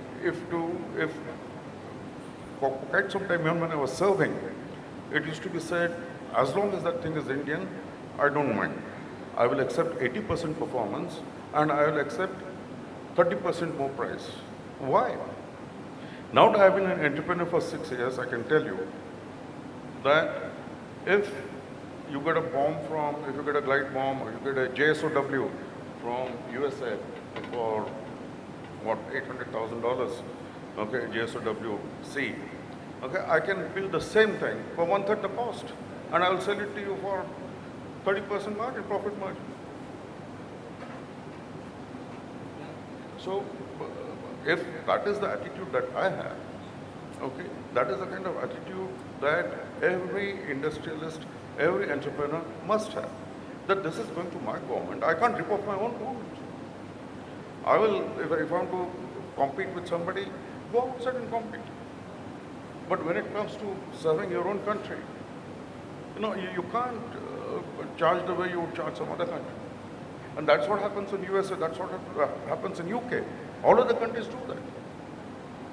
So if a local guy is developing something and he has to source his equipment in order to meet the IDDM requirements from Indian subsystem suppliers, it's really not economical because those people want margins like 300%, 400%. So the industry has to learn first. Government is doing all that it can. The services are doing all that it can. Okay, we have to learn to support each other and not be unreasoned when it comes to delivery.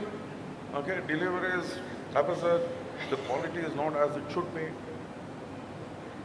Okay, so my cribs are not for the government, my cribs are not against the processes in the ministry. Yes, they require some streamlining, I'm sure they will be streamlined. Okay, but my big crib as an entrepreneur is against my colleagues. Okay, who for some reason they feel that if he's an Indian, then I must squeeze him for all his work. And the same guy, okay, when he sells it to Israel, okay, he will sell it 1/3 the cost.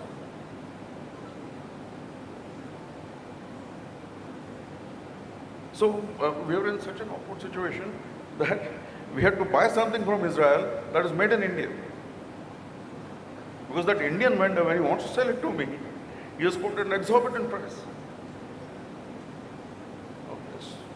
So for indigenization and for this current ecosystem, I feel that the ball is in our court, where industrialists, entrepreneurs, vendors, subsystem developers, okay, that we have to price our equipment in a manner that it becomes competitive. Okay, and one should calculate what margins, what money the other guy is making. You don't understand what his expenses. You made some very pertinent points up. The two things that come out, one is the pricing part, and the other thing is protecting IPs. Now, when you look at protecting IPs, basically what you're saying is, if this is a product that I've developed, the same thing should not come through somebody else. Yeah. So when we get to that, and the MGS was just now saying that they would require minimum 3 vendors for any particular sub-classification of ammunition. Now, Dr. Mandeep Singh sir, you're in the company which I think, as far as explosives is concerned, is a pioneer and a leader in making ammunition. What are your views on, firstly, how can we cut down the timelines? Because when you get to the forces, time is of importance.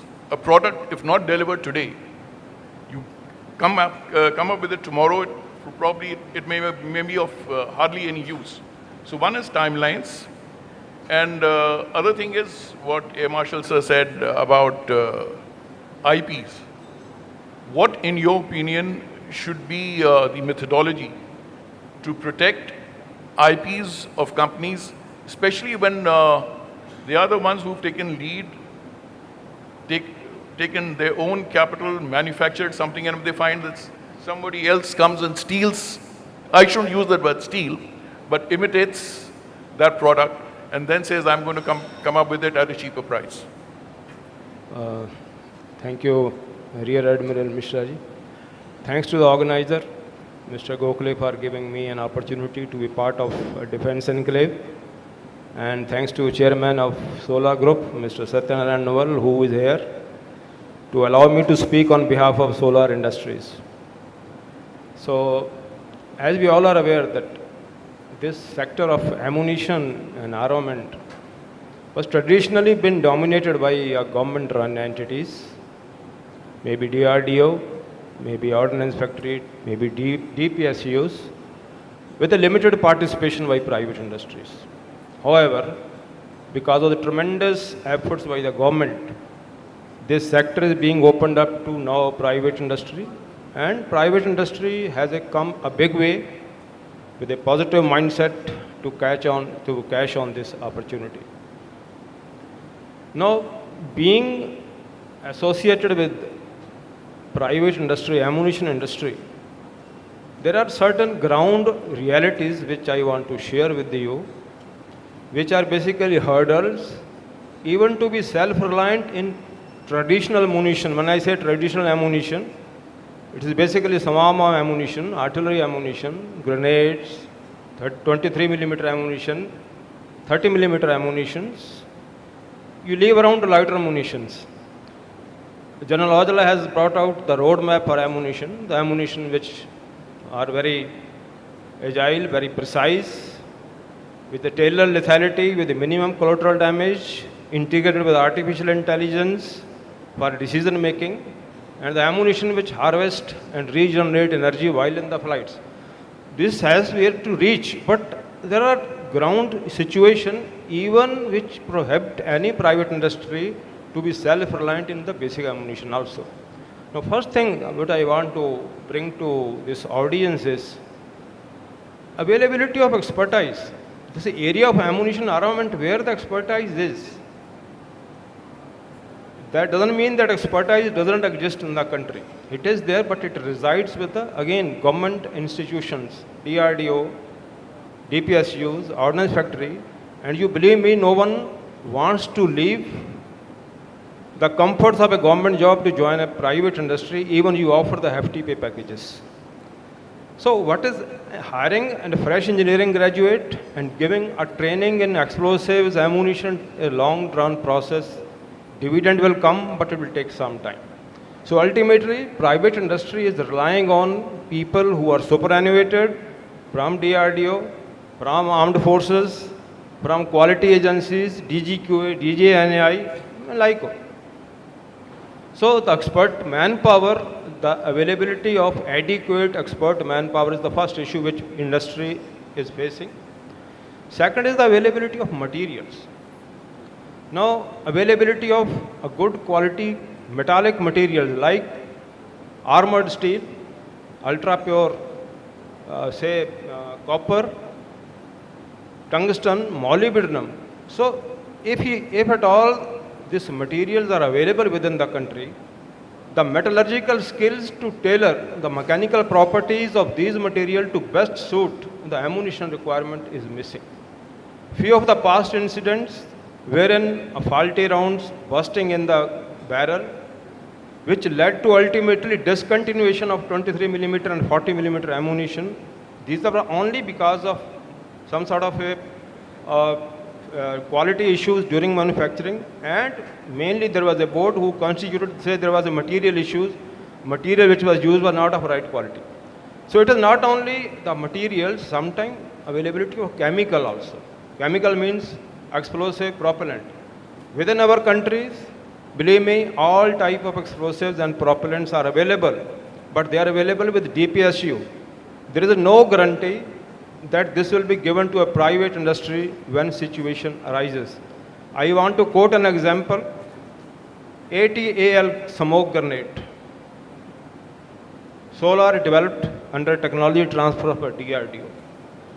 After transfer of technology, a production order given to Solar for manufacturing 60,000 numbers of a 60% L1 order.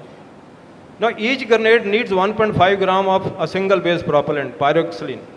And to execute the total order, I need 100 kg of a single base propellant. From the last 10 months, I have tried my best.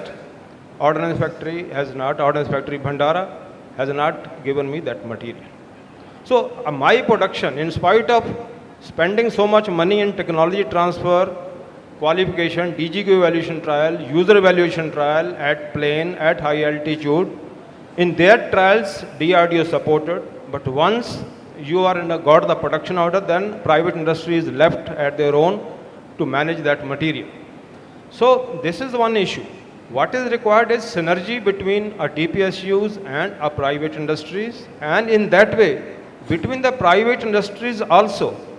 Sometimes it is seen that one private industry has made a lead system integrator, and he is not getting the support from other private industries who are supposed to provide component to the subsystem to the lead system integration. So that delays the acquisition. Third point which I have noticed is sustenance, ensuring a production capacity for a long time. Again, I will quote one example with due regard to General Oja sir. We delivered 10 lakhs grenade, and the last consignment of the grenades was in April 2023. Over the last 1.5 years, I am maintaining the infrastructure, I am retaining our expert manpower in anticipation of another order, because I am aware Indian Army needs a few lakhs of grenade more. And only the last week, RFP of another 8 lakhs grenade has come. So before the production starts, there will be another 3 to 4 months. So my issue is idling cost of almost 2 years in retaining that manpower and in maintaining that production infrastructure. Where it will go? Private industry won't be allowed to hike the prices because there is a last selling price available. So private industry has to absorb that loss. So it is not about the solar. Solar may be a big company can absorb, but think of the level 2 supplier who used to supply the metal component, who used to supply the rubber components. It is very difficult for them to retain all the production infrastructure and the manpower. So what will happen? Even with the best intentions of the private industry, because of the long processing time, this manufacturing of ammunition become financially unviable. Although it is getting done, but these are certain issues of idling time which nowhere comes. One more, Mishra ji, just 2 more minutes I will take, is that Make 2 under IDDM, a very good scheme, excellent scheme. But issue here is, based on the suo motu proposal by any private industry, or from the date RFI has been generated, it takes almost 1.5 years to 2 years to get a PSO. I understand this is an involved process, so many approvals are there, but still this time frame can be cut. Another issue is, once PSO is given, this PSO is given to multiple agencies. That multiple agencies, some are serious, who has the capacity, who have the capability. Some just for the sake of getting PSO, they have applied, and based on the technical evaluation, they have got the PSO. Industry who has submitted proposal, who is spending out of their own pocket, judicially working on the system, develops, qualify the system, but many others, they go on asking for a PTC extension, and it becomes a never-ending story. So the proposal which came from original somebody, who he's not getting the dividends what he's supposed to get. So my request to General Mann is that there is a requirement of a physical verification of the capability and capacity of the firm by visiting the premises of the firm rather than taking a call based on a technical proposal. So these are some of the issues which are there and which a ammunition industry is facing, so that the acquisition or production getting delayed. Second part was, should I have time or? So, second part was R&D. Now, research and development in private industry, it is already started, but again, as I said, it has been started by forming a nucleus of the people who are drawn from the production infrastructure, or people who have been hired, or people who have been superannuated, they are working like a consultant or a guidance. But like I'll say solar industries, we only added one area, is the loiter munitions. And loiter munition, not that somebody gave us any project, we took our own. So loiter munition, we showed to the user was very happy. He gave us order in emergency purchase. We were only in R&D phase. So we followed the process of concurrent engineering wherein research, development, testing and production went concurrently. And today I'll speak that within 16 months of time, we have delivered 50% of the ammunition, lighter ammunition, and 25% yesterday got cleared through PDI, only 25% are remaining. So there are higher variants. Thanks to IDEX project, which was sanctioned by General Man, ADB, to one of the startup through which our industry get into this and we got an opportunity to develop. Now coming to IP right of this particular thing, since this is our own project, so IP rights are lying with us. For make two projects, I will suggest that rather than having total 100% IP rights with the services who are basically a fund provider, there should be a joint IP right with the industry also who is doing so much efforts, plus of course ADB who is providing the resources, who are providing the funds. Thank you very much. Thank you, sir. You've actually raised again some very pertinent points. One is, which we actually need to see when we are looking at capacities that are available within the country. One has to look, as they say, the strength of the chain is in the weakest link. So if some particular component is not coming from somewhere, the fact remains that whether you call it a hand grenade or you call a 30 mm round or whatever that may be, you don't have it. So when we're looking at capacities, we are not only looking at capacities of assembling the final product, but making the product right through from the very basic stages. Coming to surge capacities, now Ashish Kansalji is the director of SMPP, and I just learned that he's going in a big way, investing into making of 155 ammunition, as well as propellants and high explosives. So how do you figure this out? I mean, when we're looking at surge capacities, and with so many people getting into this, today there is a huge demand of 155. I acknowledge that. But in times to come, this demand may or may not be there. Taking cue from what Dr. Manjeet Singh said, that the facilities have been lying idle, and the capex, the interest on the capex is also something which needs to be looked at. So how do you think are we going to work out with these surge capacities, so to speak?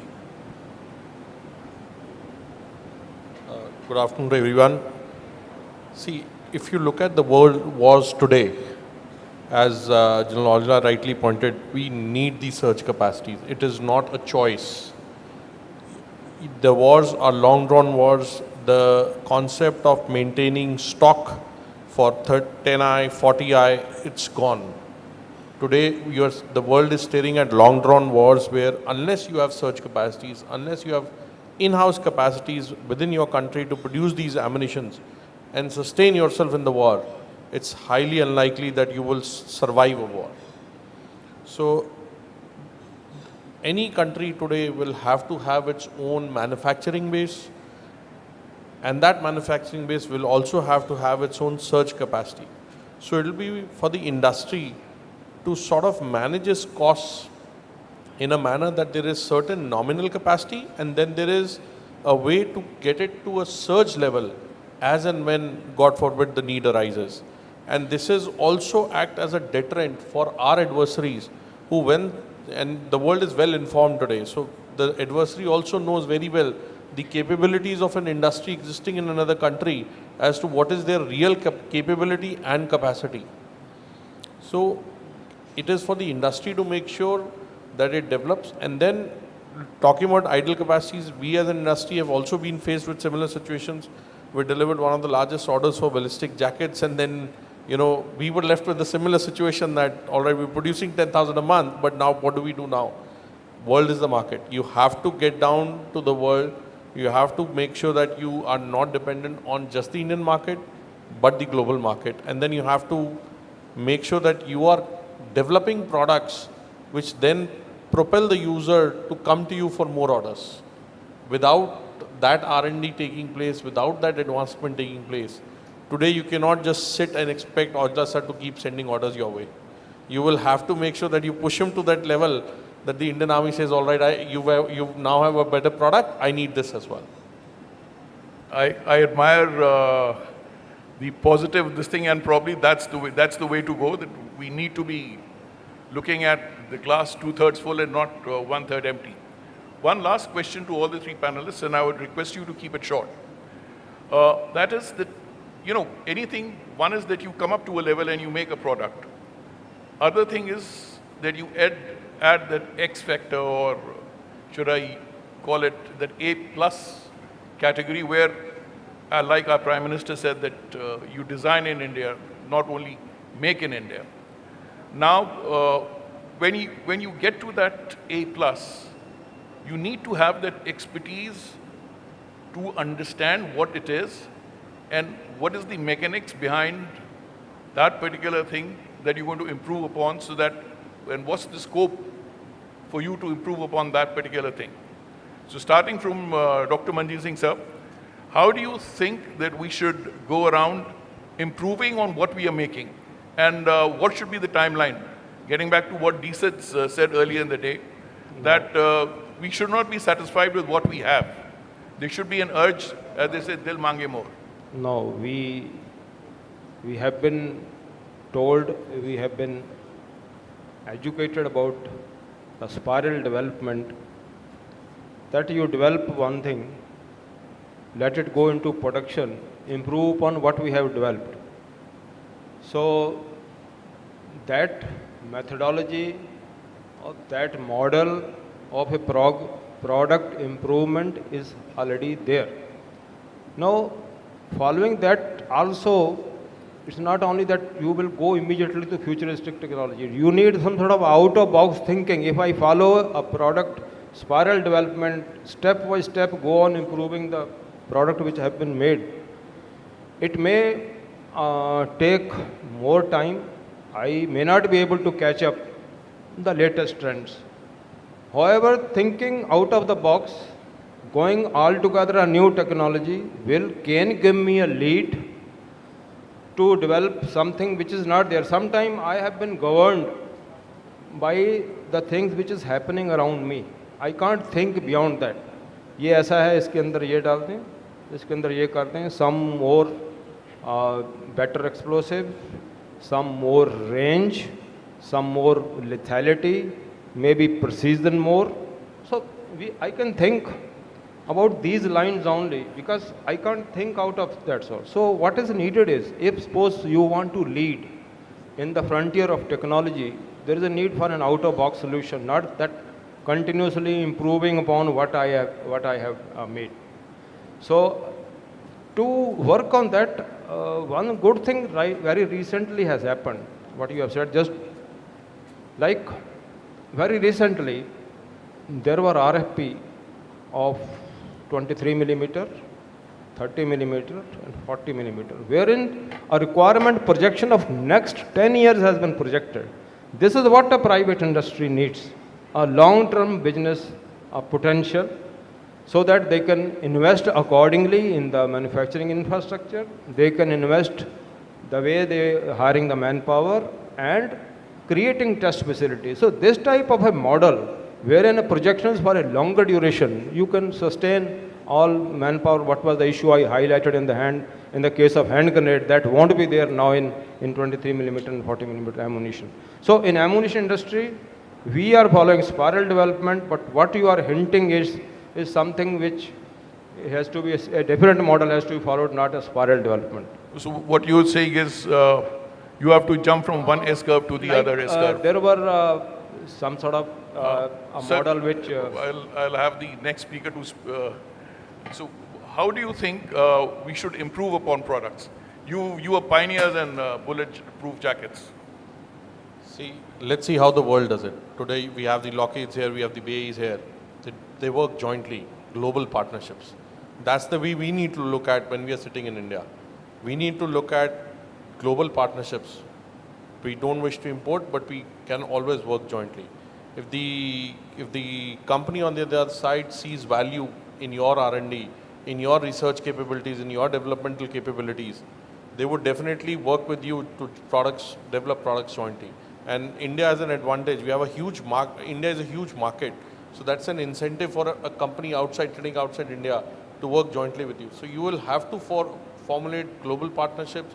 You have to work with global mindsets and develop products jointly. You cannot sit in your own shell and keep working alone. Thank you. Final words to you, sir. So as far as developing products which have IP here, okay, that is our company's first objective. All our product IP we hold. We don't need nobody. We don't need assistance from anybody to develop the products that we are developing. Okay. In fact, we are at such a stage that foreign countries are coming to us. They have asked assistance to develop products for them. Okay, that is where we are. And I'm sure I'm not the only company that is doing this. There are many companies that have this capability.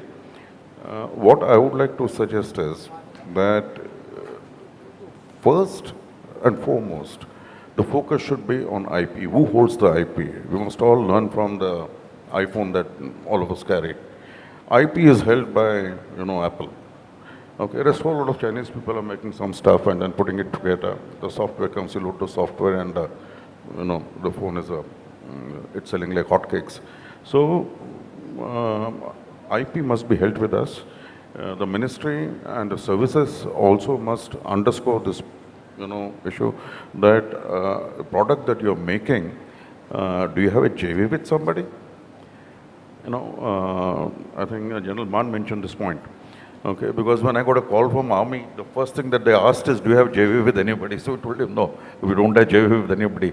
We didn't know which way it will go till the time General Mann clarified. So IP has to be totally with you. And once the IP is totally with you, there are so many things you can do. Today I am using a particular inertial navigation system. Tomorrow, an Indian chap comes up, he says, I have an inertial navigation system that is better and cheaper. Okay, I'll take it from him and just put it in. I can do that because IP is mine. Okay, so focus on IP is extremely important. Do these JVs and, importing technologies and this thing. I personally feel, okay, as a last resort. And when you have an assured market where this will sell, okay, fine. Okay, but when you're serving your country, making something for your country, JVs and importing technology, relying on other technology, that should be the last resort. Okay, that's my view. Thank you, sirs. I think we've had a very interesting session. It's a very complex topic, and I'm certain that everybody has got his own views. The whole purpose is to understand the dynamics and the various dimensions of this very complex problem. Thank you so very much. I'm sure the audience too would have got educated to an extent. Ma'am, do we have time for a question or we don't? I don't think so, sir. Sorry, we want to stick to schedule. If we could do Q&A during the networking breaks, the tea breaks, and then the subsequent breaks. Okay, all yours, ma'am. Thank you so much. Can I have a round of applause, please, for that panel? May I please invite General Aujla back on stage, and may I please request Brigadier Chatterjee, S.K. Chatterjee, retired, the editor of BharatShakti.in, to present mementos to the keynote speaker and the panelists.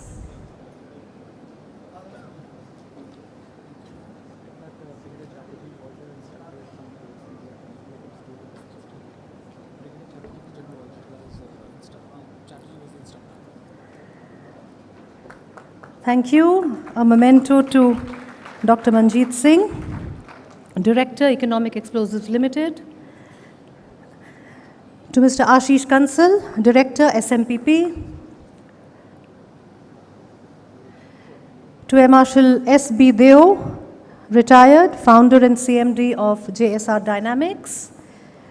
To the moderator, Rear Admiral Sanjay Mishra, retired, armament specialist.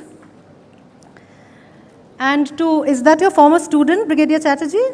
Were you his instructor, Lieutenant General Aujla's? Okay. He was a good student. Okay. To Lieutenant General Amardeep Singh Aujla, Master General of Sustenance. Can we have a quick group photograph, and then I'm going to announce the next knowledge session, please?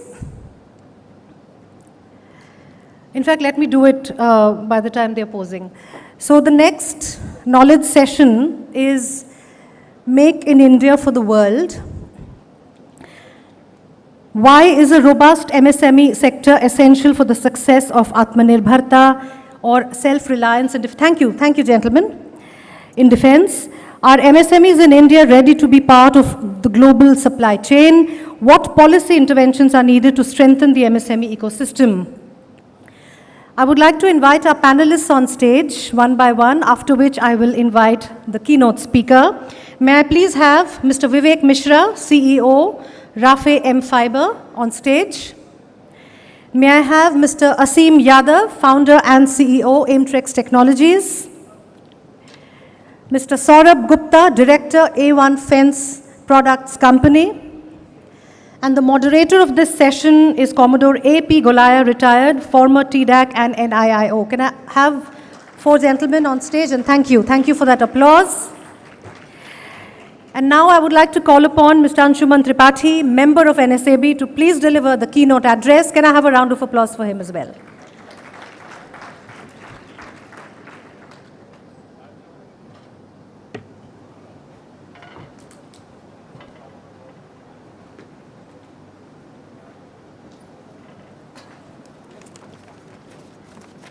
Wow.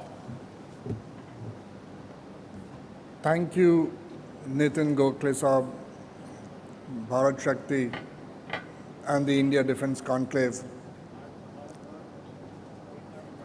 And thank you for being awake between this doldrum period of post-lunch and pre-coffee. Thank you all for this opportunity, and maybe I should have started like someone like Arnab Goswami saying, well, ladies and gentlemen, see, I see some people just woke up out here. Well, we're talking about the Make in India efforts, and we're talking about the MSMEs and the startups.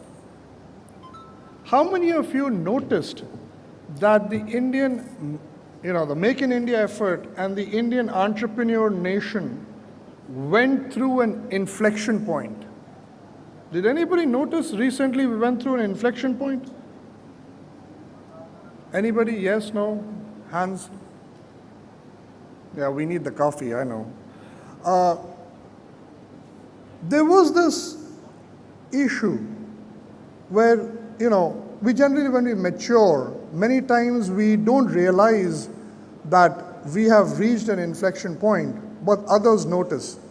Just like with our kids. Sometimes we don't notice that our kids have grown up till the grandparents come home or the relatives come home and say, oh, Johnny's really grown up.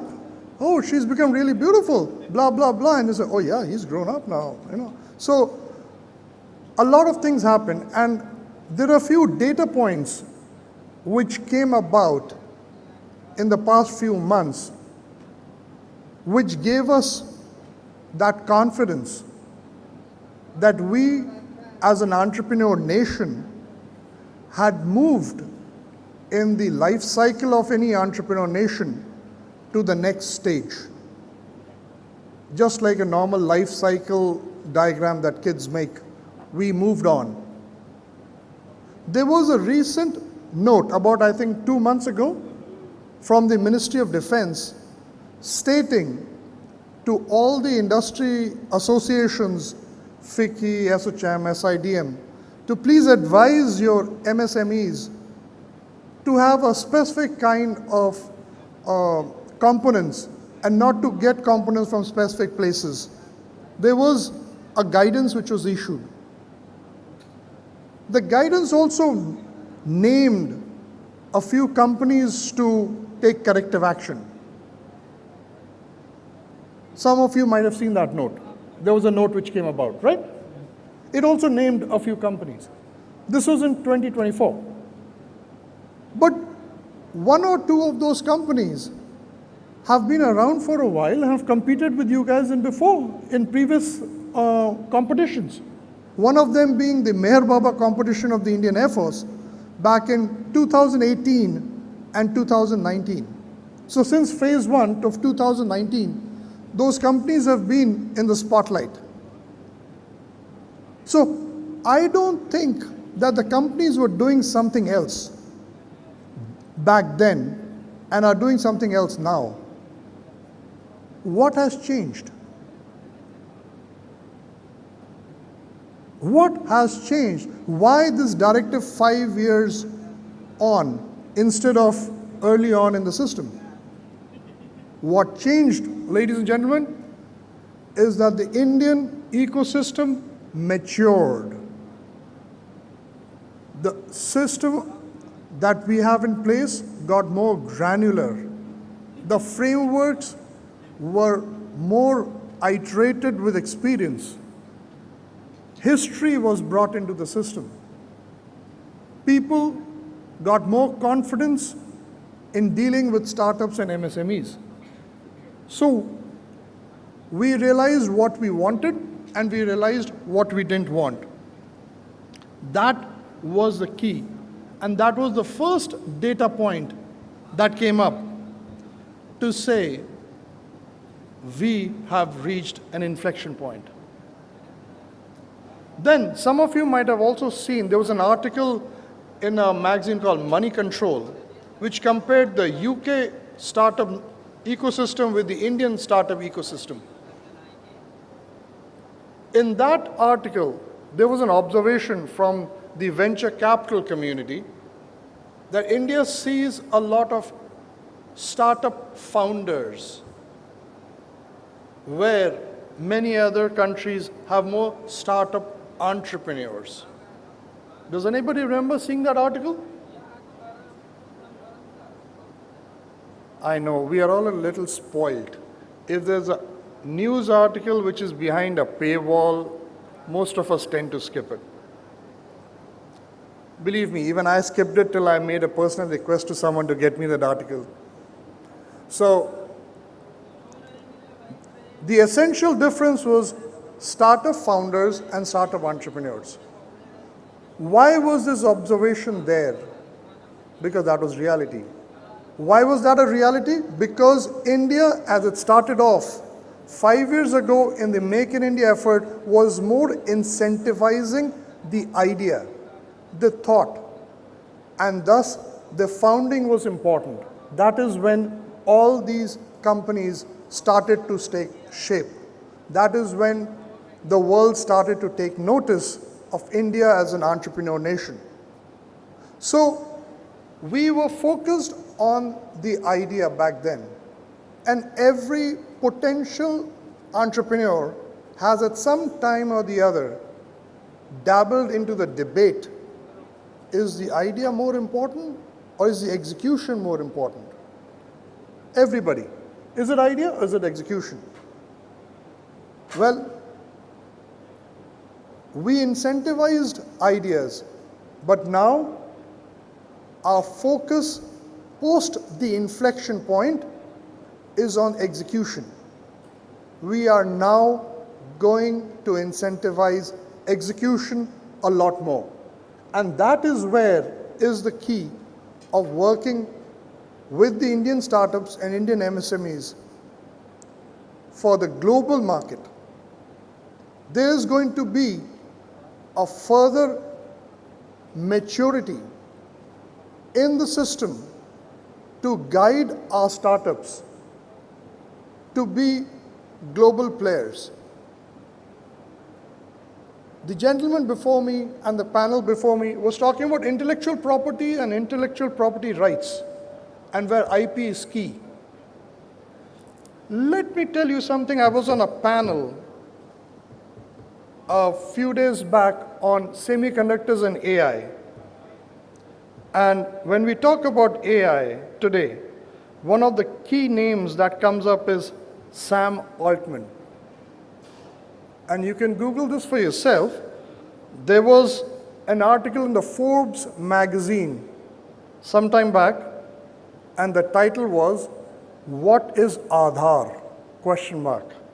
India's ID system, Sam Altman is reportedly modeling his eye screening crypto project WorldCoin after. reportedly modeling. Had this been the other way around, do you think they would have used such eloquent words? Or would they have just dissed out, India has just copied Sam Altman doing blah, blah, blah, blah, blah. So I don't, for the international community, I don't want to sound more like Russell Peters. I would like to come back to the point that intellectual property is important, but I emphasize, and my observation, personal observation, with all the intellectual property and all the rights, there's still a lot left for us to grow in. We have a lot of opportunity as we go forward post the inflection point of being in the phase where execution is key, and we actually, from the government, incentivize on your execution. In the next 5 years or so, what does the execution incentivization means? There'll be a lot of standardization in the lexicon. When I use the term PSQR, whether you wore an Indian uniform or you wore proudly the uniform of your different country, you spoke English, you speak Farsi, Arabic, Francais, Italiano, you still understand what is PSQR. But if I say to you, are you an MSME or are you a startup? I can bet each and everybody in the room has a different definition. And if everybody's going to have a different definition, how me as a private equity or a venture capitalist invest in you, how do I understand? How do I collaborate you with my other portfolio companies? Thus, going forward in the next phase, we shall see a lot of standardization in the execution. We shall see a lot of standardization and incentivization to take our startups globally. And I'm going to be in the audience. If anybody has any questions or would love to interact on this topic further, I'll be more than happy to interact with you. Thank you so much, and I'm looking forward to our entrepreneurial nation going to the next stage. Thank you so much. Thank you so much, Mr. Tripathi. And now may I hand over the session to Commodore Golaya.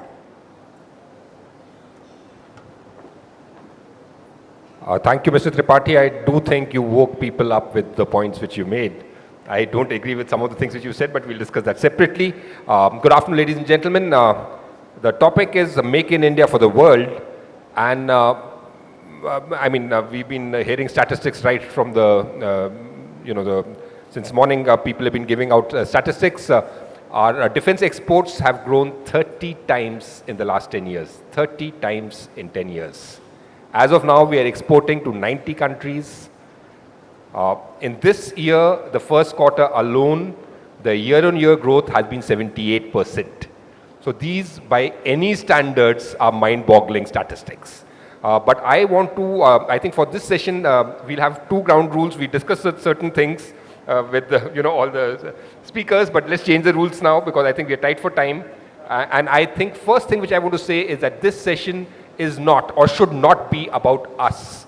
When I say us, I'm talking not only about the speakers, but about us. It should be about the people who are here, the people from the friendly foreign countries, all of you who are guests here.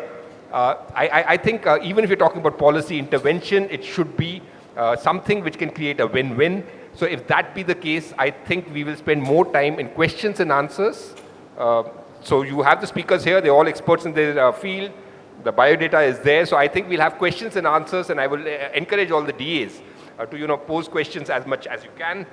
So that's one change. The second thing which I've noticed, there are 2 or 3 dichotomies, which they need not really be dichotomies, but there's something which we'll have to think about. So first thing which I've noticed since morning is that on one hand, we are talking about Atmanirbharta or self-reliance. And at the same time, we are talking about, and some of the sessions also arranged like that, being a part of the global supply chain.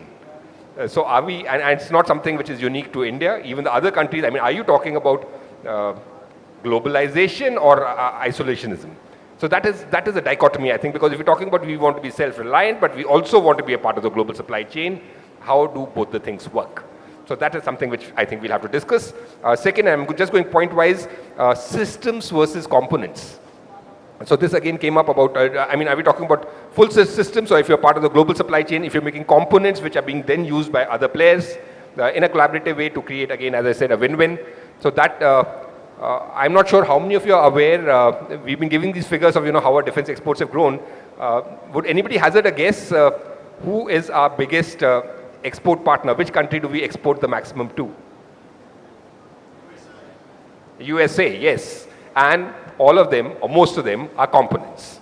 So it is the United States, which is not something which most people would say that, it would be somebody in our neighborhood, but that's not the case. The third one, Mr. Tripathi called it idea versus execution. Whether you see it that way or you talk about, the last panel they spoke about, the IP, innovation or manufacturing. Which of them is, both are important. You can also have innovation in manufacturing, but I think this is something which we need to discuss and we resolve. So with that very short, this thing, I think we'll start left to right. So we start with Mr. Gupta first. Since we spoke about manufacturing, and I think your strength is in manufacturing, though you also have innovation in manufacturing. I believe you are exporting to some 30 different countries, and you have manufacturing set up in 5 countries, if I'm not wrong. So if we can request you to cover, the manufacturing part of it, partnerships in those countries, how do you create a win-win? That's one, and I'll give 2 questions per speaker at one go. The second one, and remind me if you forget the question when you give the answer, the second one is about manpower. So one thing which you've been complaining about for a long time is about brain drain. The Indians go abroad and then they're working. So one is a brain drain, and it is also internally, with so many defense firms coming up, internal poaching. You have an employee who gets exposed to the IP or the process and then moves on to another firm. So would you like to comment on these 2 aspects? Thank you, sir. And first of all, thanks to Bharat Shakti to have us. Yeah. So taking your question directly, sir, you spoke about manufacturing in different countries and how we create win-win. So a lot of countries, just like India, are looking for in-country value. Yeah. And that is where we have to take our factories to these different countries, not just our ideas, not just our technology, but our factories over there. And when we start manufacturing in these countries, the stakes are very high, and the commitment level from our company and commitment from the defense establishment there is also of a different level as compared to when we are just manufacturing in India and supplying to those countries. That's one thing. The second thing which helps us when we take manufacturing to these different countries is, as an organization, A1 Fence has always tried to become one with the system that it exists in, which means it's not just the Indians who are going there and operating these companies. It's also a lot of local people who join the company, and we try to become local. Yeah? So this is the way that we are trying to create a win-win. Yeah? On your second question of, so I also want to comment upon, you spoke about innovation in manufacturing. So innovation in manufacturing, there are 2 aspects to it. One is we are innovating for the function. We are innovating to be efficient in what the product is meant to do. But there is also an important thing about innovating for manufacturing, so that we are able to manufacture at scale. So it's not just that the product has to meet the end application, it also should be manufacturable at scale. So when you're doing something like border security or border fencing, you are covering about hundreds and thousands of kilometers, and that's where you need to design things such that you can manufacture them at scale. Yeah. Now, coming to your second question of brain drain, obviously being an Indian company, there is always an affinity to your fellow countrymen in the other countries. Now, so when we are operating now, we have started a manufacturing in the US, we end up working with a lot of Indians over there, and the development that we are doing is not only in India, but we are also developing in whichever country we are in. Therefore, a lot of innovation that is being done by Indians and other nationalities in those countries travel back, as we are able to create an ecosystem where ideas and IP are able to travel seamlessly. So that's what I would say, that brain drain actually becomes irrelevant when we create an organization which is able to work without boundaries in a way. Yeah. So that's what I would say. Yeah. Thank you. Thank you for that. And moving on to Mr. Yadav, now I asked him about manufacturing, and I'll ask you about the innovation, because I believe you take pride in, you know, the innovation, the innovative streak of your company, which of course everybody does. But if you could cover the innovation part of it, not manufacture, and you know, if we want to grow big in defense exports or any kind of exports, finally it will come down to, you know, the quality control and how well are we able to execute, as Mr. Tripathi mentioned. So can you cover that part also, that and the role of especially the startups and MSMEs in that, who may not have you know, the infrastructure for that kind. So how do we ensure that the product quality is good, is the thing I would like you to cover. And I believe you have not exported till now. So the question to you is, what as per you makes, and it's not about your company alone, what makes India an attractive export partner? So good afternoon, ladies and gentlemen. First of all, I would like to express my gratitude to Team Bharat Shakti for, you know, allowing small companies, startups and MSMEs to be part of this platform. I think it's a fantastic opportunity for us to be under the same roof as the stalwarts of the industry, some very important decision makers in the government. My name is Aseem Yadav. I'm the founder and CEO of Aimtrex. I will not take too much time with my introduction. Just to build, you know, to the question that you, you know, mentioned about manufacturing and ensuring quality. What I would like to point out is that, you know, I founded the company at the age of 23 in 2007. After finishing my graduation from the US, I spent about 5 years in Texas, came down, and over the last 15 years since I started, we've been fortunate enough to execute over 25 projects for paramilitary forces, law enforcement agency, defense forces in India. And I think with this kind of experience of having executed in India, I think all companies which are doing business in India will agree and appreciate that meeting the expectations of clients in India, meeting the expectations of defense forces in India is a very difficult task. You know, it's not easy. Just because we're Indian companies, you know, it is not an easy experience, right? For any company which has taken part in any field evaluation trial, product validation trials, it's a transformative experience, you know, borderline spiritual, to clear field trials of any defense service or, you know, any force for that matter. So you should be looking at General Mann when you say that. No, I'm deliberately, you know, looking in on all a lighter directions. note, sir. Yeah, so, and you know, I as, you know, as an entrepreneur, I welcome that. You know, initially when you take part in these processes, you feel that, you know, you're being unnecessarily bothered about things. But when you start appreciating the kind of environment that this equipment has to operate in, you know, the kind of usage, like, I mean, if you see the wish list that the defense forces in India have, you want the product to be technologically advanced. You know, you want it to be top of the line, absolutely. It has to be cost effective. You know, you want a product which will work in all types of environments. Thankfully, we are blessed with, you know, we have the experience of extreme weather conditions all across the nation. And I think that comes in very handy too. You know, and then you want product which is easy to use, easy to maintain. And by the time you're done with this checklist of meeting the expectations, you know, you realize that you have created a product which, by the virtue of meeting the Indian standard, is now capable of meeting any standard in the world. You know, so you know, about your question of quality and manufacturing, you know, I feel that companies which are manufacturing in India for the Indian market are, you know, very strongly positioned to cater to any demand, you know, of the international market. Now, the other question of, you know, if I'm correct, and you can, you know, correct me at any time, was about innovation, right? And I think that is where especially MSME companies, small companies have, you know, bring that kind of agility to the table where I am able to adapt to the situation very quickly.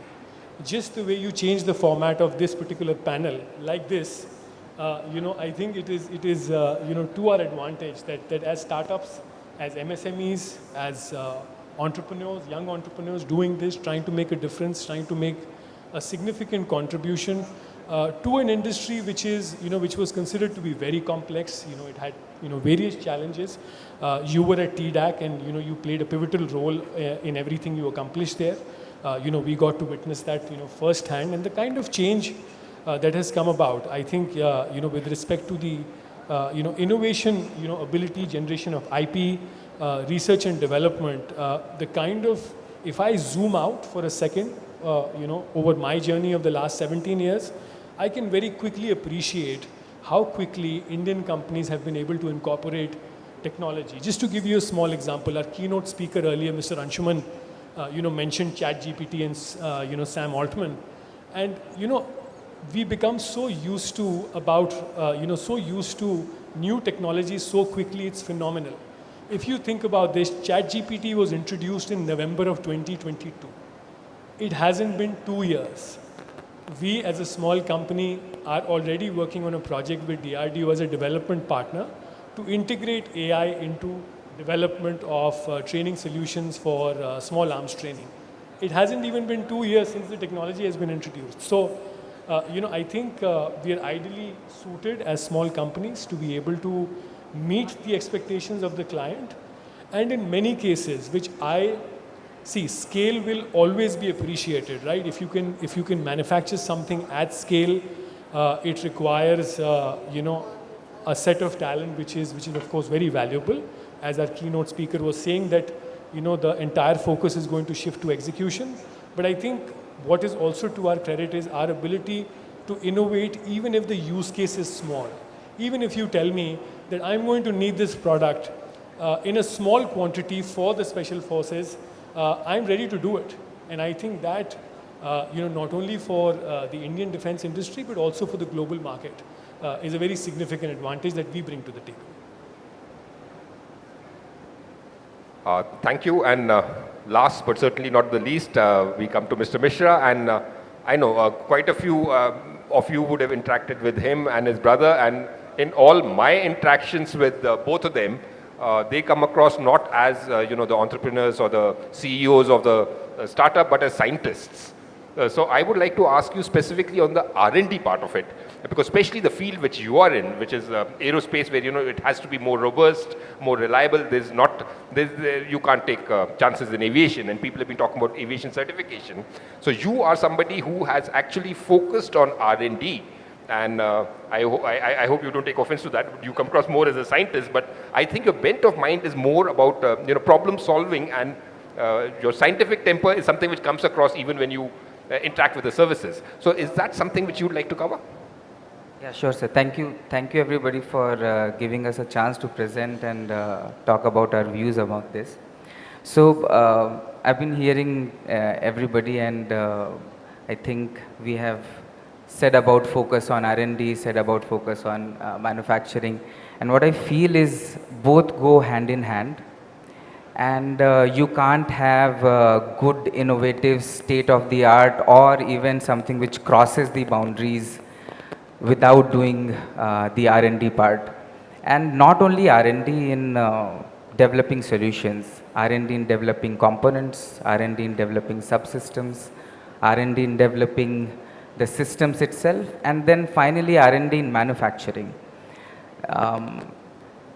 The best part about the time that we are living in is that we have so many tools to do the simulations, do a very high fidelity modeling, and even before you put a part in the machine, you are able to get to a solution where you are confident that this is going to work. And over the last 7-8 years that we have been working, we have been focusing on this. Initially, it needs patience, for sure. For 3-4 years, we didn't do anything, no manufacturing. We visited our customers. We tried to find what are the gaps there. How can we build science behind what we want to build? And the result of that is that given any challenges, most of the challenges we are able to do a turnaround time of 3 to 4 months. And that is because we have worked very hard on the initial research part. Now this is where the R&D can play a big role, even for the manufacturing part. We specialize in manufacturing UAVs.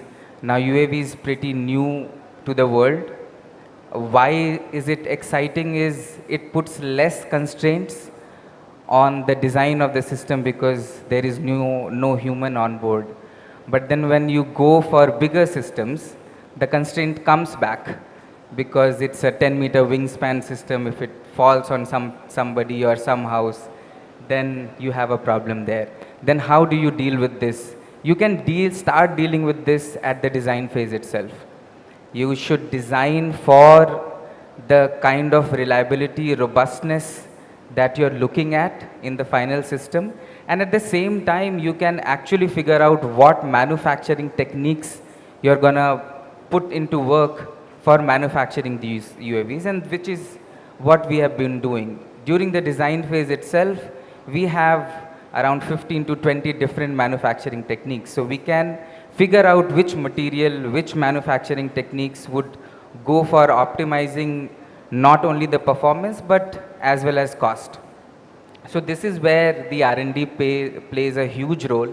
And as Sir was saying in the previous panel, IPs is again something extremely, extremely important, because say you want to get a autopilot from outside.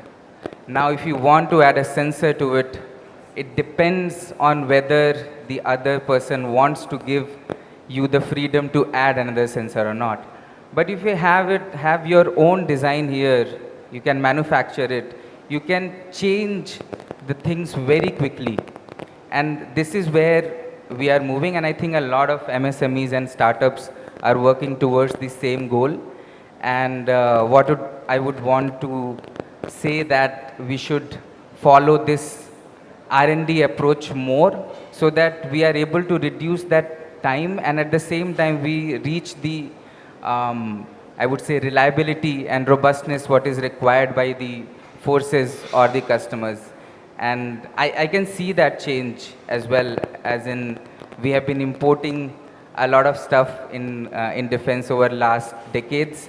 So initially when Indian companies present this to the defense forces, of course there is a check which they need to do, whether it's reliable enough, whether it's robust enough, whether the thing which is desired to carry ammunition, it should not fall on themselves. So that needs to be done. But over the period of few years, we are seeing this, that forces are also trying to cooperate as much as they can, both in terms of procedures and leniency that can be provided in the performance itself. But of course, you can't have any leniency in terms of robustness or reliability of the system. So that's my point of view. Thank you. Thank you. And I noticed we managed to save 9 minutes 45 seconds. The timer here tells me that. So I think we'll have enough time for the question and answers. While you think of the questions and answers, and then we'll decide which order to take it in, why don't we give just about 30 seconds to each of the speakers?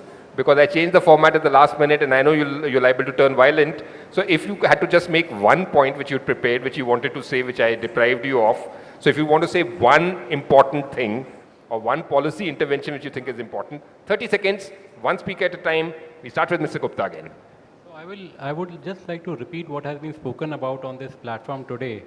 That is, when we design, when we develop something, and when the tenders come out, and when we are told that you are the only vendor, and we need another 2 vendors, I think that's kind of goes against the innovation. Yeah? So I would like to reinforce that if we can find more creative ways of making a purchase, I think that will help us quite a lot. Yeah, thank you. So till now the problem was one vendor and one buyer. What we are trying here is to have, if one vendor, if it is really innovative, but multiple buyers. So that's why we are targeting the world. Mr. Yadav. Well, sir, I mean, I don't really have a specific recommendation. I think the government is already doing a great job. We are a beneficiary of the phenomenal, supportive policy framework which has been put into place, whether it is, the IDEX platform, IDDM, Just a small sort of, suggestive, and also I would like to add and specifically mention that the work that Department of Defense Production and the DAs are doing in bringing export opportunities to us has been phenomenal.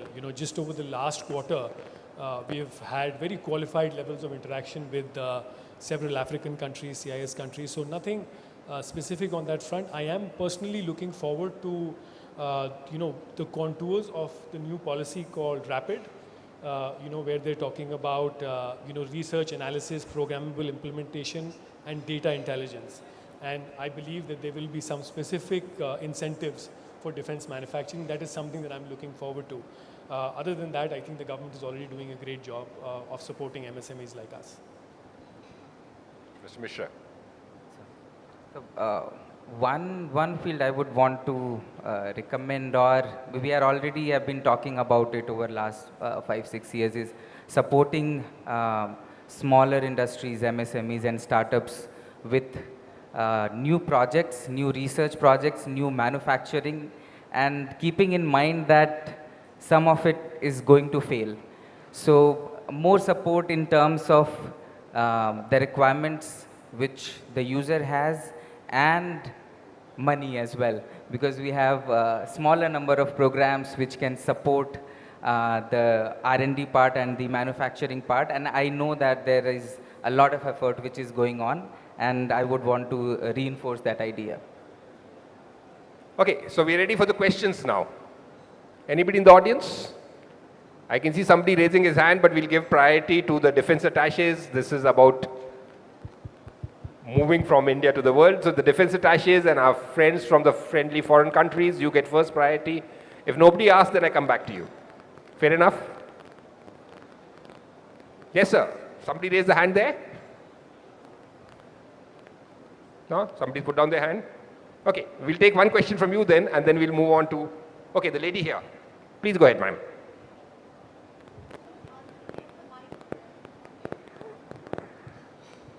Hi everyone, this is Bhavika here, just a 21-year-old, so I'm really apologetic in case my question does not really stand the technical aspect of this forum. However, sir, I had a question to Saurabh, sir, in particular. When you mentioned about brain drain specifically, you indirectly mentioned about the competence of the Indian professionals in abroad. However, at the same time, how do you feel that we, in our capacity in the Indian jurisdiction, can ensure that the skilled workforce has equal and well-skilled opportunities in the Indian domain itself, while also ensuring that we maintain the static global ranking that the Indian professionals have in accordance to the statement that you made? So let me just make sure if I understand your question well. So what you're saying is that how do we ensure that the intellectual community stays in the country? Yes, sir. Yeah. So the reasoning behind that question is because when you say that the Indian professionals, we are going outside and we are still working, as you quoted, I think right. So I think at the same time, the amount of remunerations which are coming back to the Indian territory would not mark up at a par with what we are, the amount of efforts that an Indian person puts out in any other country, perhaps. Right. So how do you ensure that professional dynamo? Yeah. Thanks, Bhavika. So yeah, I understand this well. So Bhavika, I think things are changing very fast. A lot of discussion today has happened around innovation, about Make in India. There was statistics spoken about how the Indian defense market is growing. I believe as the business grows, as the economy grows, and as the remuneration packages are growing, I don't think that the rate of brain drain that we had 20 years back is what we have today. Yeah? So I think that's changing fast. Yeah. Thank you. Right. Okay. Thank you. Okay, next question. We'll take the question from there, or okay, ma'am, you. I'm still looking for the defense attaches to come up with a question, please. Yes, ma'am, please go ahead. Hi, everyone. I'm Shreya from SR Aerospace. We are also a startup that builds propulsion systems for UAVs and UAMs. One of my learning experience being in India has been that even though you do develop innovative products and you're able to scale, how do you really deploy it in the field where you want the defense forces to have the cutting edge while the innovation is still fresh? By the time it actually comes through the gestation period of coming through a defense order, it starts to it's been around a while and there are a fair amount of people who jumped into the Okay, so if I understand you right, you're talking about how do you compress the timelines from the time when the product has been made till the time it actually reaches the market? Absolutely. Would you like to take, no? No, we want somebody from the industry to say that, so I think it's all yours, or Mr. Mishra, any of you? Yeah, so see, initially when we talked, I talked about this as well. The idea is that we need to work more towards developing quicker, not by jumping the hoops, but by doing more, putting more research work into it. And if you're able to do that, you have a very quick turnaround time. So idea is to have that patience, initial patience, to work towards that part.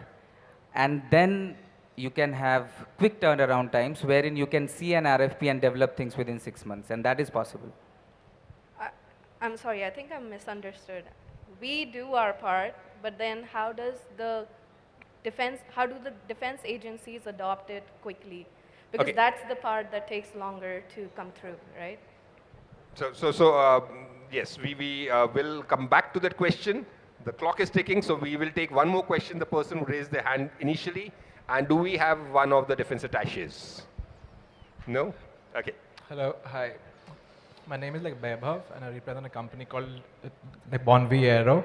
I had a question for Commodore Golaya, that what are the, your thoughts on the book Unit X in the Indian context?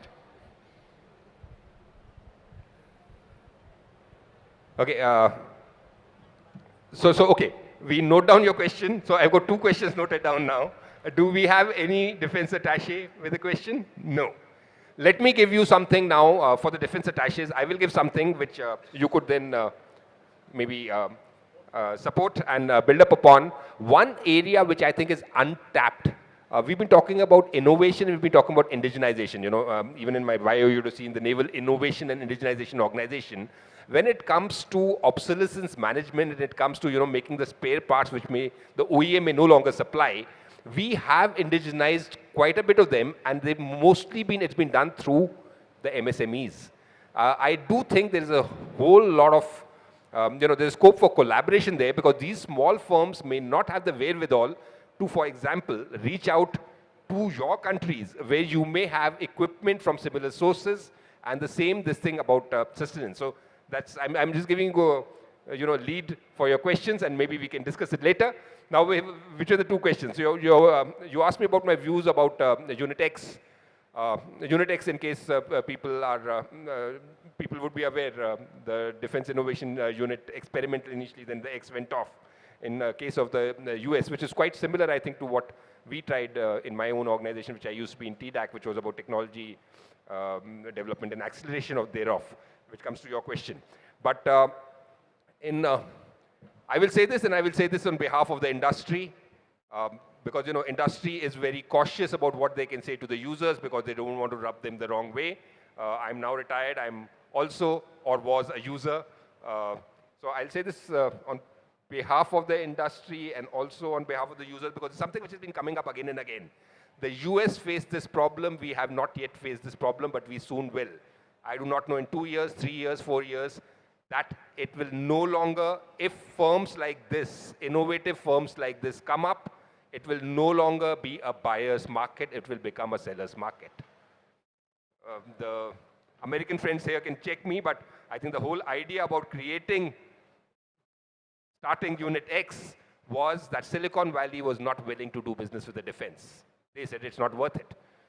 They said, why should we waste our time in the bureaucracy when we can make that much and more money by doing business outside? Because the speed of execution, and that's how it links up to your question also, ma'am, about, how do you make things faster? I think we in the armed forces have no choice. We have to move faster, and it is not because the nature of war is changing and warfare is becoming faster. The pace of change of technology is changing, and that has become faster. We do not have a problem with innovation, and this is a dialogue from that book only. We do not have a problem with innovation, we have a problem with procurement. I think the US Armed Forces have realized it. The whole book, or the whole thing was about that. The Indian Armed Forces have realized it. The organization which I used to work in, was all about that. And it says time's up. But I'm sure one last question if a defense attaché has a question. Otherwise, you can always ask us during the tea break. Going, gone. All yours, ma'am. Our defense attaches have always been reticent, but I'm sure they will have questions during the break. Thank you very much for that wonderful panel. May I have a round of applause, please, for that panel discussion? May I request Nitin Gokhale to please come up and present mementos to our panelists.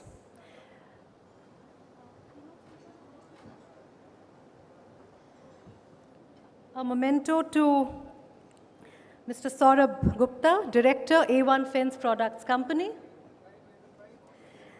To Mr. Aseem Yadav, Founder and CEO, Aimtrex Technologies. To Mr. Vivek Mishra, CEO, Rafe M Fiber. And Commodore A.P. Golaya, who headed Naval Innovation and Indigenization Organization and Technology Development and Acceleration. Thank you very much, gentlemen. A quick photograph. And we will have a stretching of the legs break for 10 minutes. And after that, please be prepared. We have 3 knowledge sessions. We have 1 interaction with the Army Chief and a fireside chat with the CDS. So all of that coming up just after this. I will see you in exactly 10 minutes. Thank you.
Ladies and gentlemen, requesting all of you to please start settling down in your seats. I hope you've had a cup of tea or coffee. Requesting all of you to please start settling down. We're about to start the next part of the conclave. We will start with a knowledge session on defense exports, followed by a very important session, something that we started last year, Indo-Pacific. Then there will be an interaction with the Army Chief. The Navy Chief will be delivering the keynote address at the session on Indo-Pacific. Then there will be the interaction with the Army Chief. Then there will be another knowledge session on foreign OEMs, followed by a fireside chat with the Chief of Defense Staff. So again, stellar speakers, very, very important sessions, requesting all of you to please come back, settle down, let us begin. We don't want to be late for cocktails. Can I please request all of you to come back and settle down? We're going to start the next session in exactly 1 minute. Thank you.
Ladies and gentlemen, I welcome all of you back after that short tea break. The next session, knowledge session 4, is defense exports, the next steps. Indian defense exports have surged in recent years. What has worked? What more needs to be done? Are defense exports pure commercial decisions or have a strategic underpinning? These are going to be the issues we're going to talk about. We were supposed to have Mr. Arun Ramchandani, EVP and Head L&T Precision Engineering and Systems IC, but he had to leave for an important meeting. In his stead, we have Mr. Vikas Khita, Vice President and Head Corporate Office and International Relations, Larsen & Toubro Business. He was going to be speaking instead of Mr. Arun Ramchandani. We have Dr. S.K. Sundararaman, MD of Shiva Texian. We have Mr. Nilesh Tungar, CEO and President, Bharat Forge Limited. I request the three panelists to please come up on stage, and the moderator, I invite the moderator to escort them on stage, Brigadier S.K. Chatterjee, retired editor of BharatShakti.in. Can I have a round of applause, please, for our panelists and the moderator? Defense exports, the next steps, knowledge session 4. I hand over the session to the moderator. Thank you.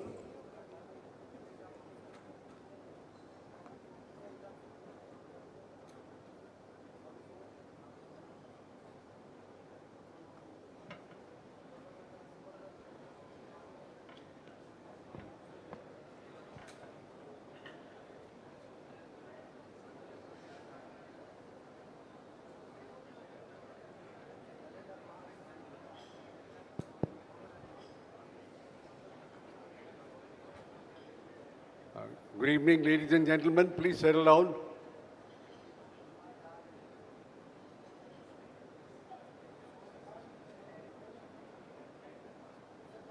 Good evening, everybody.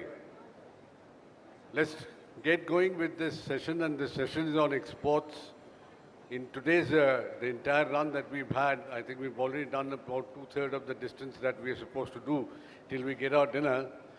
We've talked about a lot about how exports are being handled also in the other sessions. So we'll just build up on what we've already come to know and just carry it a little further, this particular discussion. Doesn't matter. Right. We are otherwise the biggest importers, and we have been so for most of the years, the last couple of decades perhaps. At least one decade that I can think of. And we want to now get into exports and exports in a big way, and I'm sure a lot has already been done, and it's all quite obvious. The kind of numbers that you got from the other speakers in other sessions who came on the stage over here are by themselves quite revealing.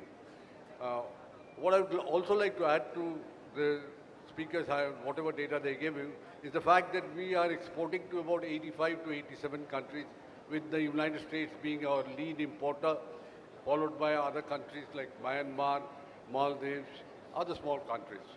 They are also importing things from us. Mostly it is components, subsystems, systems. Full platforms, very few. Right.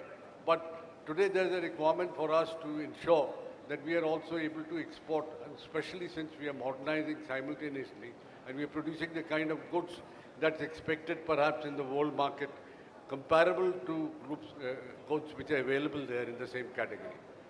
So I have a very fine panel with me, and let me welcome them. We're glad to have you gentlemen over here, all very knowledgeable people. All three are from the private sector, so you'll get the views of the private sector quite good. Welcome to the panel. If you all are ready, then I start off with my first question. And my first question, well, let's have it to you start with, and then we'll roll it forward if required, is policy issues. You see, as far as goods, defense goods, equipment is concerned, it's quite sensitive, this business of selling them, because you have to ensure there is no problem with the government, that the governments of the two countries are compatible with each other, they're ready to accept it. So perhaps policies play a bigger role in defense exports than in normal exports.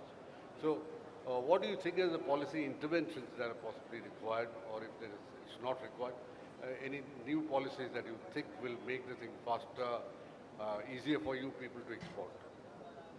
Thank you, Brigadier Chatterjee. Firstly, compliments to Nitin and the entire Bharat Shakti team. I think every year the conclave becomes richer in terms of the topics and the engagements that go on, and of course the networking that happens. Today all of us are talking about exports. Actually is a culmination of multiple things that have happened.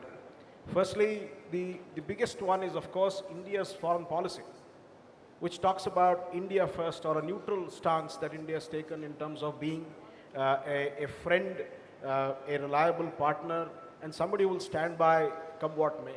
So the brand India in terms of reliable partner, I think is the biggest one that actually has got us to this point. That's the first one.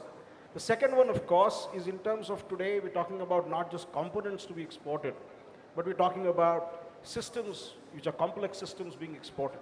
I think that's the other big change that has happened in terms of the products being matured or the products coming to maturity that we can actually go and talk about. So from an export point of view, and as you said, policy, I think is most critical. I think defense exports is geopolitics. It's also a tool of geopolitics.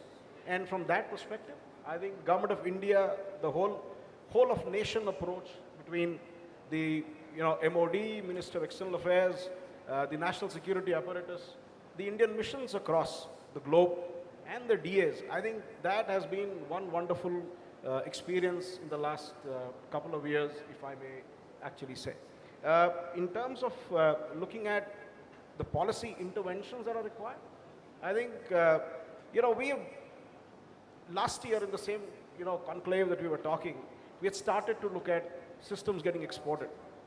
Today, we actually have delivered systems, complex systems, to other countries, and we need to make it a success. Now, the biggest one is to ensure that we can deliver those systems there, maintain them there. So probably you'll have to, you can't stay outside the fire. You need to be there to say that India as a country and the government of India will work towards ensuring that the systems are delivered. So that's one probably an intervention that one specifically needs in terms of looking at things. The second part is the big change that is happening with India's engagement, is that the line of credit concept is coming to play in terms of defense exports.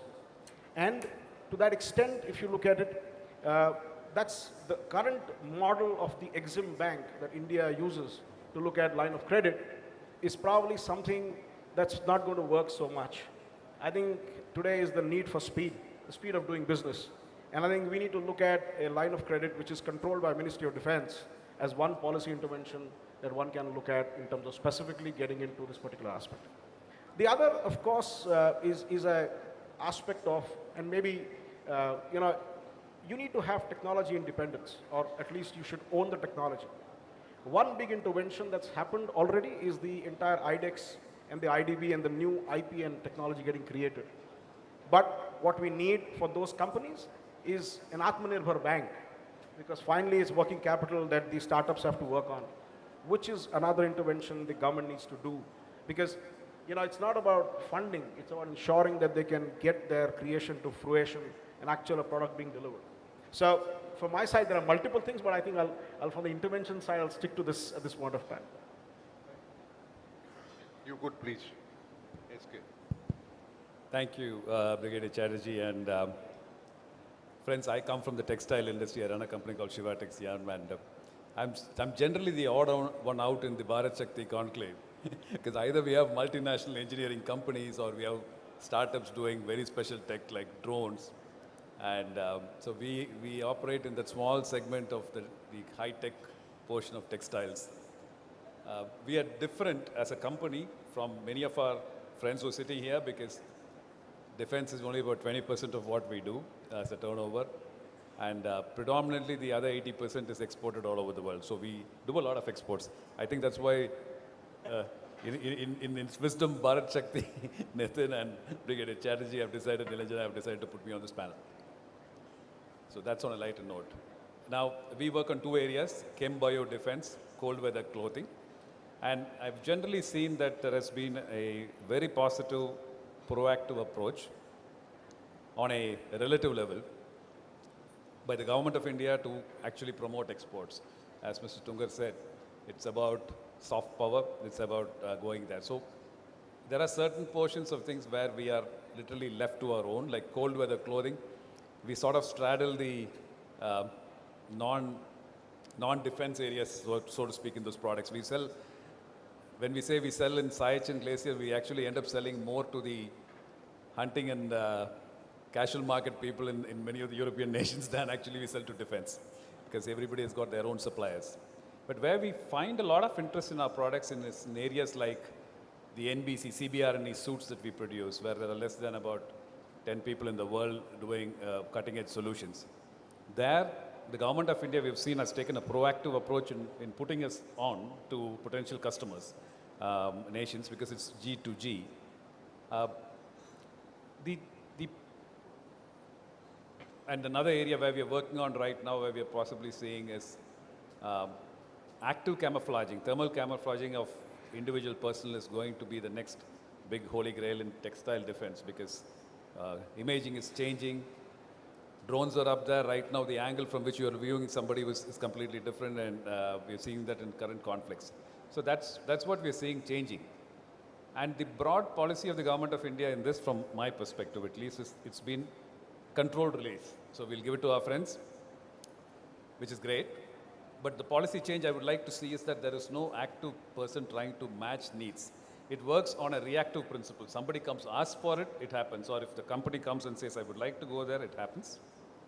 So a more proactive approach, particularly in textiles, I'm sure it happens in some of the armaments in other places, would be something that would be helpful in growing these things, because there is serious amount of tech here.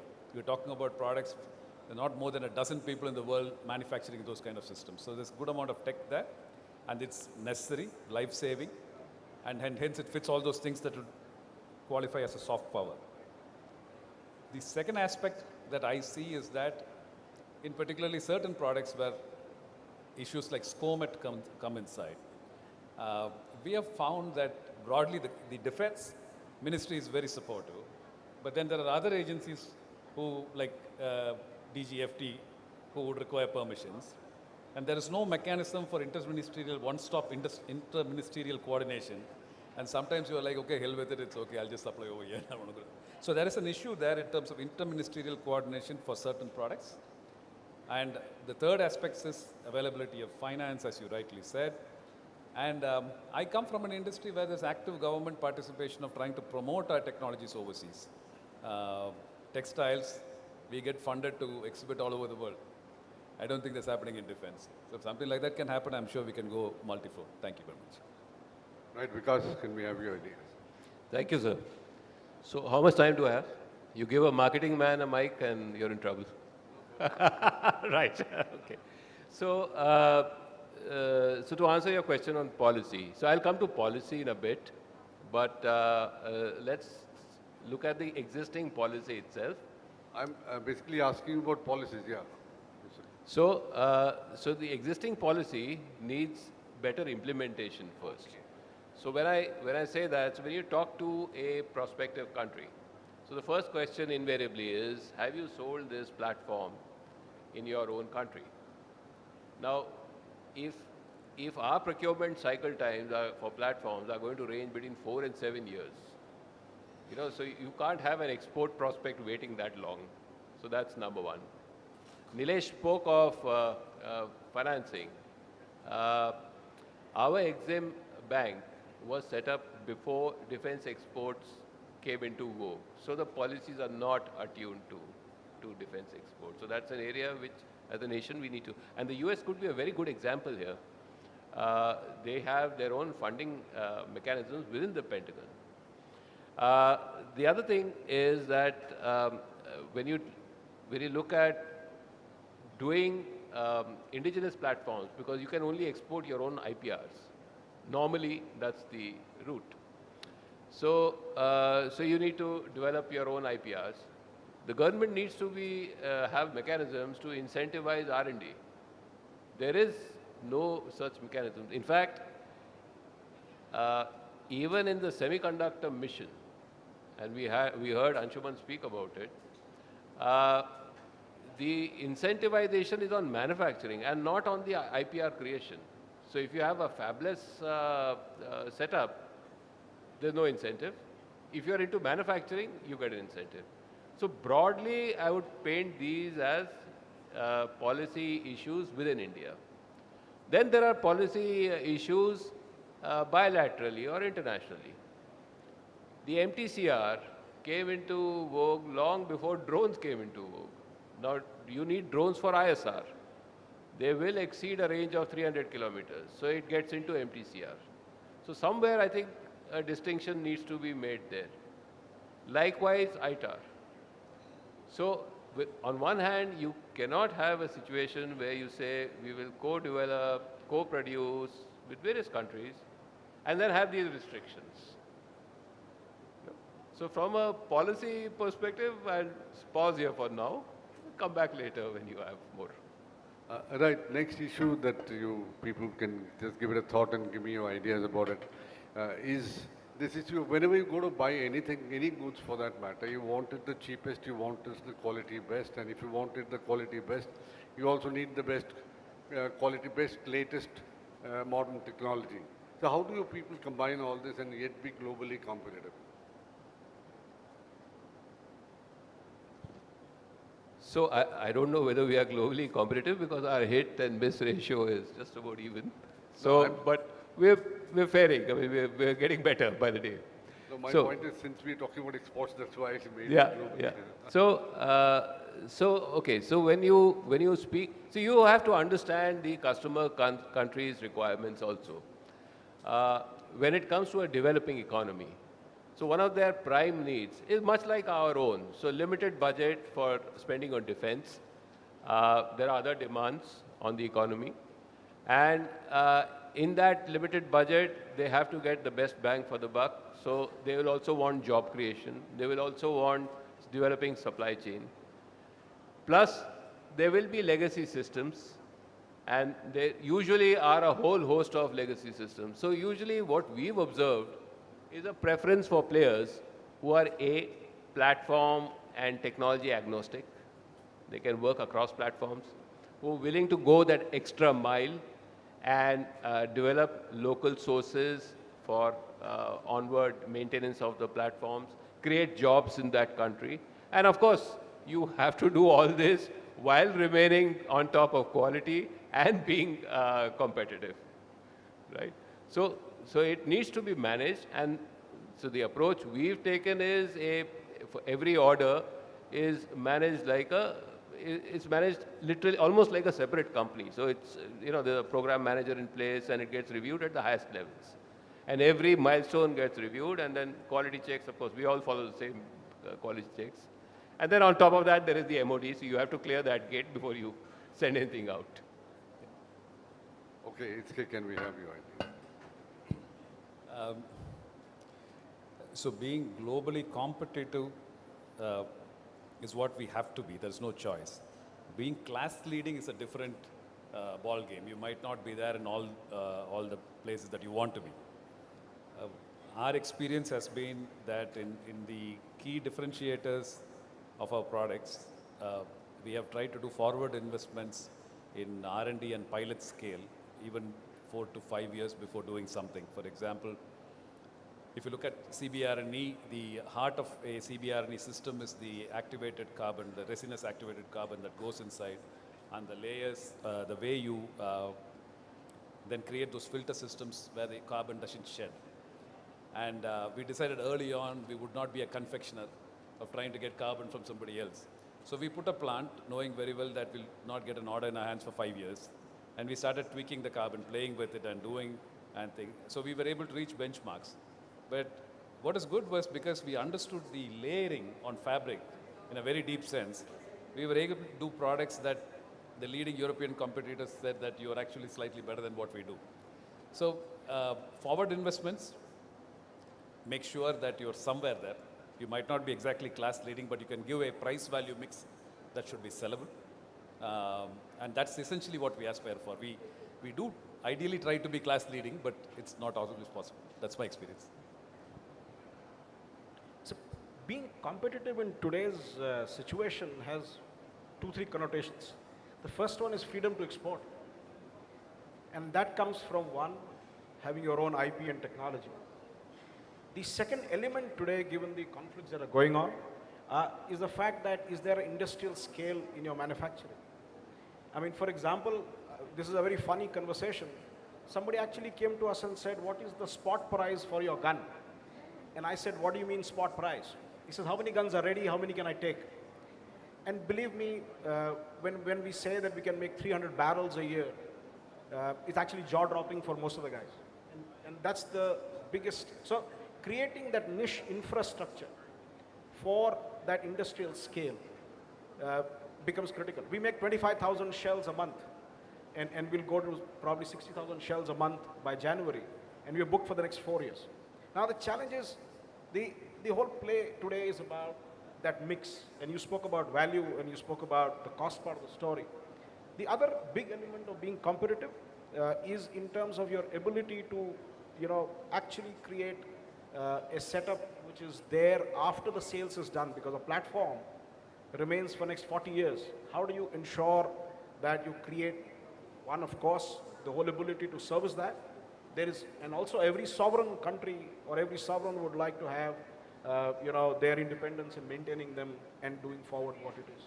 So the ability to do all of that together. And also, the biggest one at the end of the day is that it has to be, you spoke about, if not the class leading, I call it the, not the cutting edge, the bleeding edge. And today, India, actually in terms of technology, especially with the startup ecosystem coming in, has created that particular edge. And this whole game about, at the end of the day, to ensure that we have the whole synergy created for the India as a reliable partner. And I think at the end of the day, all of this, I mean, frankly, competitiveness today comes from a very different source than just cost or price. I don't think price is a discussion today in the system. It's about the ability to deliver, the reliability of the system, the intended use for which it is going. That's where the quality part comes in. There is no quality check. It's entirely your call of how you want to ensure whether it goes there or not goes there. So the aspect is different today of being competitive than just looking at costs at this point of time. See, one aspect that was being talked about in the other sessions that we had is that you've got a limited market. You've got a limited market, so it's difficult to put in a line possibly for producing only so many. So obviously you've got to map your requirements of various countries and decide which are the products which are in tune with your produce, and then going for those countries specifically. How is this process being done? How do the defense attaches fit into it? Are they proving to be an asset? What's the story? We'll start from the other end now. So, firstly, we are not going out to every country. So, we look at their requirements and our own capabilities. So, for us, less is more rather than spreading ourselves thin. So, the few countries that we do work with and very closely, the defense attaches have been extremely helpful. And the embassy, the missions, Indian missions abroad, and also the customer country's embassy here in India, they've also been very helpful. So that is one. The areas where we are now looking at in the next, so as you're aware, as a company, we have also forayed into semiconductors, right? And the way we see, and especially after the events of the last 2 days, in West Asia, we think that cybersecurity, semiconductors are going to become an intrinsic piece of defense manufacturing. Right? People will want to buy from an extremely safe source. So, so we are therefore expanding our horizons and reaching out to other countries as well. And the response from the Indian missions and the defense attaches is extremely good, very proactive. And they also, and it's not just, they don't just send leads to us. They would send a lead to the MOD, which will then go down to SIDM, and then from SIDM, the same lead goes equally to all the member companies. And then, then we are all running, competing, collaborating, and you know how it goes after that. The export promotion cell, they send you certain... Yeah, so that's something that's being worked on at the government level. It's yet to, we have President SIDM sitting somewhere here, so he'll be a better person to answer that. I suspect he's acting on it. I don't think he's dragging his feet. But yeah, that's definitely on the cards. Right, can I have your ideas? Our exposure, particularly when it came to CBR and a couple of places where we discussed. Speak a little louder. Yeah, okay. Yeah, I will.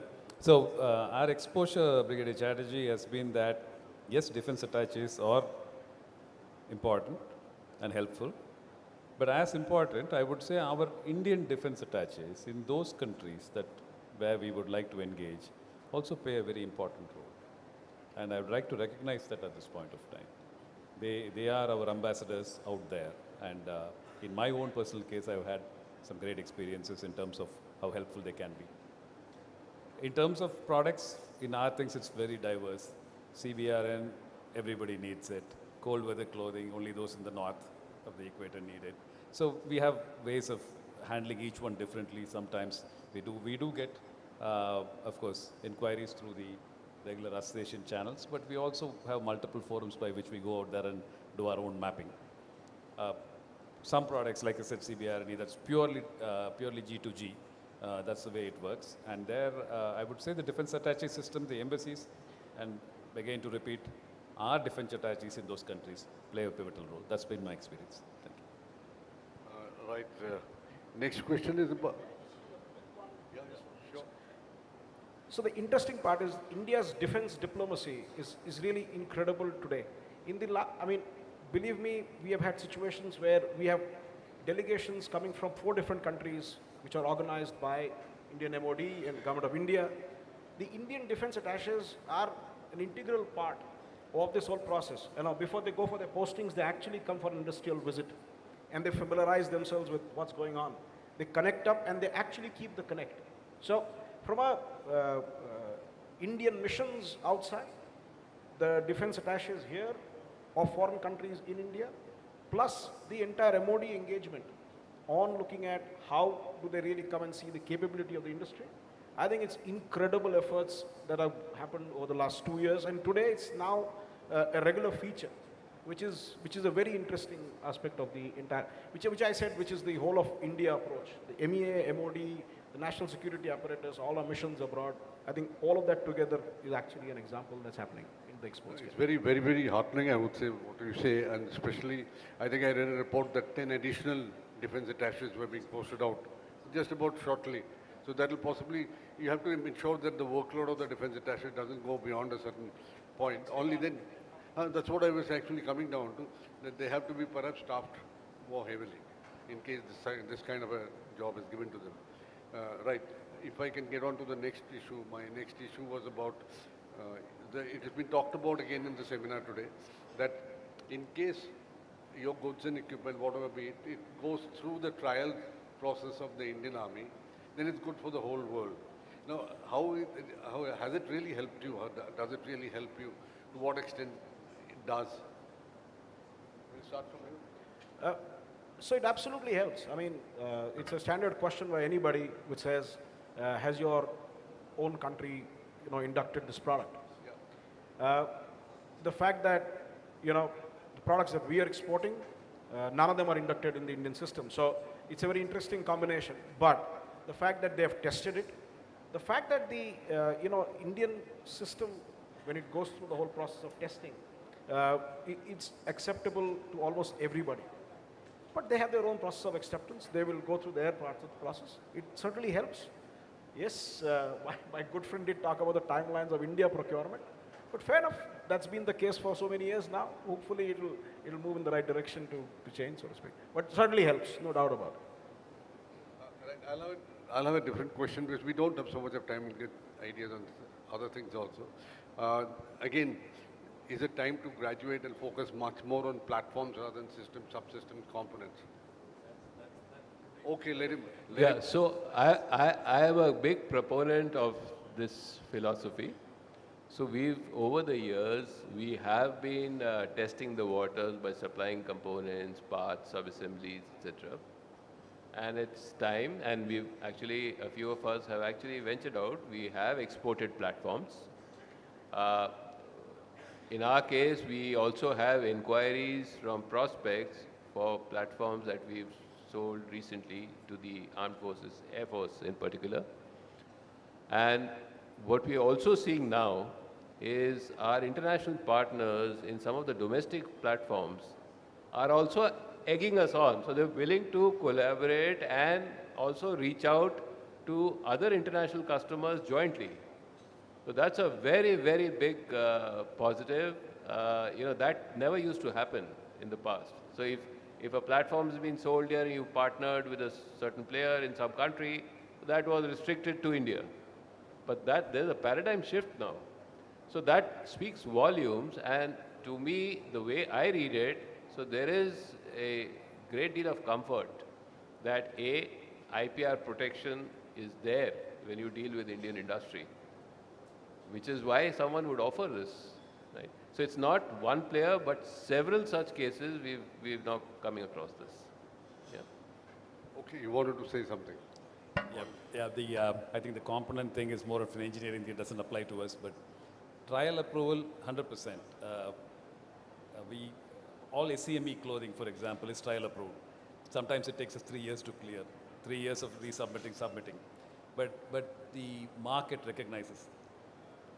The Indian Army, armed forces in general, and the Army in particular, are considered to be very, very picky in terms of product quality. And that's global potential vendors tell me that. So if your product is qualified and in service here, it's generally accepted you're good. So it's been a great boost for us. That's what I would say.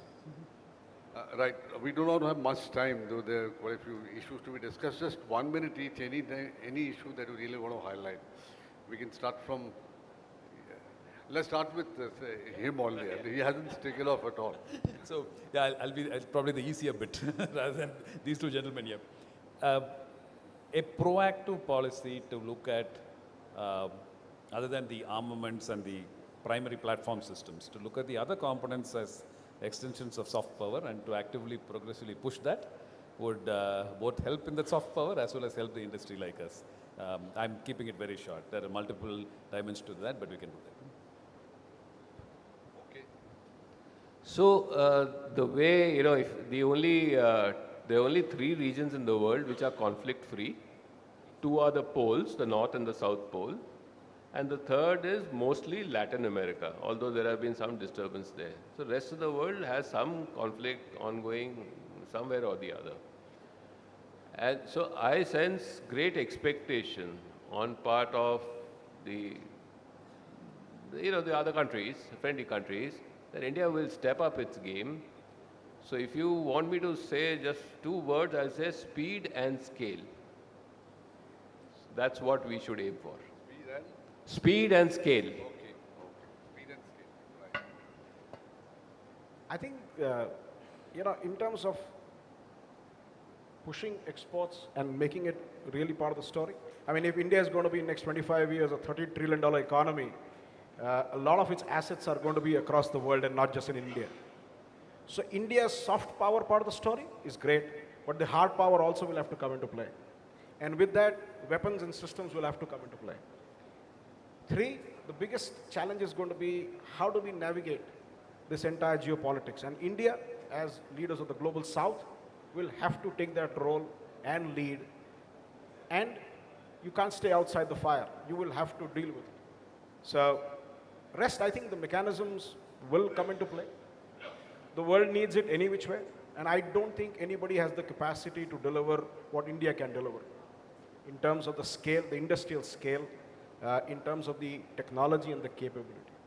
So I don't think that's a question whether it will happen or not. It is there. The only question now remains is whether you remain inside the fire or outside the fire. That's the only thing. Right. Thank you, gentlemen. Thank you so much for a very fine discussion, I think. I doubt if we have the time for a question answer session, so please use the tea break next for interacting with them. Thanks a lot. Thank you very much for that session. And may I request the moderator, Brigadier Chatterjee, to present mementos to our panelists.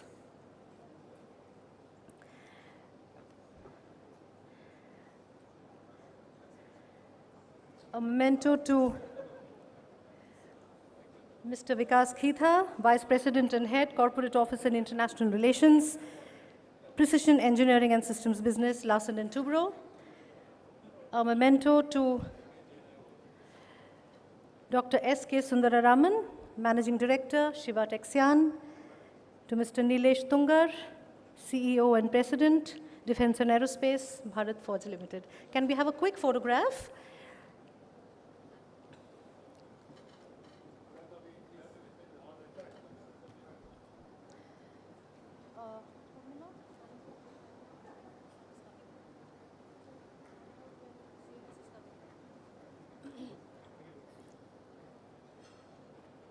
Thank you very much, gentlemen.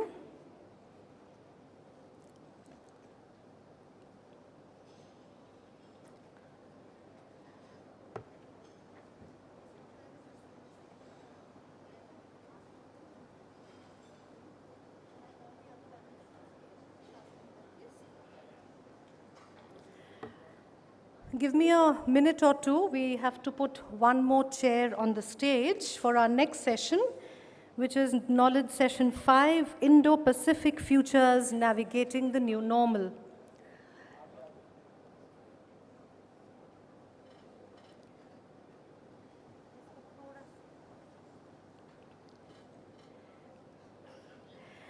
This session is going to talk about the Indo-Pacific being the new playground for major power contestation, challenges and prospects, how to navigate choppy waters, the value of partnerships, what works, what doesn't.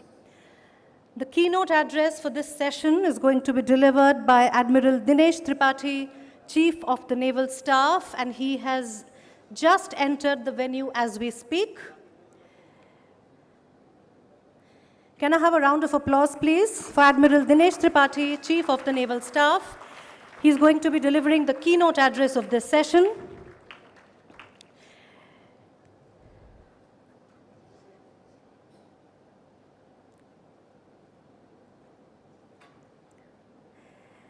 May I request our panelists for this session to please come up on stage, and then I will invite Admiral Tripathi for the keynote address.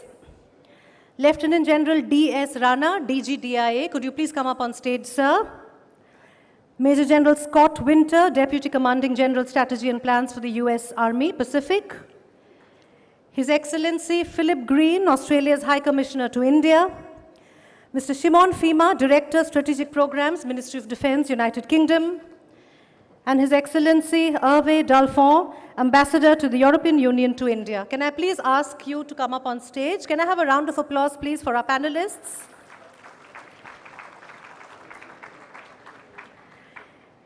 May I now request Admiral Dinesh Tripathi, Chief of the Naval Staff, to please deliver the keynote for the session, Indo-Pacific Futures, Navigating the New Normal. Can I have a round of applause for the Chief of Naval Staff? Thank you.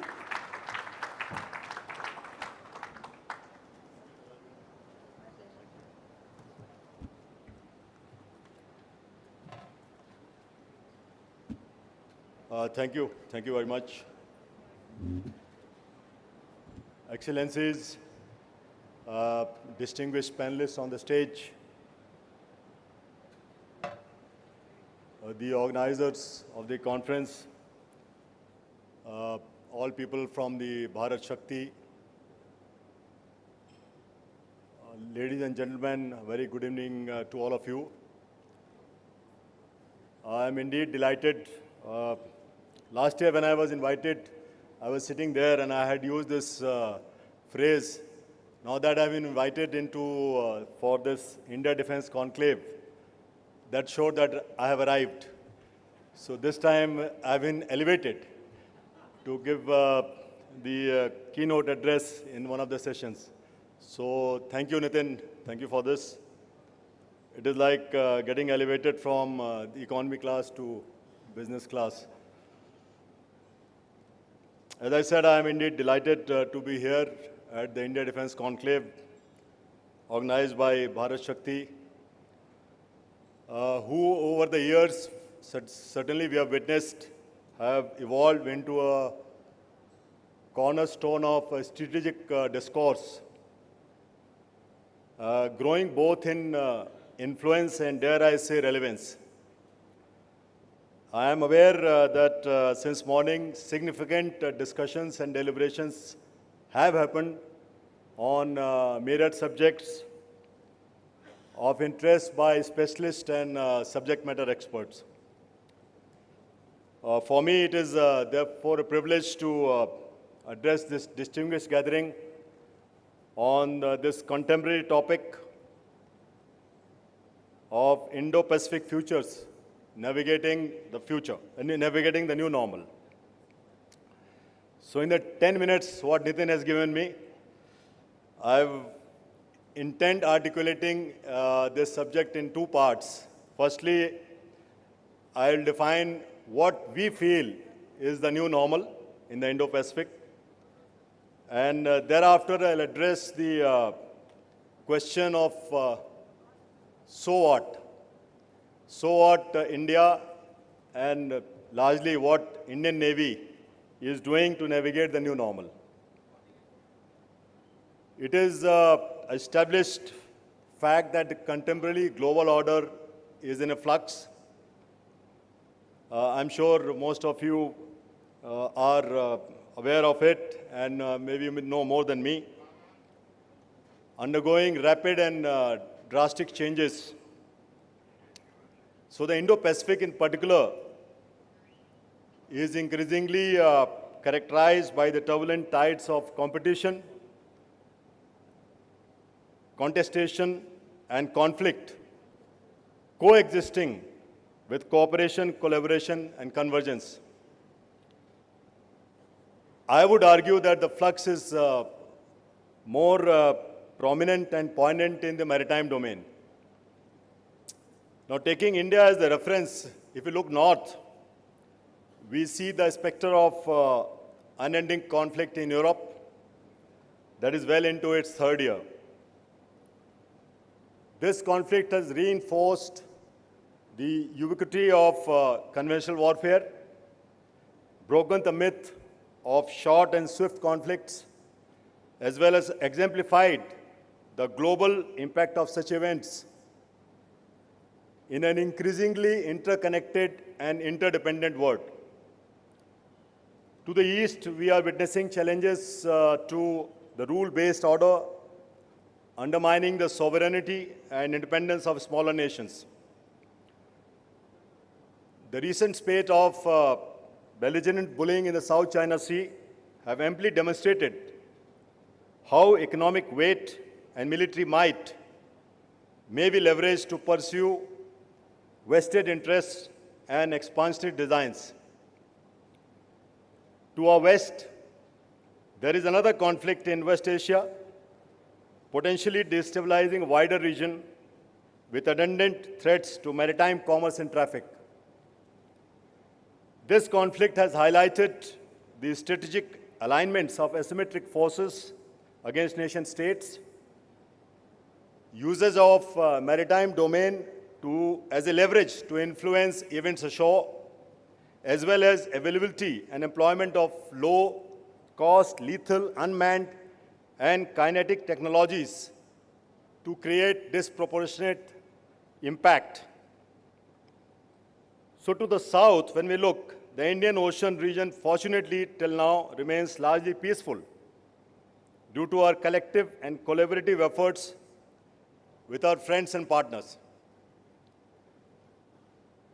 In the midst of all this, across the four cardinals that I enunciated, a spectrum of non-traditional and transnational challenges ranging from piracy, terrorism, drugs and narcotics trading, illegal, unreported, unregulated fishing, etc., continue to challenge all of us. Add to that, the climate change, extreme weather events, and natural disasters have added to human security challenges in our region and beyond. If that was not enough, rapid advances in niche and disruptive technologies is aiding the evolution of warfare. In fact, it is changing the character of warfare from its classic sense of military activity into a multi-domain construct, leading to a blurring of lines between peace and war, civil and military, etc., etc., providing unscrupulous states the ability to achieve strategic effects while enjoying plausible deniability. Therefore, today we are witnessing a weaponization of everything. And the Indo-Pacific is experiencing sustained volatility and permanent low-level conflicts that are often unnoticed and undeclared. In short, Indo-Pacific may continue to simmer I say may, continue to simmer without necessarily boiling over. Ladies and gentlemen, this is what I understand is a new normal in the Indo-Pacific. So what is India and consequently the Indian Navy is doing and going to do in this new normal? India's vision of free, open, inclusive, and prosperous Indo-Pacific is founded on the principles of peaceful coexistence, respect for sovereignty, and dialogue over conflict. This calls for cooperative and collaborative approach as the principal manifestation of India's maritime power. The Indian Navy's endeavors are guided by the Honorable Prime Minister's vision of Sagar, that is security and growth for all in the region, which he enunciated in March of 2015. And therefore, our units, Indian naval units, are mission deployed over expanded geographies for extended periods, displaying poise, presence, and positive intent to ensure safe, stable, and secure seas. Just during the ongoing Red Sea crisis, which is again into almost 11th month now, we have successfully responded to over 24 incidents of drone and missile attacks, piracy, and hijacking, rescuing over 350 mariners, and ensuring security of merchant shipping irrespective of flag and nationality, whilst at the same time safeguarding India's maritime interests, as also the energy supply lines. In the last 6 months alone, the Indian Navy has ensured safe transit of over 60 lakh metric tons of cargo, embarked upon 180 merchant vessels, and valued at $3.2 billion US. So through our bold, affirmative, and decisive actions, we have demonstrated that when we say free, open, and inclusive maritime commons, we actually walk the talk as the first responder and preferred security partner in the region. These actions notwithstanding, I am sanguine to the undesirable fact that no single navy has the capacity or capability to all that what is required to be done in the maritime domain. Therefore, our maritime endeavors are increasingly inclusive and cooperative.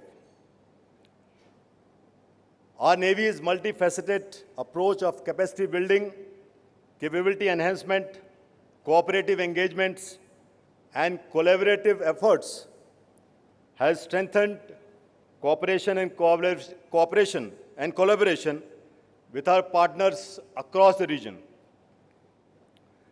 To ensure collective security and enhancing vulnerability and interoperability, our platforms routinely undertake exclusive economic zone surveillance of partner nations, carry out coordinated patrols, and exercises at sea with our partners in the Indo-Pacific.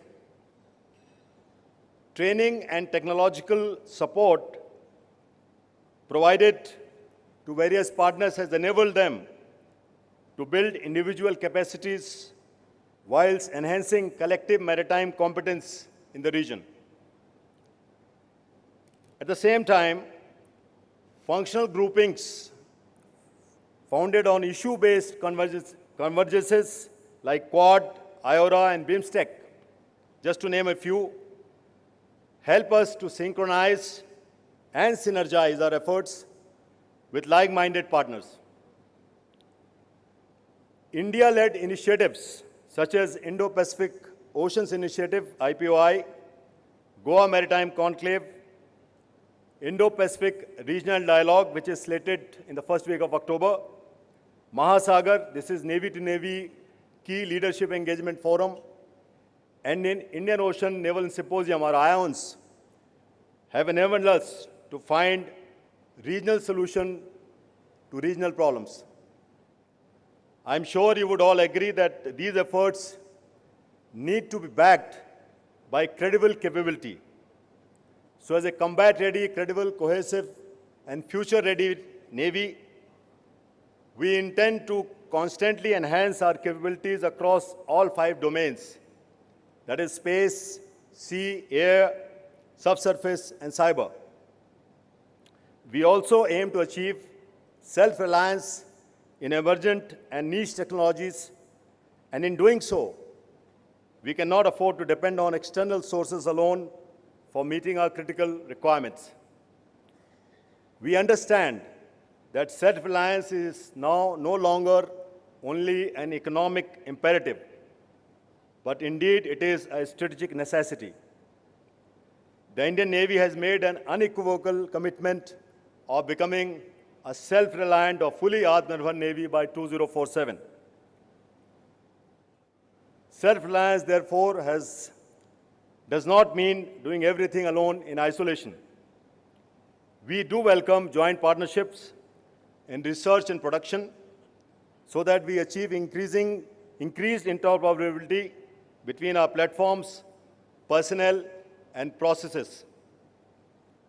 Our motto is shared technologies to overcome shared challenges.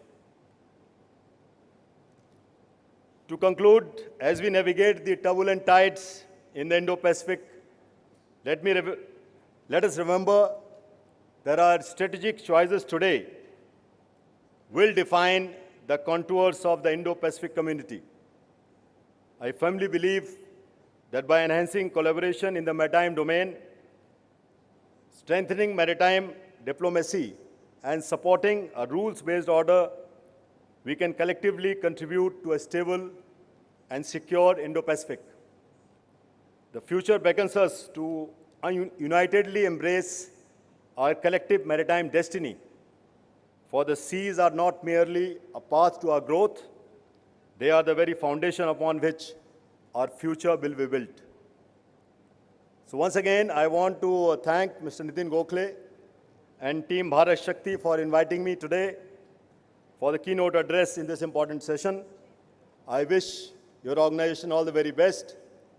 And I now hand over to the panelist who I'm sure will throw more light on this important topic. Thank you, ladies and gentlemen. Jai Hind.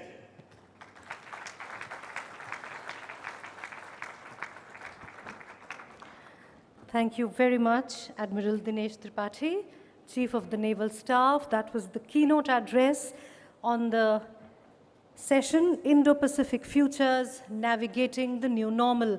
And to moderate this session, the panel discussion, I invite the moderator, Nitin Gokhale, and hand over the session to him. Nitin. Thank you, Nilanjana. This is the biggest panel we have through the day. And we have a multinational representation, if I can say that, which represents the Indo-Pacific in some ways. We have a Australian general seconded to the Indo-PACOM who is representing the US here. We have the Australian High Commissioner. We have the ambassador for the EU based in Delhi. And we have Shimon Fima, who's the UK's head of strategy for Indo-Pacific based in London. And of course, our own DGDI, General Rana. So it's a diverse and perhaps the most eclectic panel that we managed to assemble finally. So let me start at the other end of the Indo-Pacific, if I may, General Scott Winter. Since you are based in Hawaii, and that is a vast expanse, the Pacific actually, comes all the way from that side and then comes near the Indo-Pacific, towards the Indian Ocean. How does the Indo-PACOM command gone? Yeah. Okay. Look at the challenges in this vast expanse, because of course your definition of Indo-Pacific probably differs from others, but let's hear from you. What are the main two challenges if you have to really identify? Thank you very much. And can I say thank you for the opportunity to represent here today. And Admiral Tripathi, I find myself in violent agreement to your descriptions today. So just to reinforce a couple of points first before I specifically look at those challenges. The first one is, as was pointed out, as an Australian Army officer, as the Deputy Commanding General for US Army Pacific, I have confused a number of people here today. But I would say that that is testament to previous Commanding Generals in Hawaii, their vision for changing the face of Indo-PACOM and US Army Pacific to reflect the importance and centrality of partnerships. And not just partnerships, but true friendships based on shared values, mutual respect and trust. And those things are at the centre of what I see the challenge that we need to seek to achieve. But just to reinforce what Admiral Tripathi did say, if the new norm is characterised by failures of deterrence, as we see the conflicts elsewhere in the world and at sea, an increase in malign or bullying behaviours, and an enhanced requirement for a collective response to those behaviours, then the new norm can't be acceptable to any of us. And to that end, what we are doing, therefore, at US Army Pacific comes under 4 headings. Now, we are organising, we are building, we are generating, and we are applying joint and land power in order to avoid conflict. Because in that new normal, the one thing the world and this region cannot have is another war, particularly not in this region. Devastating for all of us. So we are organising differently. We're rebalancing the way in which we look at fires, manoeuvre and protection. And that needs to be done hand in glove with industry partners like we have here today in new forms of partnership. And I think that that's an area that we really need to tap into further. We are building joint interior lines because, as you indicated, it's a vast expanse. And as we know as military professionals, interior lines and positional advantage is key. And again, we can only achieve that in the Indo-Pacific with partnerships. We're generating land forces differently by exercising forward in the region. And again, we do that with industry because we need to experiment forward with new technologies. We can't wait for the old-fashioned processes which were quite rightly criticised by some of our industry partners in earlier panels today. And finally, we're applying our power in a different way, and that is collectively. Now, it's a different form of collective. This is not a region where we're seeking to build a NATO or anything of that sort, because we respect the sovereignty of those different nations. The way in which we get after that challenge is build trust, multinational exercising, multinational projects and industrial collaborations to build that new form of mutual respect and trust to offset those potential conflicts. Because as I said, everything we do at US Army Pacific is in order to avoid conflict. Thank you. Right. I think that's a good start. And as Admiral Tripathi has already enunciated, elaborated, that India is also looking at the Indo-Pacific as a collaborative space going forward. But since DGDI Lieutenant General Rana is here, let me ask in your view, and obviously it's a view that will be shared in the government itself, what is India's Indo-Pacific strategy really? If you can define it in a brief manner. First, thank you, Nitin, for giving me an opportunity here. Now, as in the keynote address also, the Chief of Naval Staff has brought out very amply clearly that if you have to use one word for our Indo-Pacific strategy, it is Sagar. Just take it a little closer. Yeah. So, one word for Indo-Pacific strategy is Sagar. That is the under the broad umbrella under which everything lies. That is security and growth for all. And that shows our intent, actually. The Prime Minister Modi also initiated this strategy overall in 2015. And under that, we had the Indo-Pacific Ocean Initiative, which our Prime Minister himself actually announced in East Asia Summit in 2019. And very interestingly, it is a non-treaty organization, and with 7 verticals. Now we see It's a voluntarily lot of countries, Indo-Pacific has joined these verticals and they're working together. And if we go down further, as the Chief of Naval Staff also brought out, we have different constructs in the region. And we have the Navy Symposium, which was started in 2008. It works together to put us together. We have different kind of constructs which are here.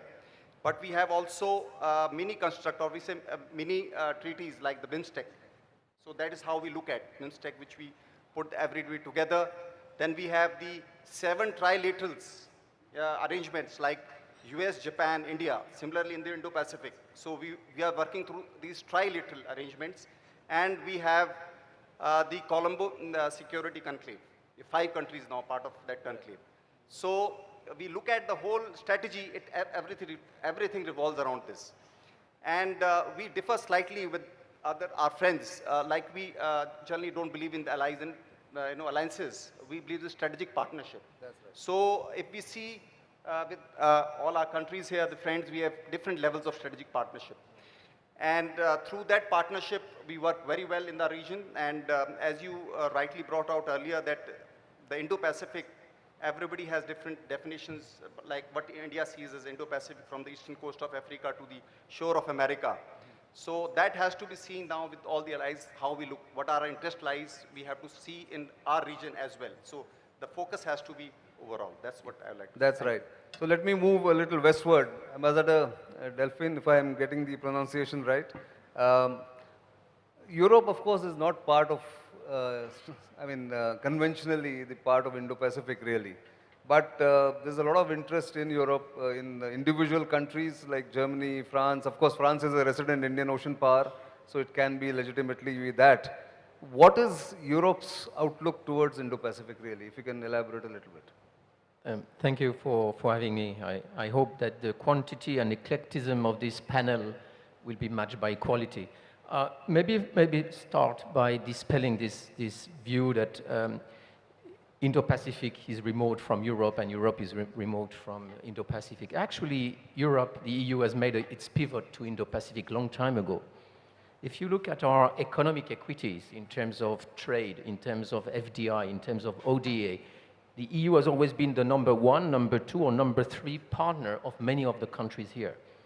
So what has changed is indeed what General Tripathi described as the contestation and conflict and these dynamics that are upsetting what has been the glue of this region, cooperation, mostly economic one. So for the EU, actually, we made our pivot not only economically, but strategically. And this strategic pivot is not just the strategic, the Indo-Pacific strategy that we adopted in 2021. I happen to be one of the co-drafters of that document. But just to remind that we are looking at it as important as what is happening in Europe. Some people said, oh, because of the war of aggression of Russia, we are now just geared towards Europe only and forget about the Indo-Pacific. I just would like people to remind that something happened even before the war of aggression. War, yeah. Something which is called the no-limit friendship between Russia and China, which means that there was something at play, something ongoing in terms of the interconnectedness of the strategic theaters of Europe and the Indo-Pacific already in the making, even before that war.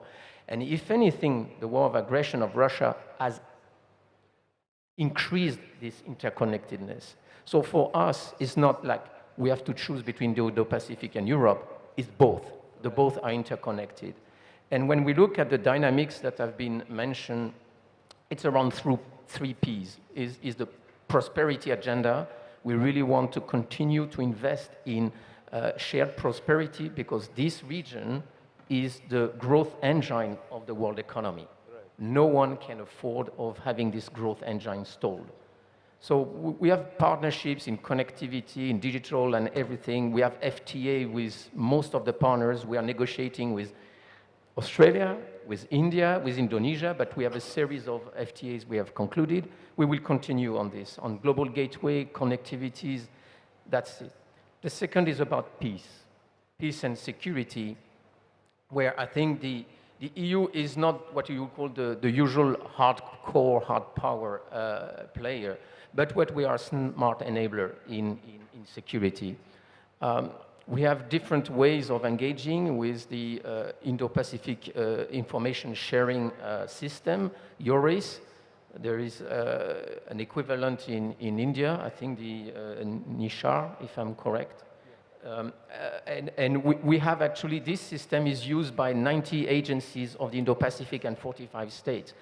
And I think this is, maritime domain awareness is a key factor. Indo-Pacific is mostly a maritime space. So I think we need really to invest into that. We have among our two Navy operations, the EU, Atalanta and Aspides, happen to be in the Indian Ocean. And for this, we are also collaborating with partners, whether our allies, traditional allies, UK, US, or India, as now we are exchanges directly with in India on those aspects. So the element of peace is multi-layered. Claiming, again, the full respect of the rule of law, UNCLOS. I think this is something that we will be adamant on it. The second is prepare defense, assess the new threats. It was mentioned, undersea uncrewed vehicles, autonomous surface vehicles, cyber attack, the security of sea cables, and all this. These are new threats.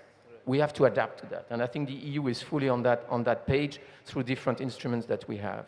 And the third P is about partnerships. And I think that was mentioned. We hosted in February this year the third Indo-Pacific Forum. We had 70 countries present, 45 at ministerial level.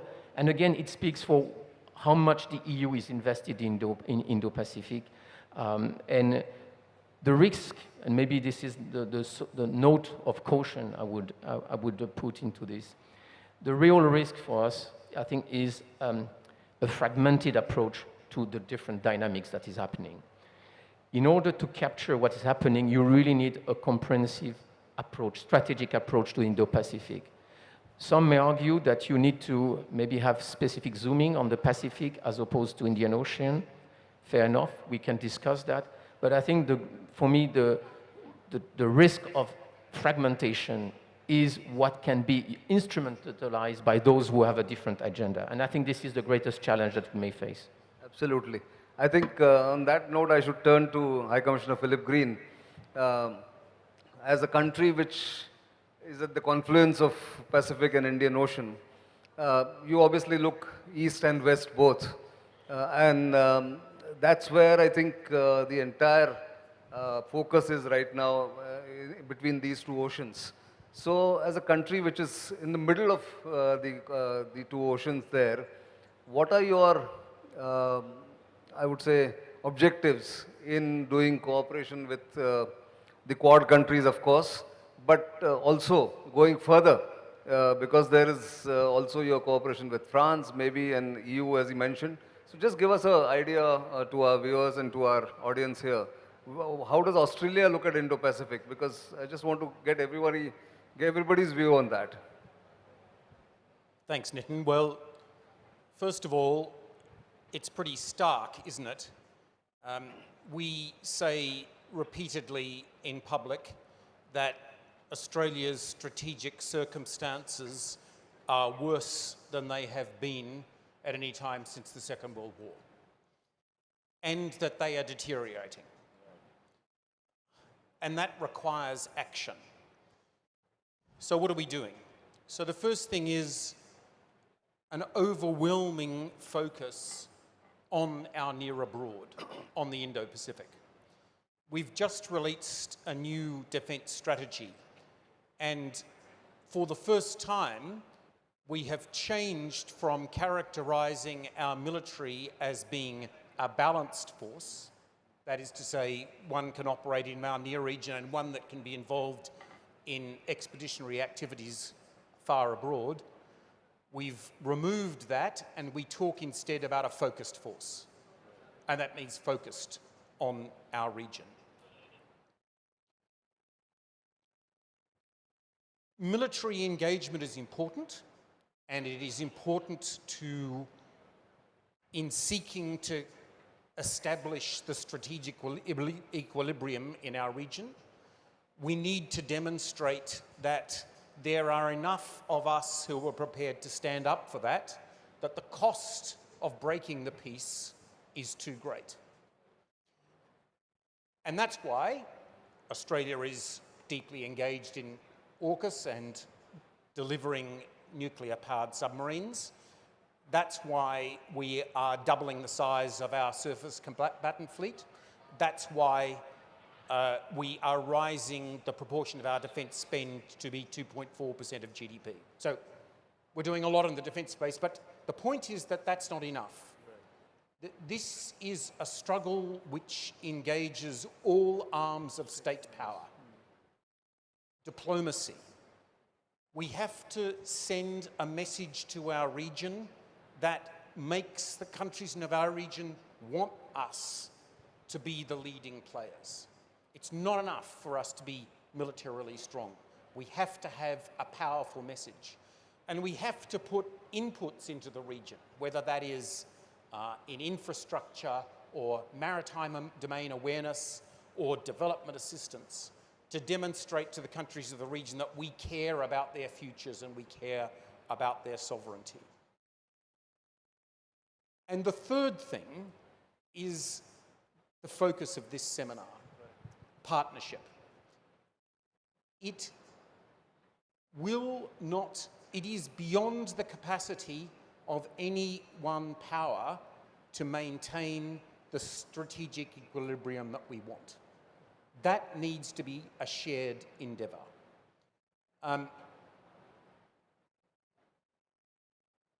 In that, characteristically, we are involved with our great ally, the United States, and our long friend and economic partner, Japan. But in seeking that partnership, what has changed most dramatically is our engagement with India. And if I have one message for this audience, it's that the way in which Australia has deepened its engagement with India over the past 5 years is without precedent. I mean, we've built long and big partnerships with the UK, with the United States, with others, but with India we are doing this at a much faster rate. I'm conscious, and Lieutenant General said it, that India has different sorts of partnerships, and India will make its own choices as to what sort of partnership it wants to have a country like us. But I guess the point I would make is that Australia is ready for a deeper partnership with India. Australia is ready for a deeper partnership with India, and we think that would be a powerful vector for creating the strategic equilibrium that we all want. Thank you. I think that gives me a cue to ask Shimon, who's from the UK Ministry of Defence, Shimon Fima. Like Australia is making this declaration, commitment that it needs deeper partnership with India, what would be UK's focus in the Indo-Pacific? First of all, what's that strategy? And where does India figure in that Indo-Pacific strategy of the UK? Thank you, Nitin. And firstly, thank you to the Chief of the Naval Staff, I think, that for the very inspiring words. Let me start by reflecting on where the UK is and why the Indo-Pacific is important. And it isn't important just now. If you look at some of our key reflections when it comes to allies and partnerships, they are focused on the Indo-Pacific. I'd say of note, we almost started by reflecting on the Indo-Pacific, almost before we came to some of our strategic challenges closer to home. AUKUS is a critical part of our focus, and that is, the focus of that is about maintaining the strategic balance from a military capability perspective in the Indo-Pacific. And that is about leveling up. The term that I use when it comes to AUKUS is about leveling up capability, ensuring that all nations that can operate in the Indo-Pacific have the best capability to hold the deterrent, to hold the adversary at risk. And that's important, because when I hear our own Lord Robertson, former NATO Secretary General, who's undertaking and leading the UK Strategic Defence Review, His one word to summarize what is our intent through that review is deterrence. Because a reflection of where the world is today is that we have lost deterrence. We lost deterrence as reflected in the Ukraine-Russian conflict. We were complacent. We were complacent, and perhaps we thought it wouldn't happen. We also were complacent around the Gulf and the Red Sea, and indeed the Black Sea as we go a bit further out. That complacency means that those who wished to attack thought there would be no response. And without the ability to respond, and without importantly, the willingness to respond, then we will have no deterrence. So from a UK perspective, the world is far smaller than we thought it was. The conflicts are very close to home from a UK perspective in the Euro-Atlantic, but we realize that the Gulf isn't that much further away. And when we look at the challenges of our adversary, we would be naive to assume that the Indo-Pacific is far away too. And therefore ensuring that those in the region, and indeed collectively as allies and partners, we all have the optimum capability is why we are focused on AUKUS. It's not just AUKUS. When we talk about our GCAP, our sixth generation future fighter, that is very much focused on the Indo-Pacific. That relationship with Japan is around ensuring that those who are closer to the region have the best and optimum capability. And that is why, from a UK perspective, the UK-India relationship is critical and important. Of course, the relationship is old and is deep, always has had its challenges too. But actually there is a natural affinity. And from a UK perspective, it's about ensuring that how can we work more closely together? Because ultimately, it is a small world, and ensuring that India and the UK, and indeed our allies and partners, have the capability that they need, gives us all the security that we need. Yeah, I think you summed it up very well. But let me start this way again. Ambassador, what is Europe's view of India in the current flux, or shall I call it world disorder? Does Europe see India as, I wouldn't say unreliable, but India is something that is trying to balance between Russia and the West? How does Europe see that?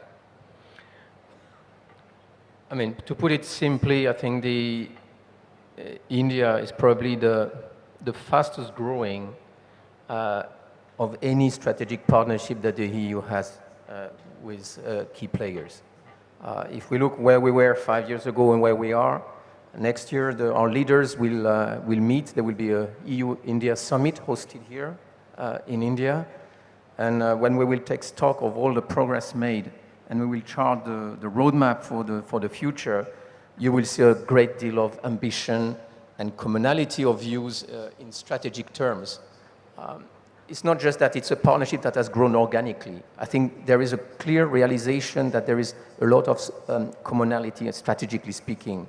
Certainly in the Indian Ocean. I mean, about 1/3 of the EU trade goes through the Indian Ocean.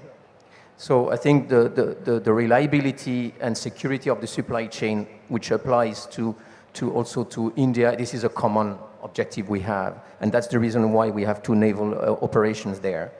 That's the reason why we have also a positive project called IMEC with India, which is a strong and strategic endeavor. This is a decade-long project. It's a structuring project for the world economy. And I think we are fully part in that. We are also what we would call 2 balancing powers. I mean, we don't have any aggressive agenda. I think we can, in this environment of polarization and competitions, while we stick very true to our strategic interests and our values, our partnerships, I think we need to bring an element of moderation. And I think this is also an element where the EU and India have a lot of common vision for the region, but beyond that, more globally. Let me maybe zoom in on the topic of the Indo-Pacific and where EU and India can work together. I think as we cannot propose a hard power offer like Australia could do to India for sure. But what strikes in the last years is how the security and defense pillar of our cooperation has grown. And as I said, there are many ways of investing into this. This is the soft security, below threshold threats, cyber, hybrid. We will expand dialogue on security of AI, on space. So there is a lot of an agenda which is developing on that. More importantly, we will also, and I think we have a strategic dialogue on Indo-Pacific with the US, with Japan, and I can say today, the intention of both sides is to create a strategic dialogue on Indo-Pacific between the EU and India. This is going to take place soon. So this is another way of showing and saying that India and EU have a lot of to do together in this part of the world. Right. So I think you've looking at non-military aspects much more in the Indo-Pacific from the EU angle, really. But as a general in the Indo-PACOM command, really, I think Indo-PACOM's the name change itself was an indication in the US and amongst the allies that this region is now important and it needs not just soft power or not just economic and other aspects, but also needs hard power. In that respect, you spoke in your first response about joint exercises, about interoperability. How is that now, at which level do you think? Because I think the US has the maximum number of exercises, joint exercises with India, really. Yeah, we really value the growing exercise program that we have across the joint force with India to enormous mutual benefit. I would start by quoting a former US president who did say, speak softly but carry a big stick. So just to reinforce all elements of statecraft, but we owe it to our political leadership to provide them options. And we provide them options by hard power and by having a network of trusted friends and partners. And there's no better way of doing that than through the series of joint and army-to-army exercises that we're currently doing, because that builds interoperability at every level. So tomorrow I'll get on a plane, we'll go up to Rajasthan, I'll see Indian and Australian and American troops on the ground there, conducting interoperability exercises, long-range fires, infantry minor tactics, it doesn't matter, because it builds trust. And really that's what interoperability is, particularly at the people-to-people level. If we talk about 3 levels of interoperability, and again, this is where industry has that part to play. First, it's the people-to-people level. That's that trust. The second is procedural, so we understand each other's procedures. And eventually you get to the technical, and that's where our devices can talk to each other. And that's always a bit of a stretch goal, but again, industry's got an important part to play there. But we do that through the exercise. We don't just get together and fly the flags. We actually have hard power outcomes in terms of what interoperability outcomes we seek to achieve. We set mutually supportive goals with due respect for the sovereignty and the different sensitivities that we have, but that exercise program and the way in which it has grown and accelerated, as the High Commissioner mentioned, amongst many of our nations in recent years, is a point I think that we should all take some pride in. That's right. Actually, there's that military aspect and there are the other aspects of the relationship in the Indo-Pacific. High Commissioner Green, when we had done a chat on camera some months ago, we of course spoke about the centrality of defense relationship between India and Australia, and which you also just mentioned. But apart from that, if you have to identify 2 key pillars for India, Australia, maybe US and Japan relationship under the Quad umbrella, what would they be? What should these countries be doing apart from the military and strategic relationship? The word strategic is used in different ways. So we don't think of the Quad as being a defense construct, but we think it can have a strategic impact. if we are able to demonstrate to the countries of the region that we are providing them with a capacity to understand their maritime domains better, that has a strategic impact. So for me, further movement on maritime domain awareness is absolutely crucial. The other thing is that we need to help have our region linked up in ways that give a network of trading and human engagement that isn't centered on one country. And so infrastructure, which helps interaction between all of us and our neighborhood, is crucially important. So for me, I would say two things: strategic engagement, such as on maritime domain awareness and infrastructure. But since I've got the mic, I can say one other thing.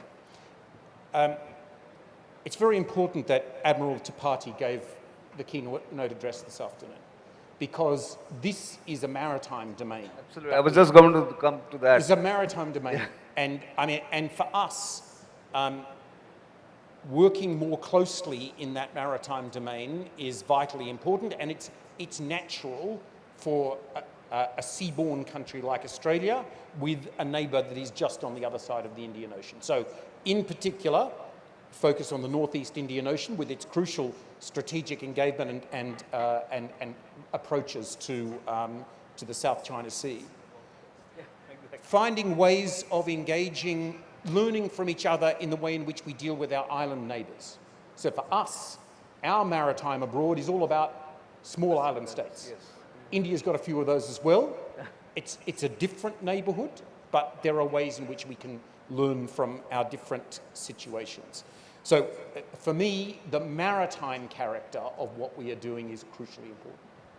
Quickly, Shimon, before I come to as a concluding remarks from General Rana, to you, Shimon, if we have to look at two priorities that the UK must have in a non-military sphere in the Indo-Pacific, what they would be? So one of the more recent initiatives that was announced is really around technology and security.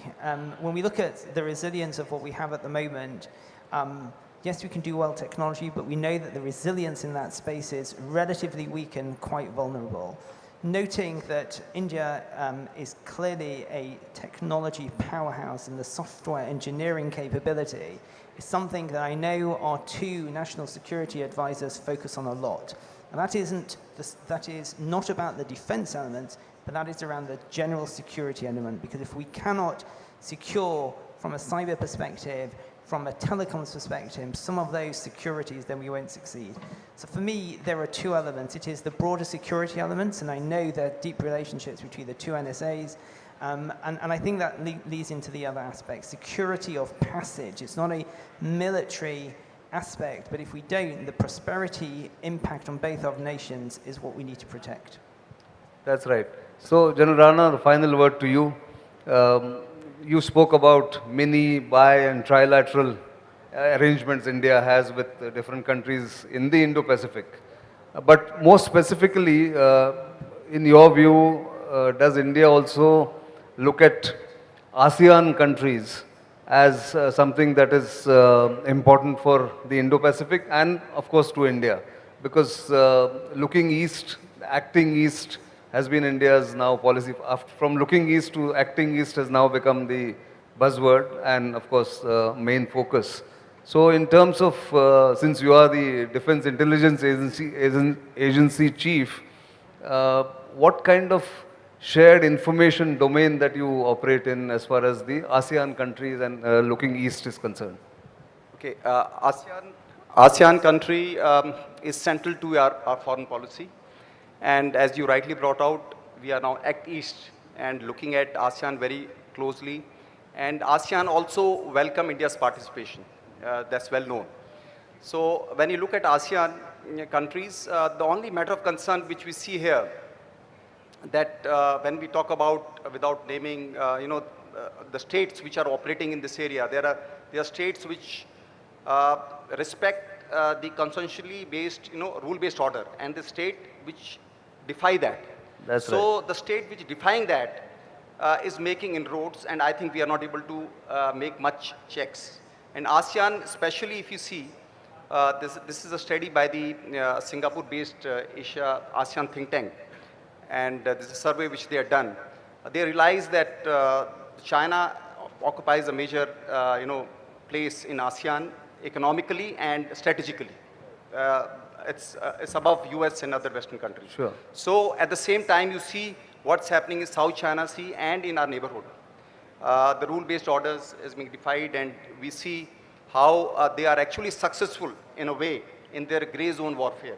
You know, we see in what is happening in South China Sea, Vietnam, good cooperation, but they are carrying out, Vietnam has good cooperation with China, but they have moved their baseline in Gulf of Tonkin. A new situation is being created at the same time.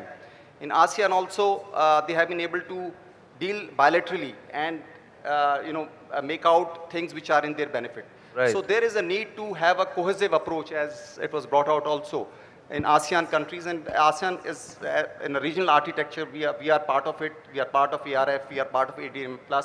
We are very much involved with all the things in ASEAN.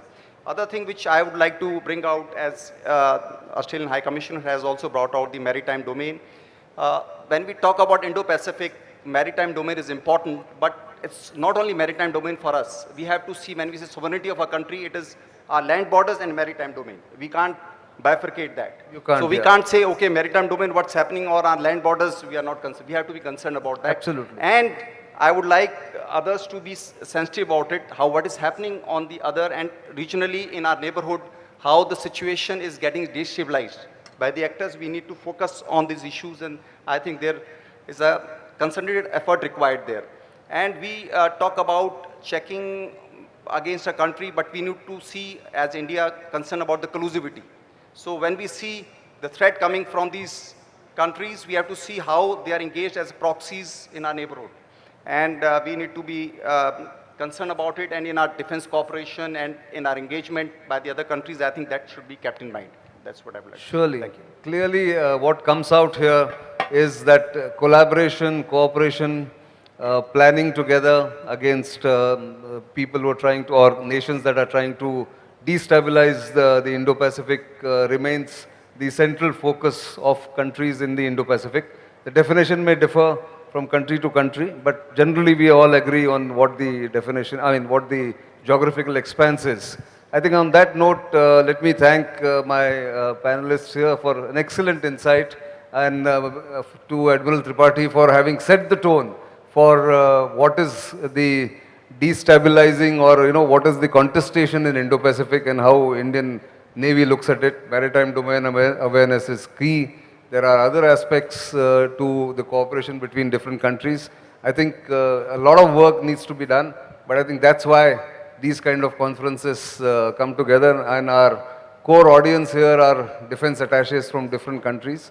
They range from Africa to Japan, and from South America to Europe. All of them are here. And thank you very much, all my fellow panelists. A round of applause for them, and to Admiral Tripathi. Over to you.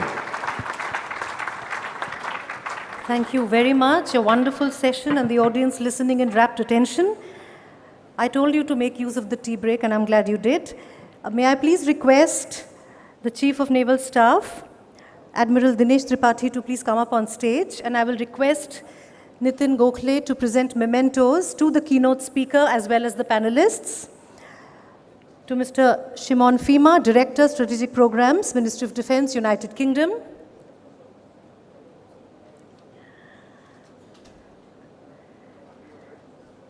His Excellency Philip Green, High Commissioner of Australia to India.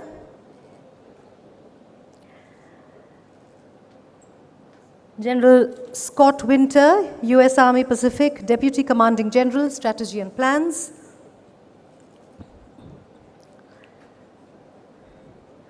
Lieutenant General D.S. Rana, Director General, Defense Intelligence Agency.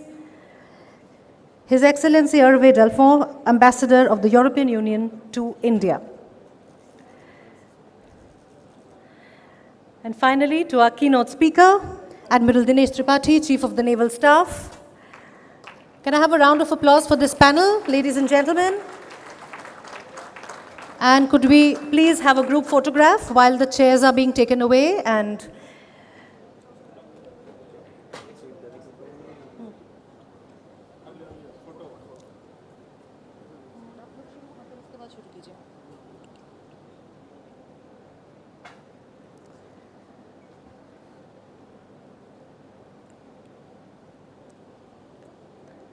thank you so much, gentlemen.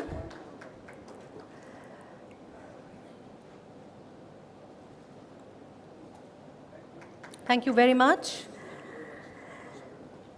Just give me a minute or two to have the chairs removed from the stage. We will now have an interaction with General Upendra Dwivedi, Chief of the Army Staff. Right now, he has arrived and he is visiting the kiosks.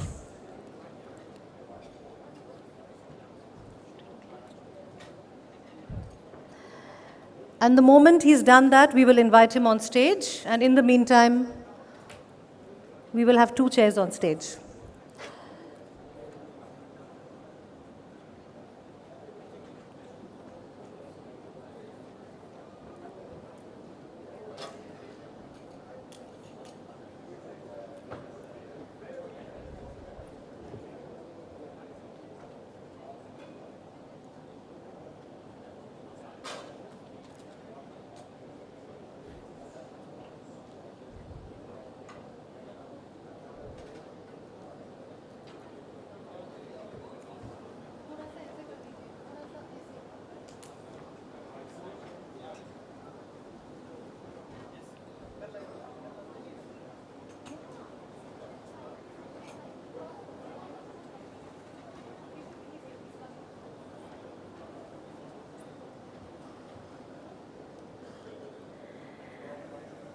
Ladies and gentlemen, General Upendra Dwivedi, Chief of the Army Staff.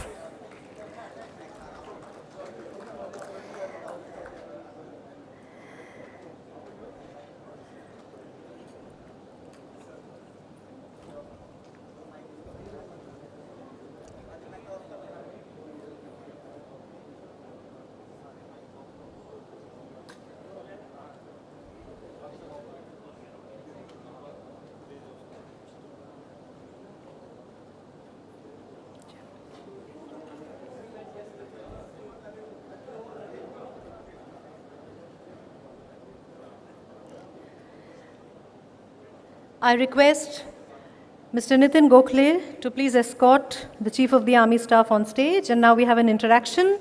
I hand over the mic to Nitin.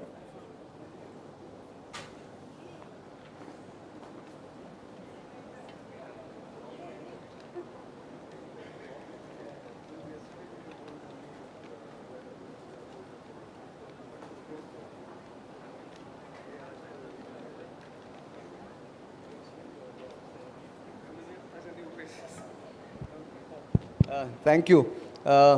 If we can settle down, ladies and gentlemen, it's our privilege to host Chief of the Army Staff, General Upendra Dwivedi, who you know has taken over as Chief of the Army Staff just a couple of months ago.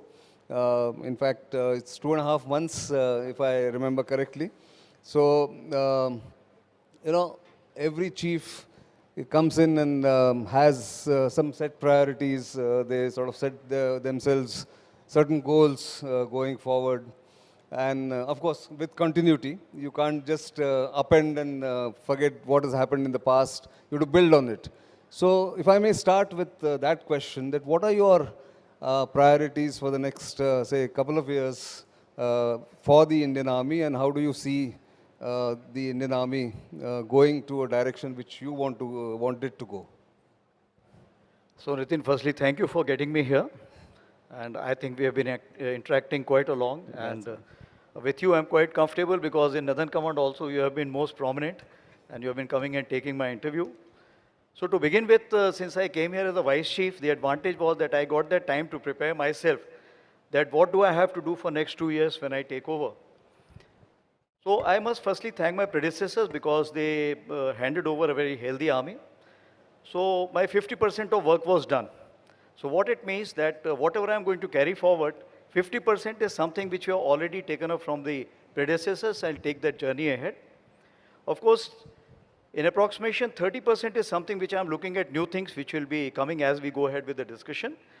And about 20%, if I can say that, I leave it for the younger generation. I'll sow the seeds and thereafter they have to take on the responsibility. So if I break this in 4 parts as the mission is concerned, first thing is op preparedness for the complete range of military operations. So it starts from somewhere, if I say the peacetime activity, HADR, then low, medium, and high intensity, which we are well aware. Of course, it goes to the nuclear domain also, but that we'll not talk about.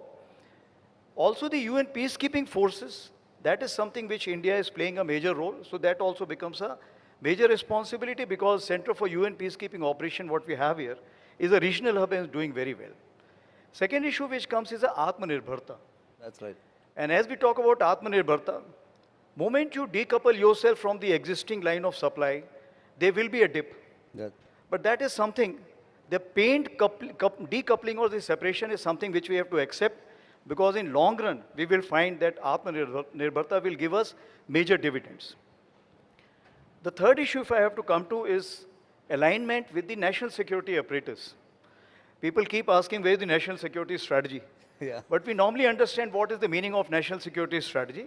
And based on those issues which are already existing, we need to align ourselves with the other pillars of the national security strategy, and we need to synergize on that. And that is something which is a critical issue which we need to work out because so many ministries have to come together. And recently we had the border area tourism seminar to get 2-3 ministries together. That happened for the first time. And fourth thing is, of course, the nation building, because we are also part of the 2047 Viksit Bharat. That's right. So that we play an important role. The only thing is, as far as the military role is concerned, it remains hidden.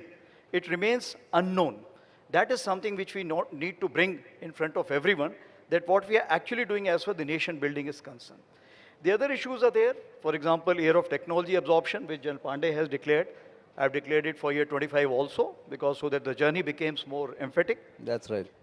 Similarly, for the year of transformation, which was 2023. Now, year of transformation, if you can do it in 1 year, I don't think that is possible even by Lord Krishna.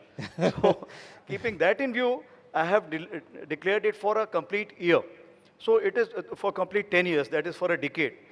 So now it means that at least for 3 to 4 generations, what we are looking at the change of chief, there will be a continuity in the thought process.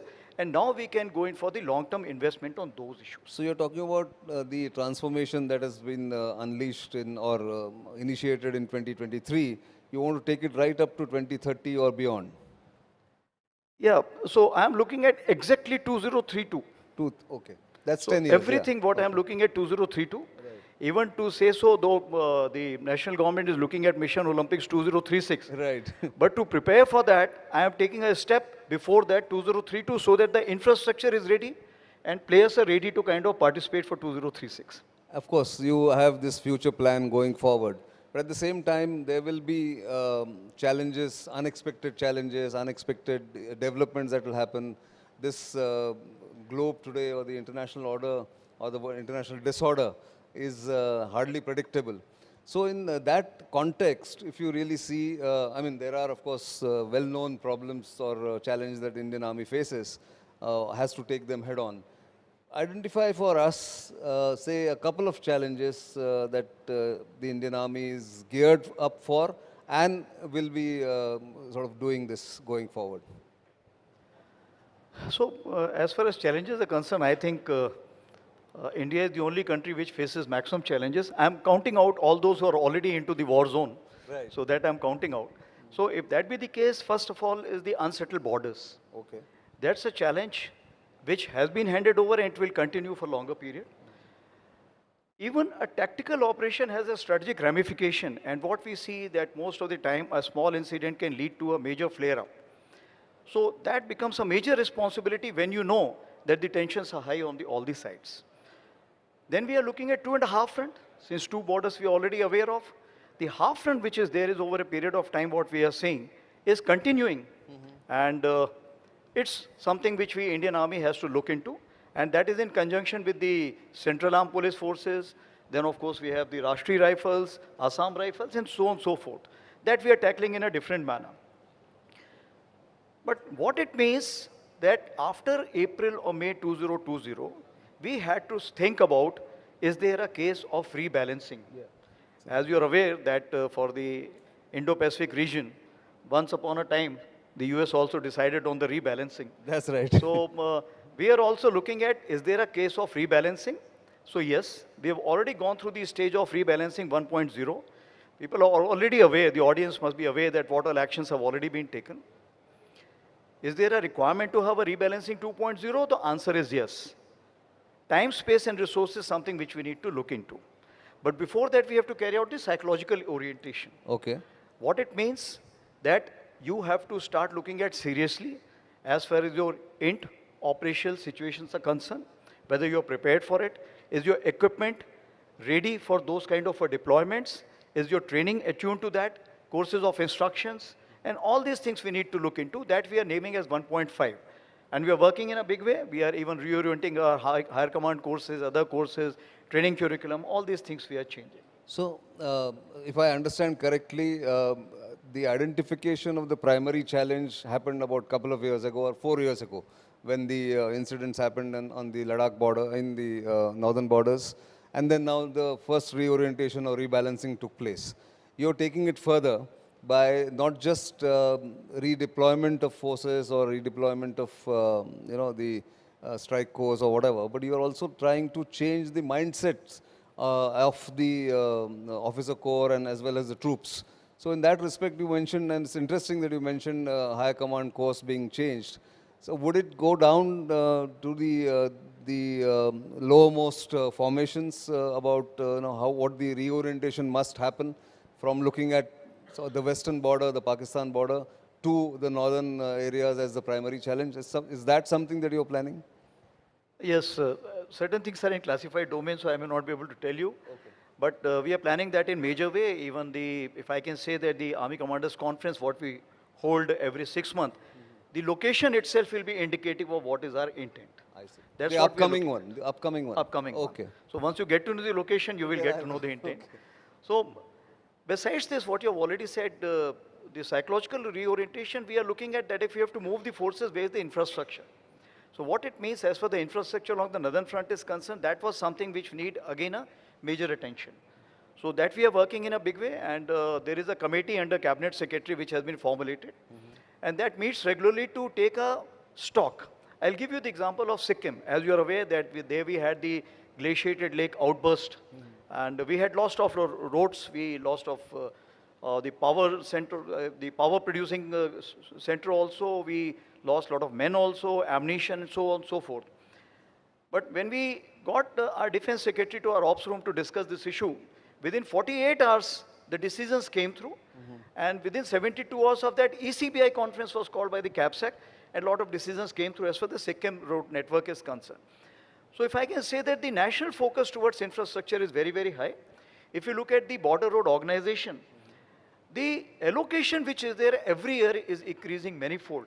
And if I take it last 3 to 4 years, I can say it's nearly doubled. Right. So that is how we are looking. Absolutely, yeah. So, flowing from that, it's not just the Indian Army that will change or will have to change, but the other two services will also be looking at the primary challenge, that is the Chinese challenge. Now, you recently had this Joint Commanders Conference, and I'm going to ask the CDS who comes in at the end what that means, why that Joint Commanders Conference. I'll not get there. But what is jointness and integration in the Army's view or your view going forward? Because if you have to optimize all your strengths, all your resources, that is a given, I suppose, jointness and integration. So where are you placed as far as that planning is concerned? So firstly, we have to understand the difference between the Army, the word over, and the land forces. So when you look at Army, it's purely what has been allocated to the Army. But when you talk about the land forces, it means all elements operating in that area, where it's a tactical battle area, hinterland, or across. So when you're talking about the land forces, all elements of the Navy, Air Force also play an important role. So that's why theaterization becomes very important, because there the land forces get hold of all the land forces elements. And all these elements have to be under command, one central command control. That is what is the main aim. So what does it involve? It involves like between the Chiefs of Staff Committee, we identified approximately 140 fields which we need to kind of have the integration or a jointness, out of which we are able to, about 70% or 50% we have already been able to achieve. So it starts from where? Psychological orientation. So it means wherever the training institutes are there, how many we can make the joint training institutes, we are looking at that. Then what next step? Logistic nodes. So what are the logistics nodes? What we can have a joint logistic node? We are working towards that. Then it comes to the maintenance. If we have got the same kind of Raptors which are being flown by Army as well as the Air Force, why not to have a central maintenance system? Similarly, as far as some training establishments are concerned for the pilots and the testing establishments or the quality establishment. So in all fields, what we are saying, this jointness and integration is coming up. And since the time the present CDS has taken over, I can say that the speed has risen up to 3 times what we were having earlier. Okay. So, that sort of brings me, and I'm going to ask you this question because you are on the top of the game when you were the Northern Army Commander.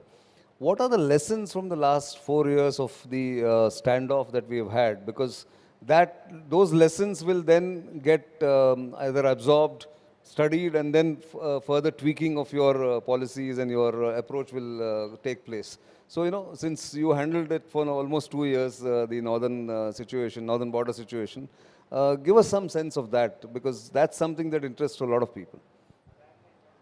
So what we have to see whenever we have a national crisis, do we have a national response system? If we have the people been identified? Have they carried out the rehearsal? Have they sat together? So since we talked about the JCC, the first thing which we did this time is have a common ops room where from all over India, all over borders, tri-service, we were getting the feedback. So that one central place you're getting a feedback and now you can take the decision based on the inputs what you have. That is as far as the necessity which was felt. Now coming on to the second level is the speed of info flow. As far as the conventional operations are concerned, what we see, the speed of info flow, we don't want to be that fast because that has to be, in terms of army, to be delegated to the level where the fight is taking place. Right. But once it is localized, it means a small action, which I said, I normally call it tactical action, that is tactical action leading to strategic ramification. Yes. That means this has to be now washed over by the 2CO. That is the commanding officer and by the chief of army staff also, and their thought process have to match. Yeah. Because this is what is the gray zone all about. So how much were we prepared for the gray zone before this kind of interaction? On the western border, if you see, we had the ceasefire violation, we had the internal dynamics which were there, and we were taking care of that. Was the gray zone existing earlier before April 2020? It was existing. Were we prepared for it? Yes, we were generally aware of it. But it was the Doklam which actually made us awake. 2017 is the incident, yeah. So 2017 we realized it is a serious business and gray zone has to be understood well, and all these stakeholders which are there will have to sit together and start working and negotiating through this gray zone. If I can quote Colin Powell, he said that 70% of information you take the decision. That's right. So out here also gray zone means that you do not have the complete information, but your delegation and decision making has to be that much. It means the trust, the regular communication, interaction, both way flow of information, the ability to take the decision making, the maturity of handling, that is something which is very important. We realize negotiations, for example. Right. We saw the negotiations are concerned that people were prepared to fire.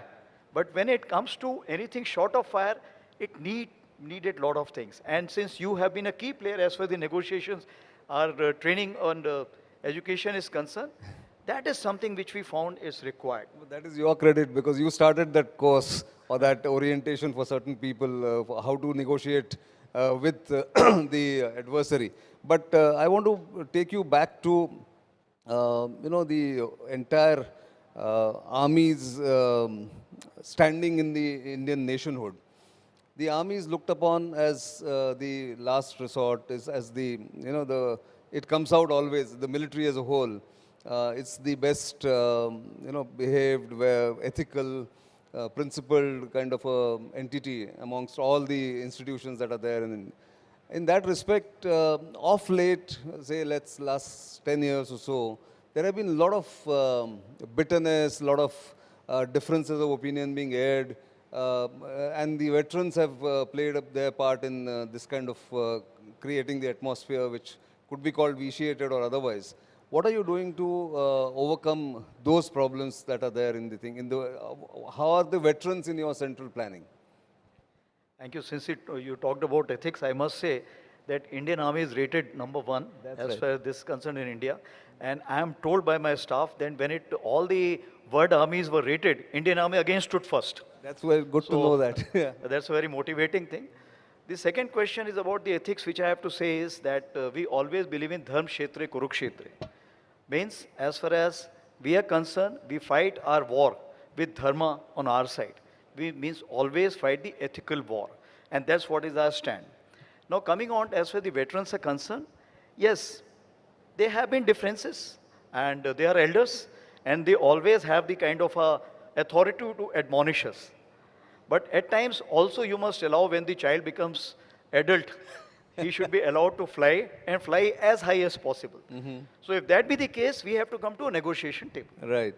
So what it means, we have to firstly look at what Indian Army is looking at as far as military population is concerned. We have 12 lakh, which I call as the serving population. If I take only 2 dependent per head, it comes to 28 lakhs, that makes it 36 lakhs. When I went to take a briefing at DIAV, which looks after the veterans, they told me that there are 20 lakh veterans which are registered with them and 7 lakh widows are registered. That came as a shocker to me, though I was aware. But I reconfirmed thrice and it says, yes sir, it is 7 lakh widows which are registered with us. More than 500,000 widows is something really big.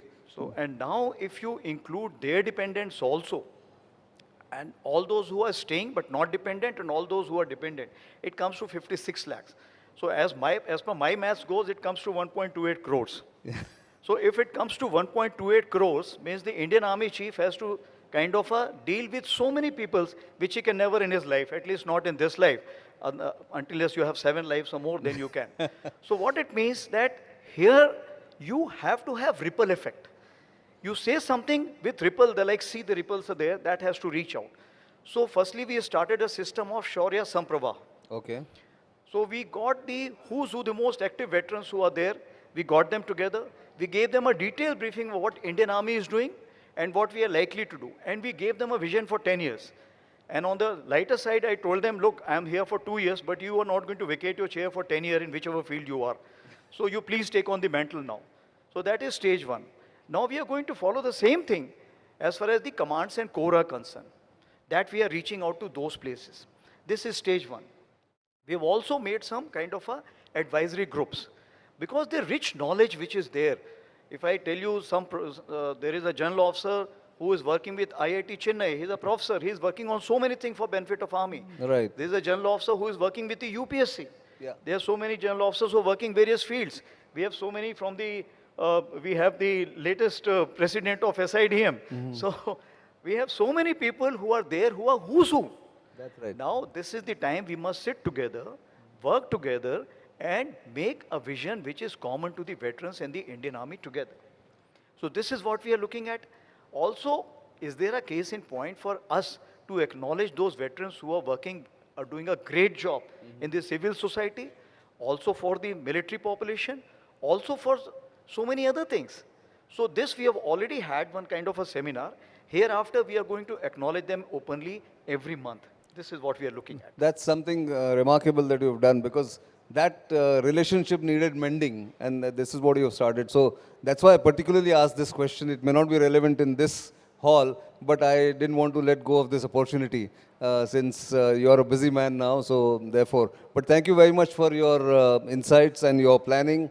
I'm sure the Indian Army is in very capable hands and there will be more occasions than we can interact. But ladies and gentlemen, please give him a round of applause. General Upendra Dwivedi for you. Thank you very much. Thank you. I'll just take only 1 second more because I cannot complete my discussion till the time I don't talk about the 7 lakh widows. Half of them may not be even knowing how to press the button of a computer or a laptop or a mobile. So what we have started a system called as Naman. Naman has been started in conjunction with the Ministry of Maiti, what we say, and also the CSR of HDFC Bank. And we have started 14 centers, which is single window solution for all the problems of the veterans what we have.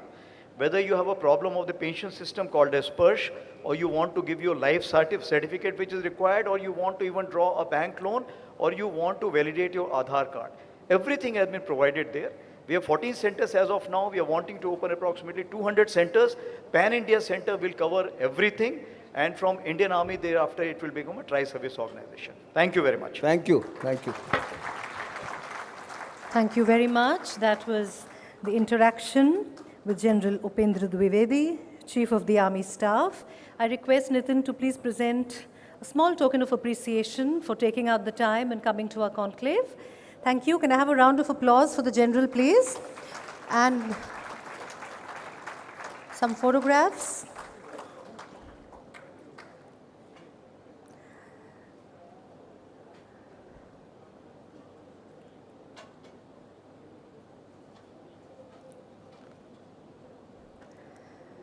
The last and very, very important knowledge session of the day, the 6th knowledge session, is foreign OEMs, from exporters to partners. Just give me 1 minute while the chairs are being set up, and then I will come up to introduce the moderator, who unfortunately is not here today, but he has sent, not the moderator, sorry, the keynote address speaker, but he has sent a video message from US, Dr. Lal. We are going to play that. And then I will introduce the moderator as well as the panelists in just a minute. Thank you.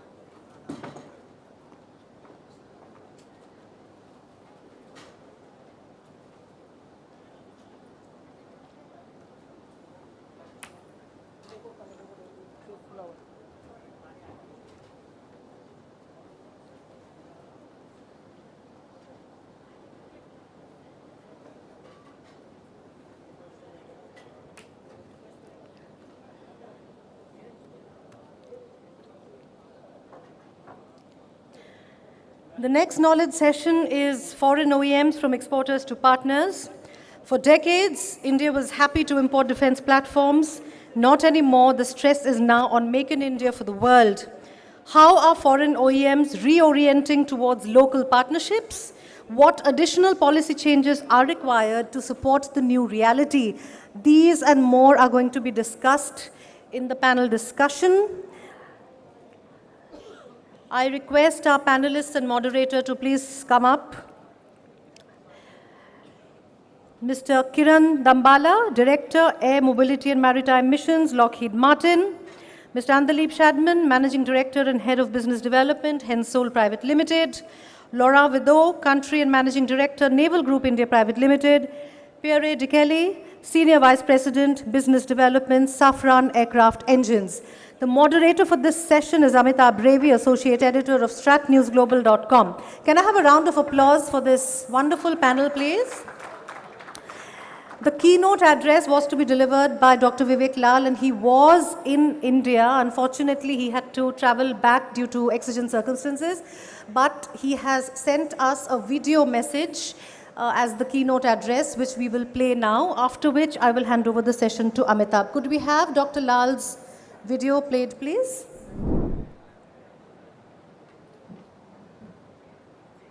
Good evening. It's a pleasure and honor for me to be with you on this very important occasion. And thank you to Nitin Gokhale and the team for inviting me.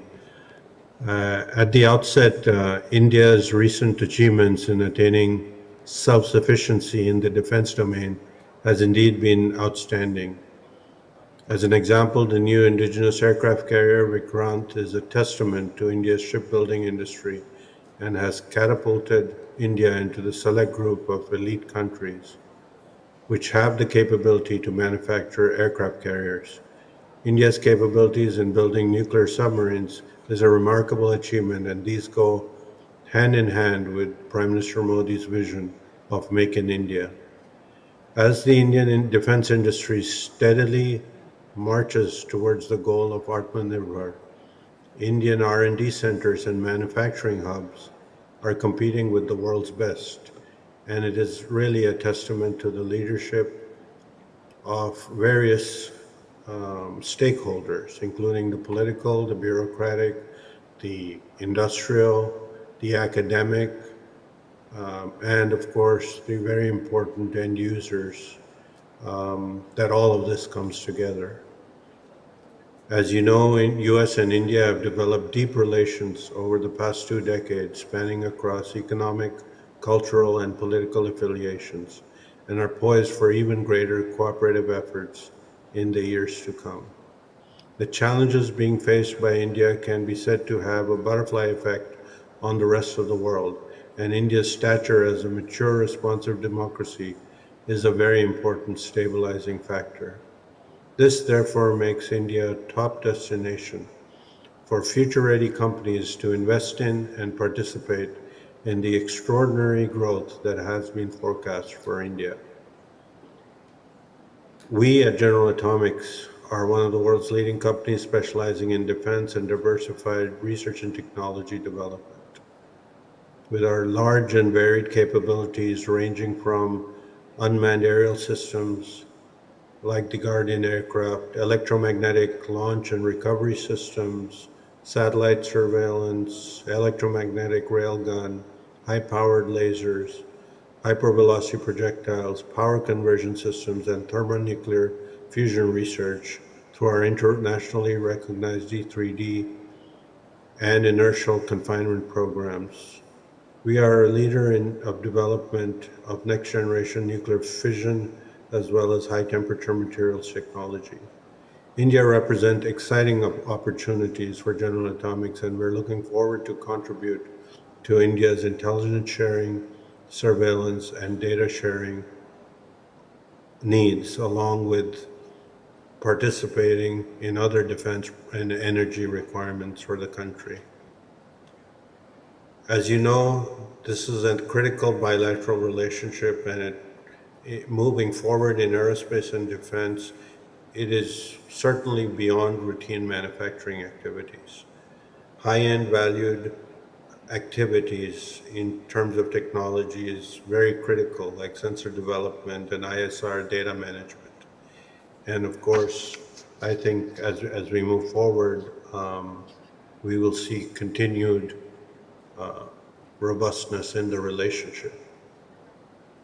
I'd like to point out that persistent surveillance is very critical and very important to like-minded nations, and therefore robust data sharing between like-minded countries becomes very important. As you know, surveillance can be from space, airborne, surface, and so forth. However, I think moving forward, what is very important is the ability to correlate petabytes of available sensor data into a real-time operating picture. And that is not only for any one country, but a group of like-minded countries. I think another important aspect going forward will be in terms of constant training cooperation, in particular special forces skills. I think that'll be very critical going forward. I think also, as we move forward, there needs to be an ability to deliver mass in numbers, especially loitering munitions. And finally, I think maintaining logistical dominance is very important. In the world we live in, it's becoming increasingly more of an important issue. So as we look at all these issues, it's very important that we work together in a collaborative manner. And I think the US and India relationship is indeed with the largest and oldest democracies working together, a relationship that spans various aspects, not only manufacturing, but indeed R&D, innovation. And one shout out I'd like to give is to the startup companies in India, which have produced excellent results in terms of their ability to go to market in a very short time frame. And that too with the support of large, medium, small industries in India. I think the entire ecosystem is at an inflection point for growth, and I really wish the industry well as we continue to progress through higher technological collaborations. Again, I thank you for your time, and I thank the organizers for this important day.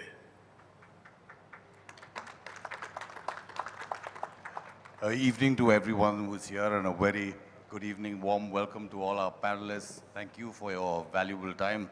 I'm sure all of us would have loved to have Dr. Lal here in person for more reasons than one. I, for one, would have definitely wanted to ask him a few questions about one of General Atomics' assets that has been leased to the Indian Navy and had an incident yesterday. But let's talk to the stellar panel, and I thought we'd start by just going across the panel. And if I can start with you, Pierre. If you want to talk about Safran in terms of, briefly, the history and the roadmap where you are currently in India. Well, in addition to what our chairman said this morning, he was the first made in India.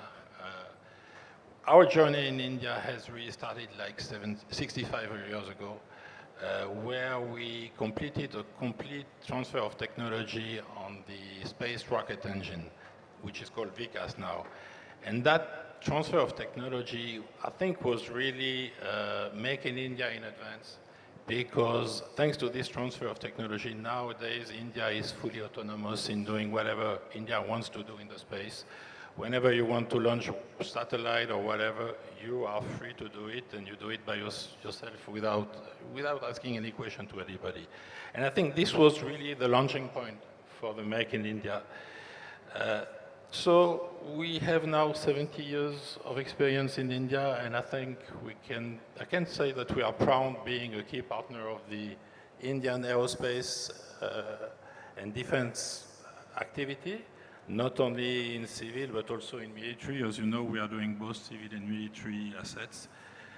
We have aligned us at Safran, and we are both sharing one ambition, is to support the fast-growing expansion of this market in India. We want to do it with the best support to the industry, but we also want to do it while serving the customers and bring the best support to the customer. This is one very key aspect, and this is also an aspect which is driving our activity in India, deliver the best possible support to our civil and to our military customers. We understand Make in India is a cornerstone on the way to sovereignty for India. We are dedicated, and we are dedicated to enhance our effort to do this. Should it be through building up JVs? Should it be through full foreign direct investment? Should it be through enlarging the supply chain? We are dedicated to set up a full ecosystem in India. Ecosystem meaning not only production, we are starting from education, design, development, production, and support. So we really want to set up something which will allow India to be absolutely self-sufficient, self-reliant. Kiran, if you want to give a quick recap of Lockheed Martin's current and planned or potential future in India. Thank you, Amitabh. So, Lockheed Martin has been here for 30 plus years, and more than that. However, a pivotal moment was back in 2008-9 timeframe, when Lockheed Martin actually decided to invest in India and build the infrastructure and actually do co-production here.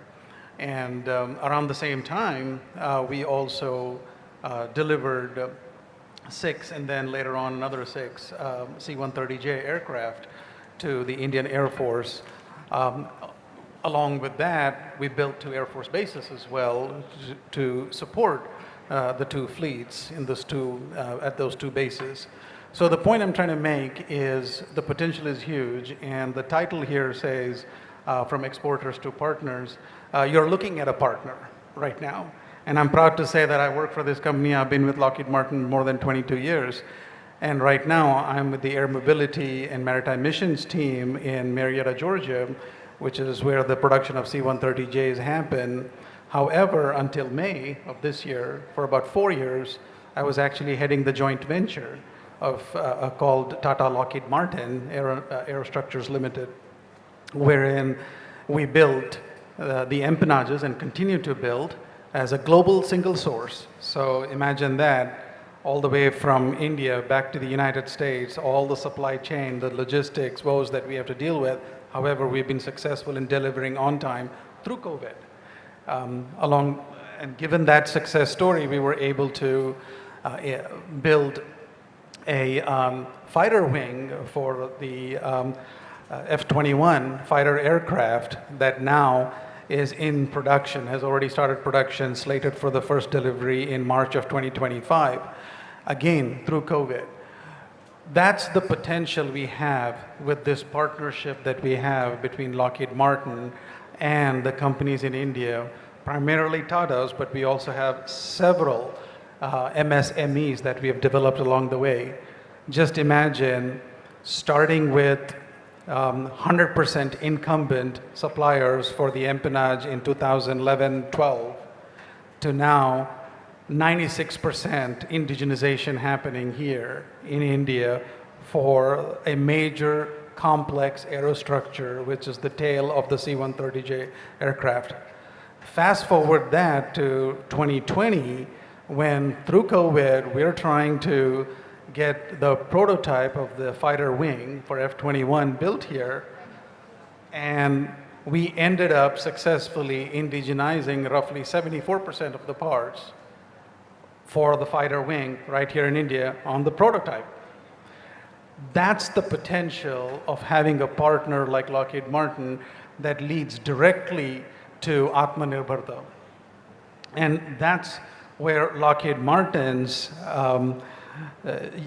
USP is, if you ask me, having dealt with more than 60 countries and having done co-production in several countries, final assembly line as we call it here, or FACO as we call it in other countries, that Lockheed Martin is capable of partnering with Indian companies, be it micro, small, medium, or a large conglomerate like Tata's. And that's the potential we're carrying forward with the future offerings we have that are currently in the talks between Lockheed Martin and Government of India. Future F-22s, F-35s. Absolutely. Have you offered them? Have you offered them? The F-21, yes. Right. F-21 is an offering. C-130J Super Herc is an offering right now. And proud to say that the Indian Air Force is extremely pleased, from everything I hear, that C-130J has been performing phenomenally well. Cool. Anleep, if you want to, in a nutshell, just tell our audience about the applications or solutions that you have to offer or have on the anvil. Sure. So, Hensoldt, the name is new. This started somewhere in 2017. Before that, this was a part of the Airbus Defense and Space company as a part of the Defense Electronics business unit. We are a sensors company. We do sensors for airborne, for Navy, and for the land. So the two gentlemen were sitting right and left to me. Probably I could be the subcontractor or the partners for providing the airborne or a naval sensors. And that's exactly what we do in India. We are focusing on the ISR sensors, sensors to improve the safety of the flight, and sensors for the naval, especially the submarines. So these remains our broad level activities. One important remark, we have learned, let's say in the last years, especially since the release of DAP 2020, how important it is to include the Make in India or the indigenization requirement as a part of the company's strategy. And that's exactly what we have achieved so far. So most of our offer, most of our business that we do in India, we do taking into account the broader scheme of Make in India, indigenization, and all these regulatory requirements, utilizing and leveraging the Indian talents. Laurent, many of us know about your presence here, but if you would like to again encapsulate it, and what are the possibilities in the future? Thank you very much for having invited us. We are very happy to be part of this conclave. Before talking about the future, just a few words about the achievement of the past, which will be useful for the future. Since we are talking about this from exporter to partners, I think Naval Group is a perfect example of this achievement. Indeed, since 2005, when we enter in a contract with Mazagon Dock for the local manufacturing of 6 Scorpion submarine, from exporter, we have exported some key component of the submarine. We have provided some technical assistance to Mazagon Dock. And the reason I'm mentioning that, and I find it is an extraordinary achievement, is that from the 3rd to the 6th submarine, Mazagon has been able to manufacture these 4 submarines entirely alone, without any technical assistance from Naval Group, thus demonstrating a testimony of the full transfer of technology. The reason I insist on this is that very few people know that submarine construction is probably the most complex and difficult equipment to build. Just to give you an example, a fighter aircraft will require a few tens of thousands of hours to build. A submarine will require millions of hours. So the fact that Mazagon has been able in a few years to build this submarine entirely alone is a testimony of this transfer of technology. Now the future, we are working with our partners to develop the maintenance and the equipment necessary for the maintenance of these submarine. So we have qualified tens of MSMEs in the field of submarine construction and maintenance. And we have personally in Naval Group India invested in 2 workshops, one in Mumbai and one in Karwar, where the Scorpion submarine will be based. And we have workshops available to support Indian Navy in its maintenance task. And we are also developing in the future. We would like to go much further in the spares indigenization, which is a requirement of the Indian government. And so we are developing partnership with local companies. There are some policy issues regarding Indian Navy's ability to procure the spares directly from the qualified vendors without competitive bidding, and this is an issue. But more broadly, Naval Group is fully aligned in the vision of the Prime Minister and in line with the Horizon 2047 that has been signed between our 2 countries recently, and where, as Amiral Tripathi was saying, our goal through this Horizon 2047 is that Indian Navy will be fully self-reliant, not only for the manufacturing of the submarine, but also in the maintenance. We'll actually flesh out those points that you brought up in the end a little bit more, but Pierre, transfer of technology, since that's a key word here. Now, you've been doing that, your company has been doing that for decades. Where from? Where now are you going to move? Okay, you're right. We have started decades ago. You mentioned that. And to give you a flavor of what the current status is, I mean, we started, and we have to admit now, India is the fastest growing market in aeronautic and defense.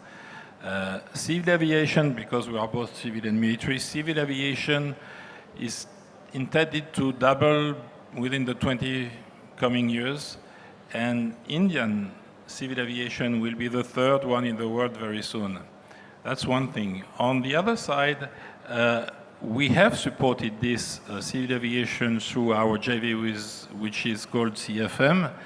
And to give you a hint, we have more than 2,500 engines in the backlog to deliver to India. So definitely we need to support. And you'll see later on in my speech why I say support is very important. But not only civil aviation, military aviation also is a key part of our activity. And we are partnering to the Mirage 2000, which has been flown now in India for decades and which will still fly in India for decades, as well as for the Rafale. Similarly, not only delivery is important, but supporting is important. And supporting, I mean being very close by to the customer. Another example is what we did in the helicopter engine activity. Quite a long time ago, we started a very strong partnership with HAL, where we did the co-development of helicopter engines, and all the helicopter manufactured in India, which are flying in India, are now equipped with the HAL and Safran engines. The latest one being called Shakti, we have delivered more than 600 Shakti nowadays. So I think this shows how strong the link and how strong the cooperation we have built up to now. Now let's take it to another step. I mean, I was mentioning this number of engines which we have in the backlog for the civil aviation. Last year, we, in that regard, have announced a significant investment, which is to build up the biggest ever MRO shop for LEAP engine that Safran has. We will build it up in India, here in Hyderabad, and it will start operation early next year. Similarly, we have also started building up an MRO shop for helicopter engine together with HAL. So that shows what we want to do, how we want to implement our partnership in India. We have also extended significantly our supply chain in India, and now India is about to manufacture one of the most important parts of our civil LEAP engine. And that's not only for the Make in India. Every single LEAP engine in the world will fly with these parts.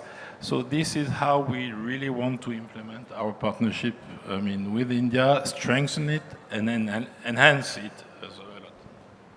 Kiran, the Prime Minister and other officials traveled to the US, I think, from the 21st. It was a Quad meeting, the Quad Summit, Leader Summit. In terms of India-US, the trajectory of relationship that has moved, what does Lockheed Martin have to offer to catapult India to, say, the next level? So, thank you for bringing up the question about the visit and the relations, G2G relations. US has elevated India to a major defense partner status. Along with that, they've also granted the strategic trade authorization to Indian companies, or for Lockheed Martin, companies like Lockheed Martin to work with Indian companies. So what Lockheed Martin has done, through the joint venture, of course, has actually leveraged the STA-1 authorization that we have, and we've been able to literally expedite the supply chain lead times, which would have otherwise impeded us by having to go to the Department of Commerce or the Department of State and apply for licenses, wait for approvals. So in order to accelerate the production in India, Lockheed Martin has been able to leverage, again, the MSMEs, given the licensing that we have in place with them, or the STA-1, but we've also been able to develop the same suppliers who otherwise did not have certain certifications like AS9100 or NADCAP certifications, any others, that would actually allow us to do business with them. So this is the role that Lockheed Martin has been able to play with the Indian supply chain in order to develop an actual ecosystem and not just confine ourselves to a narrow path, right? And that has enabled us to actually, over the years, export more than 330 million from just one venture we have in Hyderabad. More to come, of course. But What I wanted to say is, this says from exporters to partners. The export has been from this end over to the US. Over to you. Andeep, just wanted to ask you, in terms of new partnership models, now what do you think, say, OEMs and Indian industry can explore to, one, to ensure technology transfer, and two, that the business models are, of course, viable? Okay, deeper question. A little bit of I think let's go back into the past. All the foreign OEMs, I think initially, we all started doing business in India mostly by selling the fully furnished stuff, maybe decades before. That was the norms, and when, like every other country, when India and our country also realized that how important it is to be self-reliant in defense, and I just put a star mark, self-reliance in defense doesn't mean that the foreign OEMs would be out. This will definitely be there, but maybe the mode of the engagement would be different. So then the next logical step was to do a lot of build to print or a manufacturing. I think we have crossed that stage. We are now somewhere in the next stage where many of the foreign OEMs are trying, like Hensoldt, which we call it a build to specs or kind of a co-development. This is a little bit more sharing, and I would say a sharing of the technology and the sharing of the risks as well. And this apparently seems to be the model which would be fitting perfectly with the most sought after Indian procurement category called IDDM. So that's exactly is the roadmap, and that's how, in my opinion, things should be shaped. Laura, you mentioned it in your last answer, but in terms of sustainability, because it's not just about whether it is design or production, there's a stage that comes later. You were mentioning some issues that you were having with, say, spare or maintenance contracts. If you want to elaborate on that. Yes. As you know, the maintenance of a submarine is a very important aspect of the operational availability of the submarine, and it has to be done for 30 years. And there is a lot of spares to be used during every short refit or normal refit. As you know, the Prime Minister has demanded that all the spares are manufactured in India and no longer imported. So we have been working with some partners. We have been proposing some transfer of technology to locally manufacture some important and sensitive spares which have an impact on the safety of the submarine. And the problem we all encounter, and this is not only a foreign OEM problem, it is mostly also an Indian industry problem. Nobody wants to invest in TOTs, qualification, and certification, because this has a cost, and certifying an industry for a particular equipment can take 1 or 2 years, and this involves investment from both the foreign OEM, if he wants to bear some of the cost, and mostly the Indian partner who needs to demonstrate the qualification of the spares. The problem everybody encounters in India is that the Indian Navy, and I suppose it's the same for all armed forces, the Indian Navy is bound to follow the defense procurement policies, and these procurement policies impose competitive bidding on almost all procurement. And so the Indian Navy is a bit, has his hands a bit tied, and cannot directly go to the qualified vendor in a single tender basis, and they have to put in competition qualified vendors who have necessarily more expensive item, more expensive spares, because they need to amortize the investment they have made. And when you are put in competition with another company who has not gone through the qualification process, you are necessarily L2 or L3, and you cannot compete. So this has hampered the development of spares indigenization. We have raised the issue, it's a policy issue. It penalizes all the local industry. We could go much further if there was a commitment from the Indian Navy to procure the qualified spare only from the qualified vendors. Understood. Pierre, in terms of hurdles, problems, issues, the word, you can choose the word you want to use. What are you looking for in terms of policy? And you mentioned a point earlier about, is it linkages between civilian and military aircraft? I mean, is there a flow that goes, it should be first investment in civilian and then it moves to military or defense? Is that the point you were trying to make? Thank you, Amitabh, for raising that point. I think this is probably one of the most important points for us, from our viewpoint, when we're trying to really set up this ecosystem in India. Well, when Indian government started the program, the Atmanirbhar Bharat program, together with this, the Indian government has set up some schemes to support this.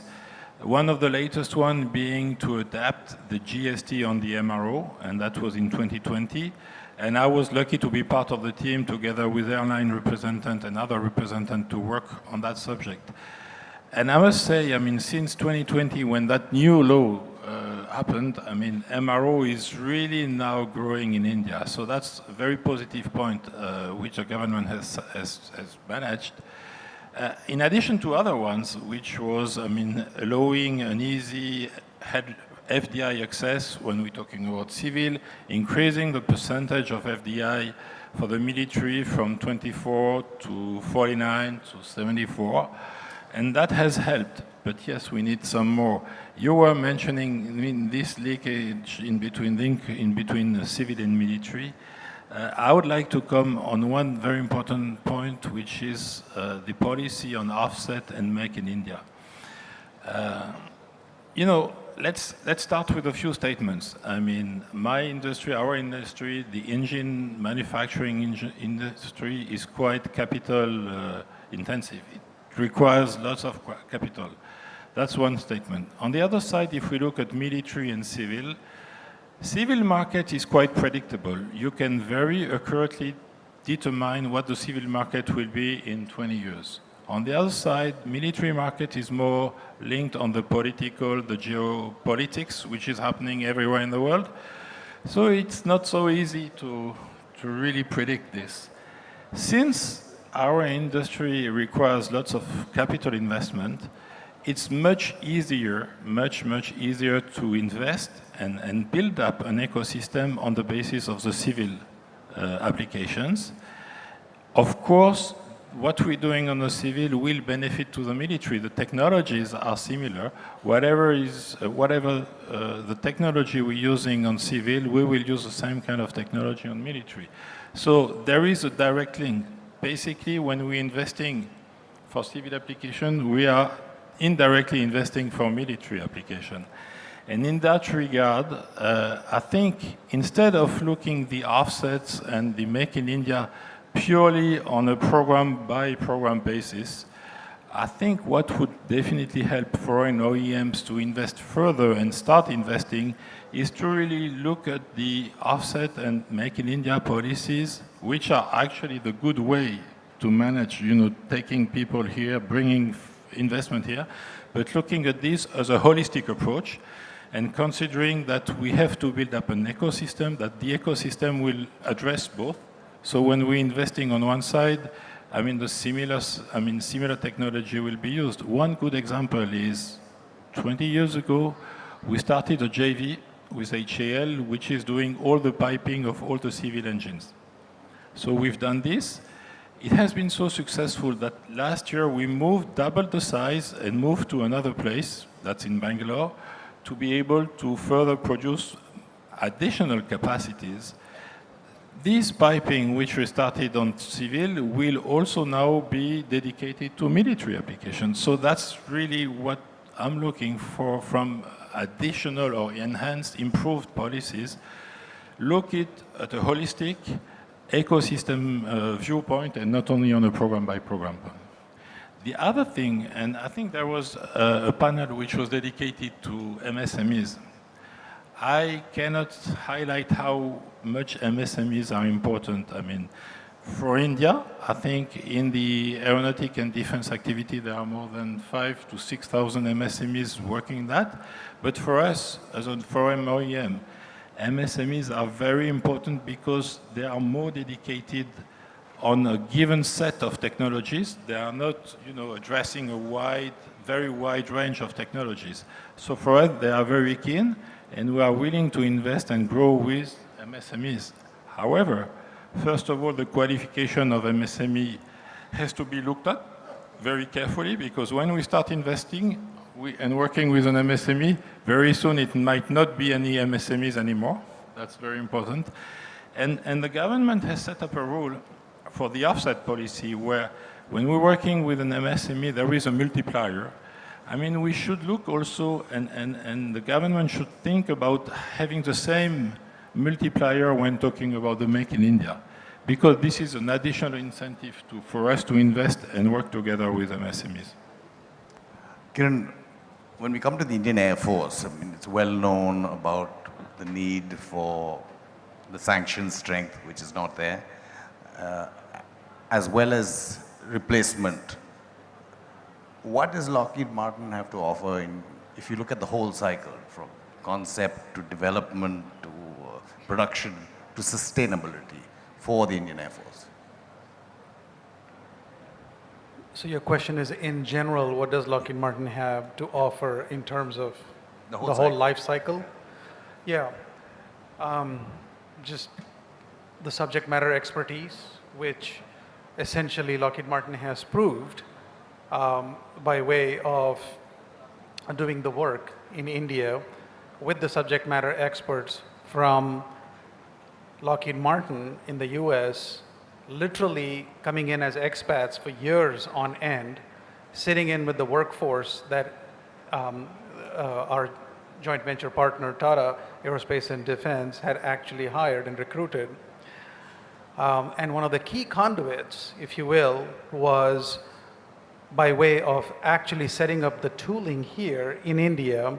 Some of it definitely that was shipped, but a lot of the tooling expertise that was built here in India with MSMEs, like I brought up earlier, and setting it up here.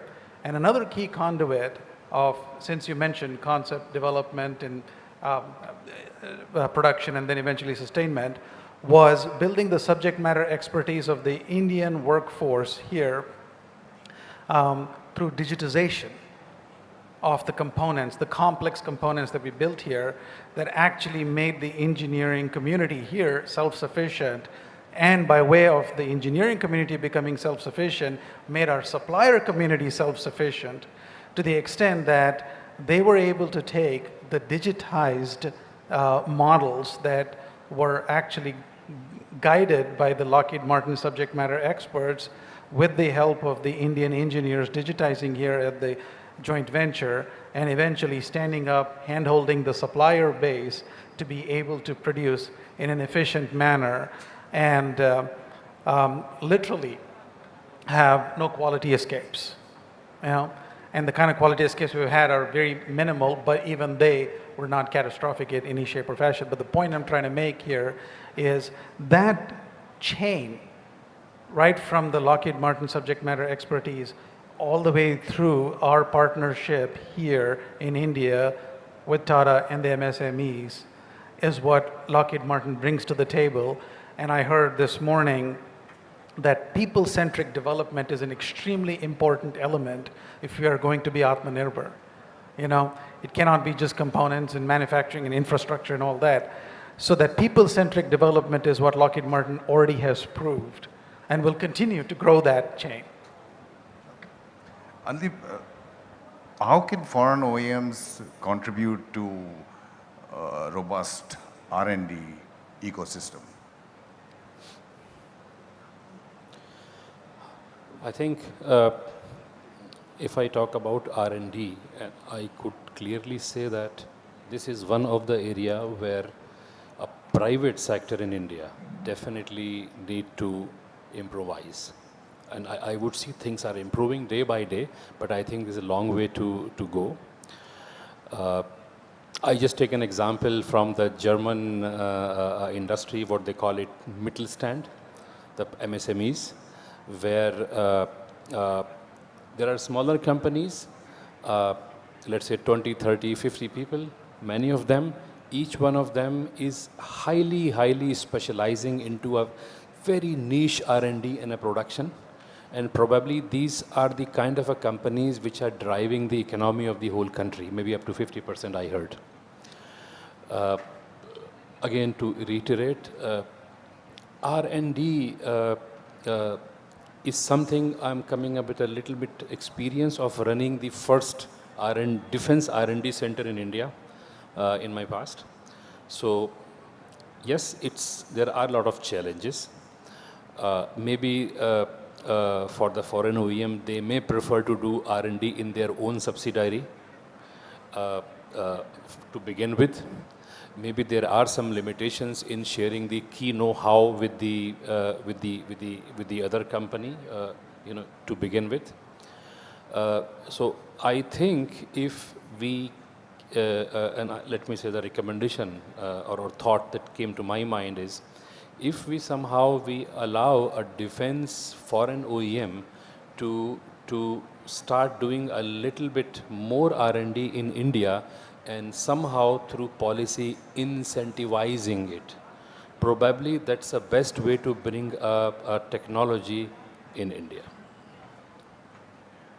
Laurent, when you talked about submarines again, if I can use the word weak point for the Indian submarine industry and history has been design.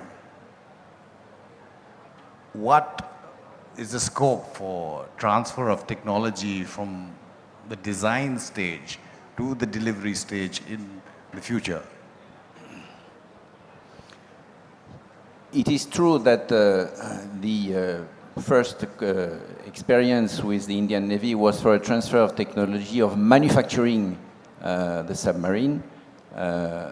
Future program will involve co-development, co-design, and co-manufacturing. You know, this is part, this issue is specifically mentioned in the Horizon 2047, which there are only 2 countries signatories.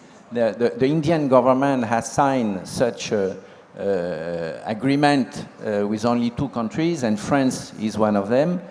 And in this Horizon 2047, if you read it, it is clearly mentioned that the 2 countries will have to work together to co-design, co-develop, and co-manufacture equipment. And submarine is one of the equipment, if I dare say, use the term equipment, is one of the projects that is mentioned in this Horizon 2047. So yes, we are working and we will be working on that path.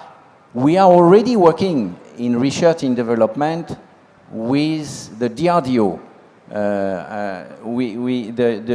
The theme of this forum is from exporter to partners. We are not trying to sell or impose our equipment. I'll give you just one example. We have air independent propulsion in France. We can propose such a system. We have decided to go and work with the DRDO, and we are helping the DRDO to integrate and to design, and they are designing their AIP so that it can be safely integrated in the Scorpion. We are also working with the DRDO for underwater weapon integration of their weapon inside the Scorpion. So yes, the future is not only manufacturing, but co-designing, co-manufacturing. And I think AIP is by 2026 is what AIP we have been told. is, yes, very soon to be available. It's in advanced stage of development by the DRDO and should be integrated in the Scorpion in the next few years. Pierre, for both sides, in a perfect world, how can it be win-win? I like the work win-win because it's really the way we should work. When I started my career, I was told, and I was the very first day I started being, in sales, marketing and sales, an old chap told me, Pierre, never forget that a good deal is a win-win deal. Both parties should be happy. The way to do it here in India, I think, is, for us, we are dedicated, and I'm joining Laurent on that. We are dedicated to co-design, co-develop, transfer not only the production, but the design capability, development capability, support capability. So I think this is our aim. We are aiming at that. We are supported, and all of France is doing this. To make it a real win-win, adapting the policy to support our effort would be very important. As a reward, not only the ecosystem will not only serve the Indian need, but it will also serve the full export need. And I would be very happy to see more civil engine flying with more Indian parts. And that's how I see the win-win point on that. In your experience, whether it's positive, negative, impediments, in terms of the whole ecosystem, like he's talking about within India, whether it's the workforce, whether it's the availability of talent, if you want to share your company's views on that. So this is a powerhouse of talent. The pool of talent that you can find in India is literally unimaginable. So, however, with that comes, with opportunity comes a challenge of attrition. So there's always, grass is greener on the other side. However, I've always claimed that the kind of work we do at our joint venture, and even other ventures that we have in that same vicinity, which are also some of the other joint ventures that Tata Group has, is doing some very complex work. But unfortunately, what happens is the attrition is not so much that it's one way, it's kind of a rotation pool. So some leave, some others come back. So the challenge is, again, retraining the workforce in order to make sure that we can meet the demand of our customers in terms of the delivery timelines and the quality that we have to maintain, which is 100% quality, 100% on-time delivery. So what we have done, and while I was at the joint venture, is actually had some informal programs and some formal programs by way of actually recruiting a lot of the workforce from rural areas, having them train through some campuses, some school campuses that eventually will get them ready, ahead of ready, if you will, for us to leverage them as a pool of talent. Since your question was literally about talent, I wanted to make sure I addressed that. Anjali, when you look at defense programs and how complex they're getting, how can OEMs balance global standards with local content requirements and not compromise either on quality or cost? It's a multidisciplinary optimization problem, let me say it like this. So the challenge for the global OEM is definitely to be in the cost, to win, number one. Then meet the indigenous content by selecting the right partner, doing the right transfer of technology, doing the right things in terms of the quality and schedule. And sometimes this is extremely challenging to balance everything together. One of the way to do a little bit, let's say, ease out this is to not to look India as simply the buyer or the market, but maybe as a partner. For example, if I am working with a company A And I am not working with the company A for a project A, but maybe in a larger scale for a certain type of a technology which could be used in a project A, but which could also be used in a project B, may not be in India, somewhere else. Probably that kind of a model gives me the economy of scale. It also justifies some kind of an investment in the business case.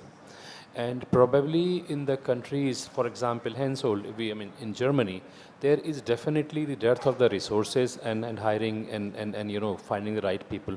Probably with the greenfield country like us, where we can, I fully, compliment on the Kiran, where he said that I would just, you know, say it again, that there are really a gem of the company present in India. You just need to scout for them, you know. And I'll give the final word to you. Panel, we are talking about from export to partners, but what if I add another couple of words and say from export to partners to exports? In terms of, tell us about the MOU with the Mazagon Docks for exports to, potentially exports to friendly countries, to third friendly countries. Where does it stand? How does it work? Yes, it is not only with Mazagon Dock, it's also with other Indian shipyards. We have signed MOUs so that we can jointly manufacture the submarine from Mazagon Docks for friendly neighboring countries, and there are a few interested to have a Scorpion submarine, and there is also such a similar MOU with Garden Ridge, to mention it, to manufacture OPV for other friendly countries. And just one last message I wanted to pass. This is important because the industrial ecosystem that has been created, for example, for the Scorpion, needs to be sustainable. And you need regular order to maintain the skills and the expertise on these industries. So Laurent, Adlib, Kiran, and Pierre, I thank you all for gracing this occasion and sharing your experiences and expertise. Thank you again.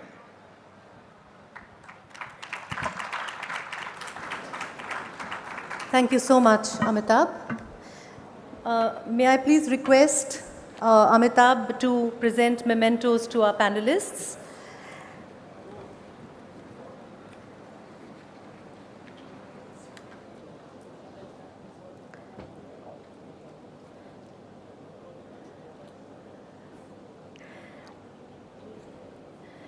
A memento to Mr. Pere Dikeli, Senior Vice President, Business Development, Safran Aircraft Engines. To Mr. Kiran Dambala, Director, Air Mobility and Maritime Missions, Lockheed Martin.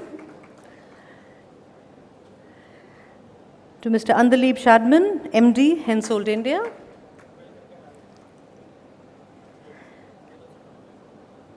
And to Mr. Laurent Vidot, Country and Managing Director, Naval Group India Private Limited. Thank you. A more spirited applause, please, for this panel.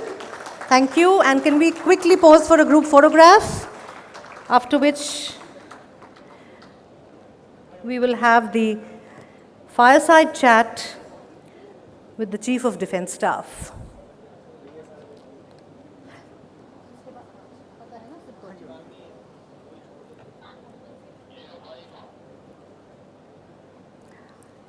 Thank you very much, gentlemen. Thank you so much for that wonderful panel discussion.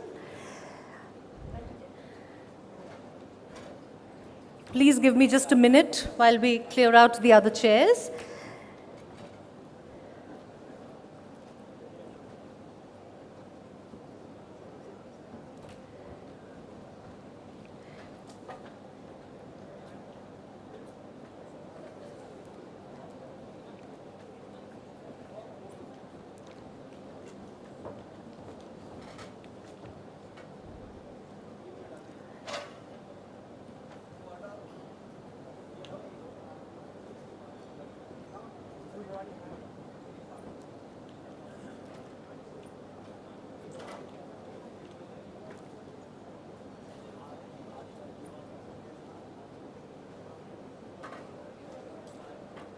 Thank you so much. And now, ladies and gentlemen, it's time for the fireside chat between General Anil Chauhan, Chief of Defence Staff, and Nitin Gokhale. I request Nitin to please escort the CDS on the stage. Can I have a round of applause, please?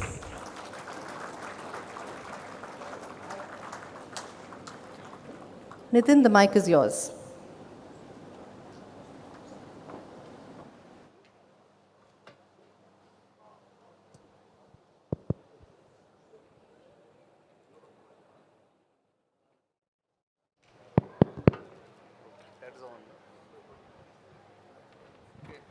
Thank you, ladies and gentlemen, for this very patient participation and discussions through the day. And of course, as usual, we have the blockbuster of the day at the end of the day, in fact. But it is something that you will cherish because we have with us Chief of Defence Staff, General Anil Chauhan, who has been at the helm for 2 years now, and will have a lot of things to share, I'm sure, if we ask him the right questions.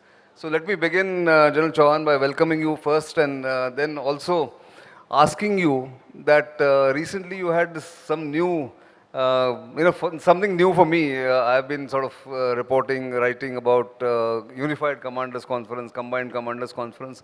What was the Joint Commanders Conference all about that you held in Lucknow recently? Okay, Nitin, let me actually start with what Combined Commanders Conference is. Okay. A Combined Commander Conference is a apex level forum for interaction between the political leadership and the military leadership to discuss national security issues. So this started some time back, and it's quite mature now in its format and acquired a very robust kind of a character. But what's happening was that Combined Commanders Conference was being held once in 2 years. That was a major challenge, and because geopolitical events are moving much faster, in fact, the global and the regional security environment is also changing rather fast. Yeah. So is technology. So Correct. this little gap was felt by us. And after the last Combined Commanders Conference, which was held at Bhopal, Honorable Raksha Mantri asked us to hold a Joint Commander Conference. Okay. Well, the idea of both the conference, what we discussed is we review the national security issues. Right. That was one. And we discuss reforms on this. But the big message is that the apex level political and military leadership is now meeting more often on reforms as well as to review the national security. That's Indeed. the big message. In fact, if I remember correctly, Raksha Mantri Rajnath Singh also attended this conference and spent considerable time on the second day, perhaps. So how was it structured? I mean, you had a 2-day conference. If you can elaborate a little bit, and what are the takeaways from there? Yeah, so on day one, like in the Combined Commander Conference also, it's a 3-day conference. First day is held with under the leadership of the CDS, the second day is with Raksha Mantri, and the third day is with the Prime Minister. So in this, we had a 2-day conference. First day was under my chairmanship, and the next day it was with the Honorable Raksha Mantri. As far as the major takeaways would be concerned, we discussed issues like integrated capability development plan. So we shared inputs and we were seeking inputs from the CNCs on development of this. We worked on this 5-year plans which we are developing. We also were looking at Vision 2047 that we are making for the armed forces, which will be in line with the national vision. So we're seeking inputs and sharing inputs on that. We discussed issues like how warfare is evolving, future warfare. We discussed some concepts like delayering. And of course, we carried out a review of the major security strategy we must follow as far as our 2 major adversaries are concerned. What is delayering? As I've rarely heard this term really. I've heard a lot of other terms in your discussions, your speeches of late, but explain what is delayering to us and to the audience. The concept is very simple actually. See, structures in the armed forces have evolved over a period of time, and say like for combat. So you have structures like companies, battalions, brigades, which are all structured, and you have a command and control structure which is followed. And that's a proven kind of a concept, and that's how wars are fought. But for staff work, it's not necessary to follow the same chain of command. That means a lieutenant colonel reporting to a colonel, colonel to a brigadier and all. It's waste of time actually. Right. And to bring in efficiency, we could do away with one or two layers actually. And when we do away with these two layers, we are actually not only bringing efficiency in that particular organization, but we are using this to create new capabilities somewhere else. You can redeploy that manpower somewhere. Yes, yes, exactly. Okay. So, but efficiency apart, this also means decentralization in a way. No, we are just, say suppose for example, from a level of a director colonel to a 3-star, right. If a information has to flow or a file has to move, then we remove one layer. That means either there will be only 1-star or be a 2-star in between. Okay. That is so things move faster. I remember, I mean, in a completely different context talking about it, that why do you need approvals at every stage? Like you spoke about the old commands, I mean, the tested command structure. In terms of social media, when it became part of Indian Army's perception management, where maybe a director media had to put it up on file, take it up to DDGPI, then take it up to ADGPI. I think that could be empowered also. No. See, I learned this because I hold 3 appointments, you know. Right. I'm the permanent chairman, chief of staff, I'm secretary DMA and CDS. Yes. So when I'm secretary DMA, I'll function like a secretary, and in that particular structure, I find that I only have additional secretary, joint secretaries. Right. And these joint secretaries who are equivalent to 2 stars have direct access to me. Things move faster in DMA than probably they would move in a traditional service headquarters. So that's what we're trying to do. Much more flatter structure there in the secretary. Yeah, that's right. So, but that of course is one concept or one aspect you discussed. What about operations? I mean, since you had all the operational commanders in one place under one roof, did you discuss what could be a combined operational kind of a concept or future warfare? How do you sort of improve the decision-making loop, if I may, sort of use that word? Did you discuss all that also? Basically, we shared some views on future warfare. Of course, the whole agenda behind this converse was to review our security preparedness. Right. And as I told you, one of the achievements was that, takeaways was that, what kind of a strategy we should follow in the coming years against major adversaries. That was one. But we also discussed how warfare is evolving. Right. And what we need to do about it. And that I think was important. And in that we discussed something like a future warfare course, which it's going to start after 4 days on 23rd, the first ever course. It's called Future Warfare Course. Yeah, yeah. So, okay. So we are curating it, and it's slightly different from traditional courses, right, where officers of similar rank come and attend a course. This is rank agnostic, and you'll find officers from the rank of a major to a major from all the 3 services attending this particular course. And so it's breaking barriers, it's getting something new which we're trying to do. And a major may probably learn something from a major, and a major may learn about strategy and operation art from a general. Because future wars will also involve a lot of understanding of technology and latest technology.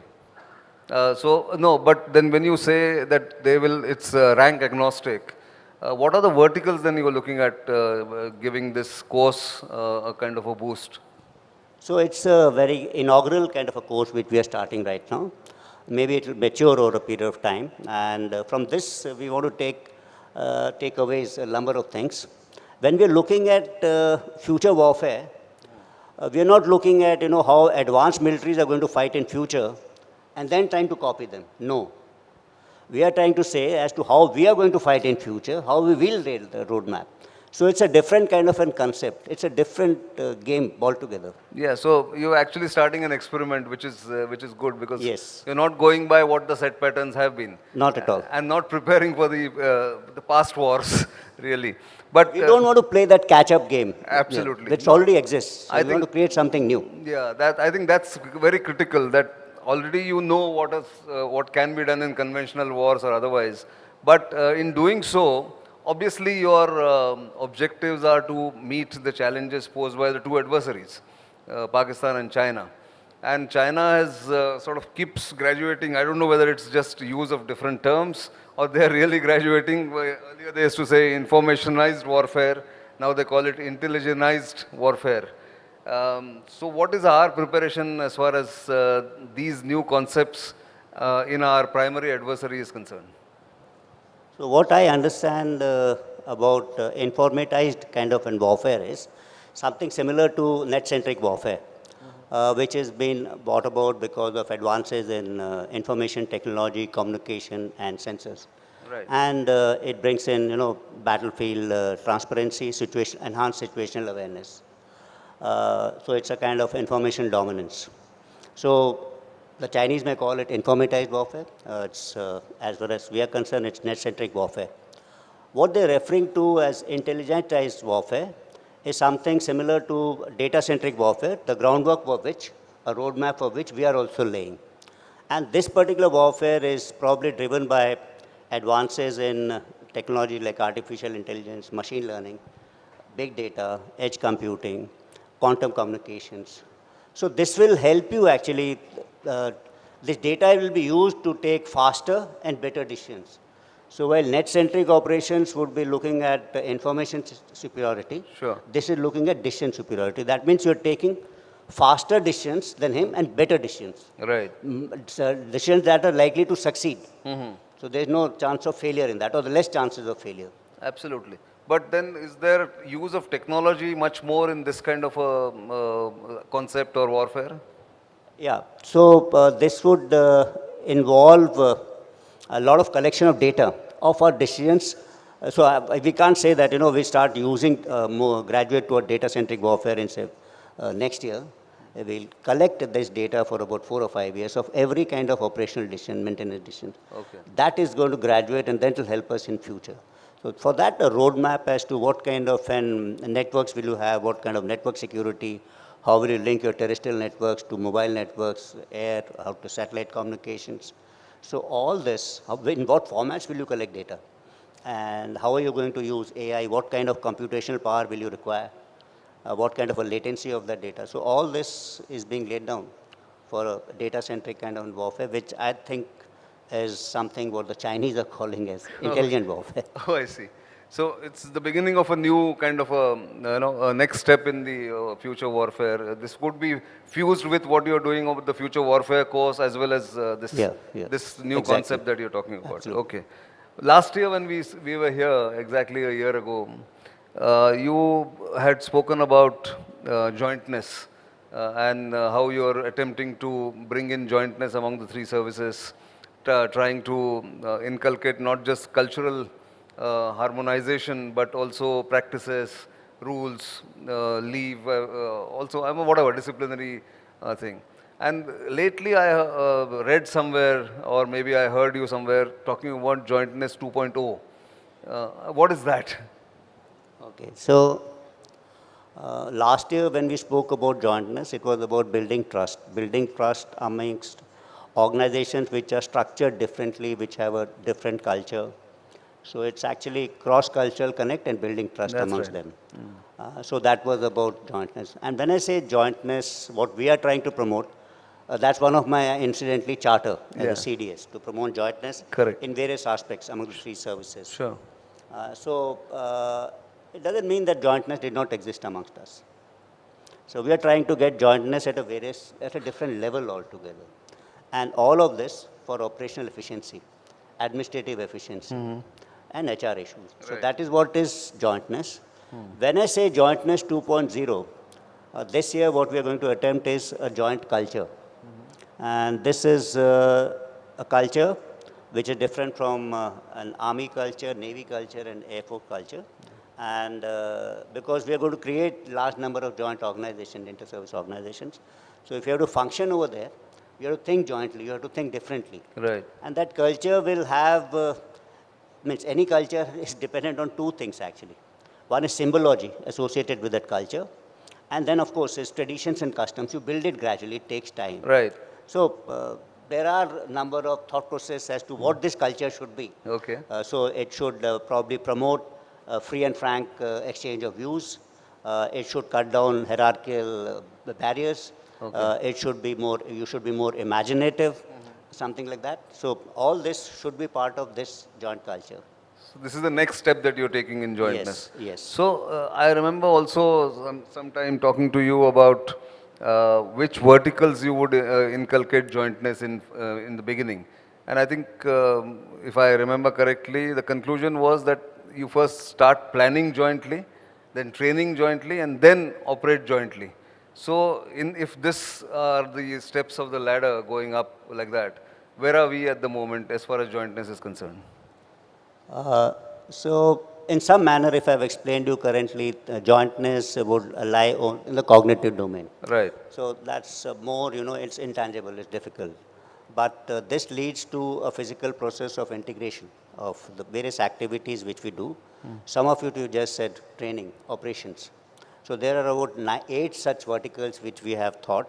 Okay. Operational logistics, training, intelligence, communication and IT, maintenance and support, HR, legal issues, administrative issues. So all this are activities which we are going to integrate. And we've thought of almost about 180 odd, not 180 odd lists of things which we are going to do in the next few years actually. I see. To integrate. So they will range from issues like getting your networks together, getting your air defense networks to speak to each other. Right. We had this command and control bill that's part of integration, cross-service postings, etc. So these are all initiatives which lead towards integration. And it's a physical kind of an activity. Sure. Only thing is that 100% of these activities may or may not lead to reorganized structures which we are looking at. Right. Say if we want to have all the libraries of the 3 services, e-Granthala is one project which we are doing, so that you have a common knowledge base actually. And you can get theoretically a book issued from a library in Mao, or say a naval headquarters in Eastern Naval Command. So that's what we are attempting, so that more sharing of knowledge is there.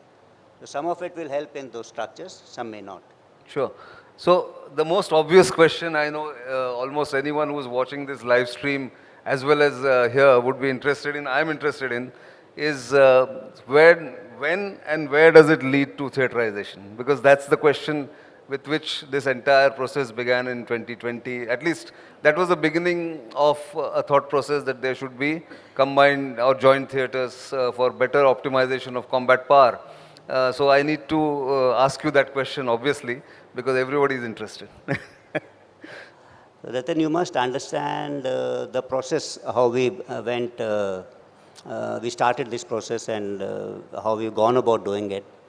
So it was started with informal kind of a discussions to bring about consensusness, and then Chief of Staff Committee meeting, which you just refer to what we held today. Right. The last one for Air Chief Marshal Chaudhary. Yeah. Is concerned. So over a period of say 2 years or 18 months, with the previous COSC, we were able to iron out most of our differences, 80–90%. Some did remain. Then of course there was a gap because 2 of the chiefs retired, General Manoj Pandey and Admiral Hari Kumar. And we had the 2 new chiefs, and now I have Air Chief Marshal Chaudhary retiring. But I hope we are able to fix everything what is remaining before he leaves, and mostly, largely, we've been able to do that. So we are ready. The thing is that now we've got to take it up to the government and various other instruments like Raksha Mantri, our own MOD, then say NSCS, CAPSEC, and other people who will get affected by this particular change. So that I'm not sure how much time that is going to take. Because that is clearly not in your hand. I mean, in the that's sense, not in my hands. Once you present the plan or prepare it, then present it, then it will be interministerial consultation, I suppose. That is the step that you're looking at. So you're saying you are ready with the plan, but now it needs wider consultation. Yeah, we should be ready before that. So this is this month. I mean, just another 10 days to go, I suppose. That is how it is. So, but I mean, I don't know whether you will be able to tell us, but again, lots of commentary, lots of reports have come about the proposed structures or proposed, theatre commands. Where will they be? How many numbers? All that. Have you finalized that, or that remains the end point once you do it? That final contours of that, that's not for me actually to say, that's for the government. But I can give you some ideas or pointers towards it. Correct. So what we are trying to attempt is to separate out force generation from force application. Okay. That is one. Second thing, what we are trying to do is the structures which we create should be able to take care of our immediate threats and long-term challenges. Third thing, what we want to do is create structures which are unique to Indian conditions. A large number of countries have gone through this particular model. We've studied all those, but what we create will be unique to us and it will be different. It meets our needs. And it's not a copy of And others. India's problems are unique Yes, anyway. Yeah, in any case, our geography, everything. Challenges, both. Yeah. Fourth thing, it should be simple. So they should be? Simplicity. Okay, simplicity. Okay. So, in design. Yes, because joint or integrated operations are complex by themselves. Right. So your organizational structure should be simple. And then they should lead to efficiency in operational efficiency is number one. Right. The second thing should be logistics. And third thing should be HR in that kind of a priority. In that priority. And in doing so, yeah, what we are trying to do, we are doing it by three main processes. One is restructuring. So it will require a lot of restructuring of existing organizations. Sure. And thereafter is some kind of an optimization. We'll optimize some. And third thing which I told you was delayering. Delayering, of course. That is no, so it's important. I mean, there are so many complexities there. It's not as if, you just order a theater, formation of theater command now, and maybe 6 months down the line it will be up and running. I don't think that is going to happen. I think initially that was probably a misconception, but that's what was thought. That all that you have to do is to reorganize and tell people, okay, you're going ahead with it. Or you have to have a lot of integration, a lot of things have to be put in place before you do this. So we are saying that bedrock we have laid. I told you 180 odd initiatives, right, which we have thought we done through about 40, 45 of them. So some of them are required before we do it. Some of them can continue after that. So yeah, it's a process. It's a long run-out process. So in a way, when I look at other countries which have done this, notably the United States, way back in the 80s, mid-80s, Goldwater-Nichols Act and all that, that time all the literature post the formation of those commands has said that it had to be forced down the throat of the military in a way, because a lot of generals had to resign, they had to do that. Here it's the other way around, that you are building bottom up and then taking it to the political leadership. Is that completely different from what you would have heard or you would have read from there? Yeah. So traditionally, whichever countries have attempted this have found resistance actually. We are lucky because we have models of other countries before us. And we understand that this is an idea we should have actually implemented some time back. Sure. So amongst the services, that acceptability was there. There was a bit of a differences that we've been able to resolve. Right. So that's a fundamental thing that you're right, the bottom-up kind of a thing that we've resolved the differences, then we go to the government, rather than government telling us what is to be done. Okay. So one final thought on where we are, because if we have to become combat efficient and also overcome threats to supply chains the world over, one of your mandates is also to look after procurements or promote Atmanirbharta, because the initial mandate of the CDS actually said that. So where are we? I mean, what is your sense or assessment about the journey towards self-reliance or Atmanirbharta? Is it continuing the way the pace of progress is satisfactory, or you think it needs to be tweaked further? You need more and more maybe technology-based solutions going forward. What's your sense in that? Atmanirbharta, the journey so far means this particular buzzword was actually later, but it was initially Make in India. Make in India, yeah. It was initially Make in India. The big part which makes me actually happy is that there is acceptability of this particular concept in the services. If the services are not ready to accept this, this won't have worked. Sure. Whatever you may have done. Second thing which makes me probably happy is the number of policy initiatives which we have carried out, say like IDEX, Aditi, and the money which we are spending on it. That has brought in some niche technologies which otherwise, had we tried in a different kind of a manner of procurement, that won't have come. Sure. Third thing is given a lot of encouragement to a number of startups, entrepreneurs, academia. So we've been able to involve a larger segment other than the traditional DPSUs and DRDO. So a larger segment is now contributing towards Atmanirbharta. That gives you happiness. That gives you happiness, but are you satisfied with that? That's That's the big question. So there's a lot which needs to be done. It's just 3-4 years with the journey. Sure. So I'm sure this is just the beginning, but we are seeing these green shoots of this new revolution, and maybe this will help us actually to achieve the aim of that true strategic autonomy, at least from this point of view. That's right. So one, just as an add-on, because you spoke about that, because since the morning, we have been here since 10 o'clock, and lots of sessions on Atmanirbharta, ammunition roadmap, all kinds of things. So one of the issues that come up, and I've heard it from at least half a dozen companies, is the insistence on having 3 competitors in a tender, L1, L2, L3. I mean, you need 3 competitors. But the armed forces are the one customer, and you may have a technology or you may have a platform which is only produced by or manufactured by one company. Is there some thought given to this fact that there has to be some exceptions? I know it's there in, I think, one it's of part the... of the DAP, yeah. Yeah, but it's not, I mean, I think it's, most people are risk averse.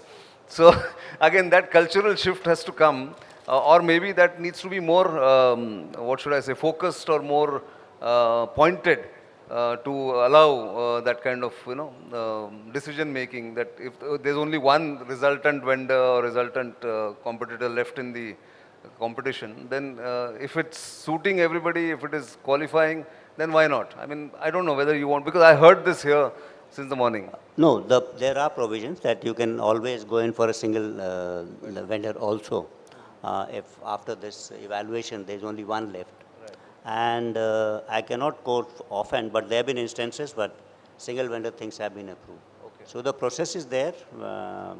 But yes, of course, if there are 2, then obviously competitiveness does come in, which is there. And maybe larger number of vendor, we actually have to increase our vendor base. That's true. That should be also our aim. Yes. Because during crisis or conflict, a larger vendor base means your surge capacities. Absolutely. And then, of course, it's competitiveness. That's right. If you have to be competitive, all this Atmanirbharta is not for us also. Exactly. We got to export. It is for exports, it is for creation of employment, all that. So, it has to be competitive, ultimately. Sure. So, that will help if you have 2 or 3 vendors. So, you're going to also look at the amendment to, not amendment, a fresh DAP maybe, because 5-year period, because last was 2020. And even the DPM has to be amended. Yeah, we're working on the DPM 2024, and IDS is working at it, and Admiral Sanjay Vatsan is there. So he's the man who... Yeah, he spoke to us in the morning and he gave out a lot of details. So we'll probably in 2024 itself, we'll come up with a new DPM. The old one is 2009. Actually. That's right. Yeah, and there'll be a lot of focus on Indianization. And especially of sustenance part into this. And of course, DAP will also get revised. Right. Great. I think we can go on and on, but I think we should not stand between drinks and dinner and a long day we've had. So thank you very much as usual for coming in and giving us a very clear picture of what your plans are as CDS, how you're looking at it and how you're going forward. Thank you very much. A round of applause, ladies and gentlemen, for the CDS. And of course, a round of applause for yourself for being so patient and so, involved in the discussions. You may not have asked too many questions, but I'm sure you have lots of takeaways from the day's proceedings. You've seen a lot of exhibits, a lot of products being exhibited here. And as usual, I must thank the armed forces, the think tanks, the DAs, and others who have all come in, the companies who are the core of our India Defence Conclave since 2016. And I must thank you all for, being here, being our support. And we have tried to take it to different levels each year. Hopefully, you will feel this every year like you must be feeling this year. I personally feel that we've had an excellent day, lots of discussions, lots of takeaways. And I think we are also finishing dot on time like we usually do. So a round of applause for yourself, for all of us here, really. And may I invite... Yes, thank you so much for that very, very interesting interaction. May I now invite Mr. Ashok Atluri, the Chairman and Managing Director of Zen Technologies, to please present a memento to our honored guest, General Anil Chauhan, Chief of Defence Staff. And why do I choose Ashok just now? Because Ashok was our first partner, General Chauhan, to tell you. He backed the idea of Bharat Shakti when nobody was believing in it, and therefore I thought he must come and present this to you. Warren Khao book. You have this, but still. Oh, you don't have? Okay. So that gives you some food for thought, really, going forward. Thank you. Thank you very much, ladies and gentlemen. I will take another exactly 2 minutes. You're my captive audience because the cocktails and dinner is not in our usual spot. So till I tell you where it is, you're my captive audience. I would like to thank all our delegates who have taken out the time and spent the day with us. Thank you very, very much. I would like to thank Constitution Club of India for the venue, for the catering. I'm sure you enjoyed your lunch and I'm sure we'll enjoy our dinner as well. Partners, I-10 Media, the team led by Bhushan and Dheeraj and Purohit for the work in setting up the stage and the kiosks.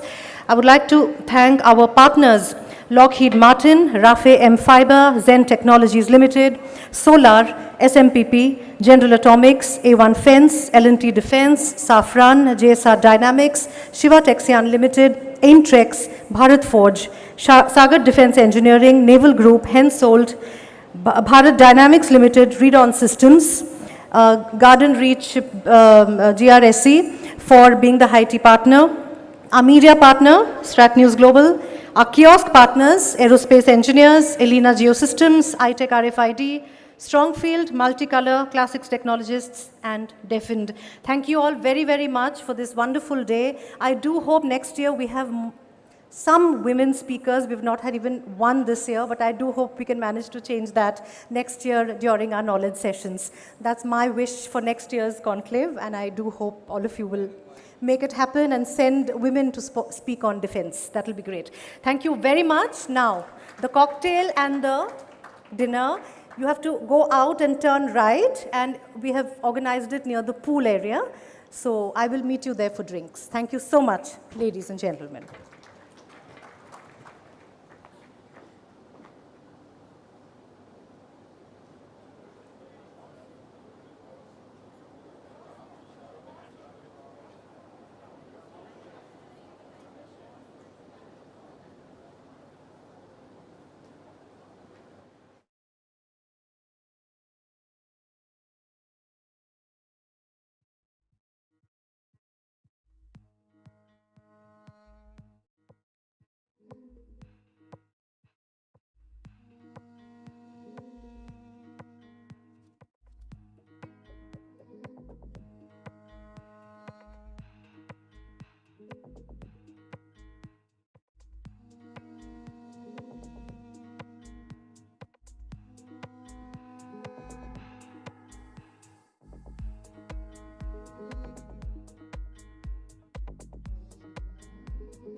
If Nitin Gokhale can hear me, could we please have you back on stage? He's left?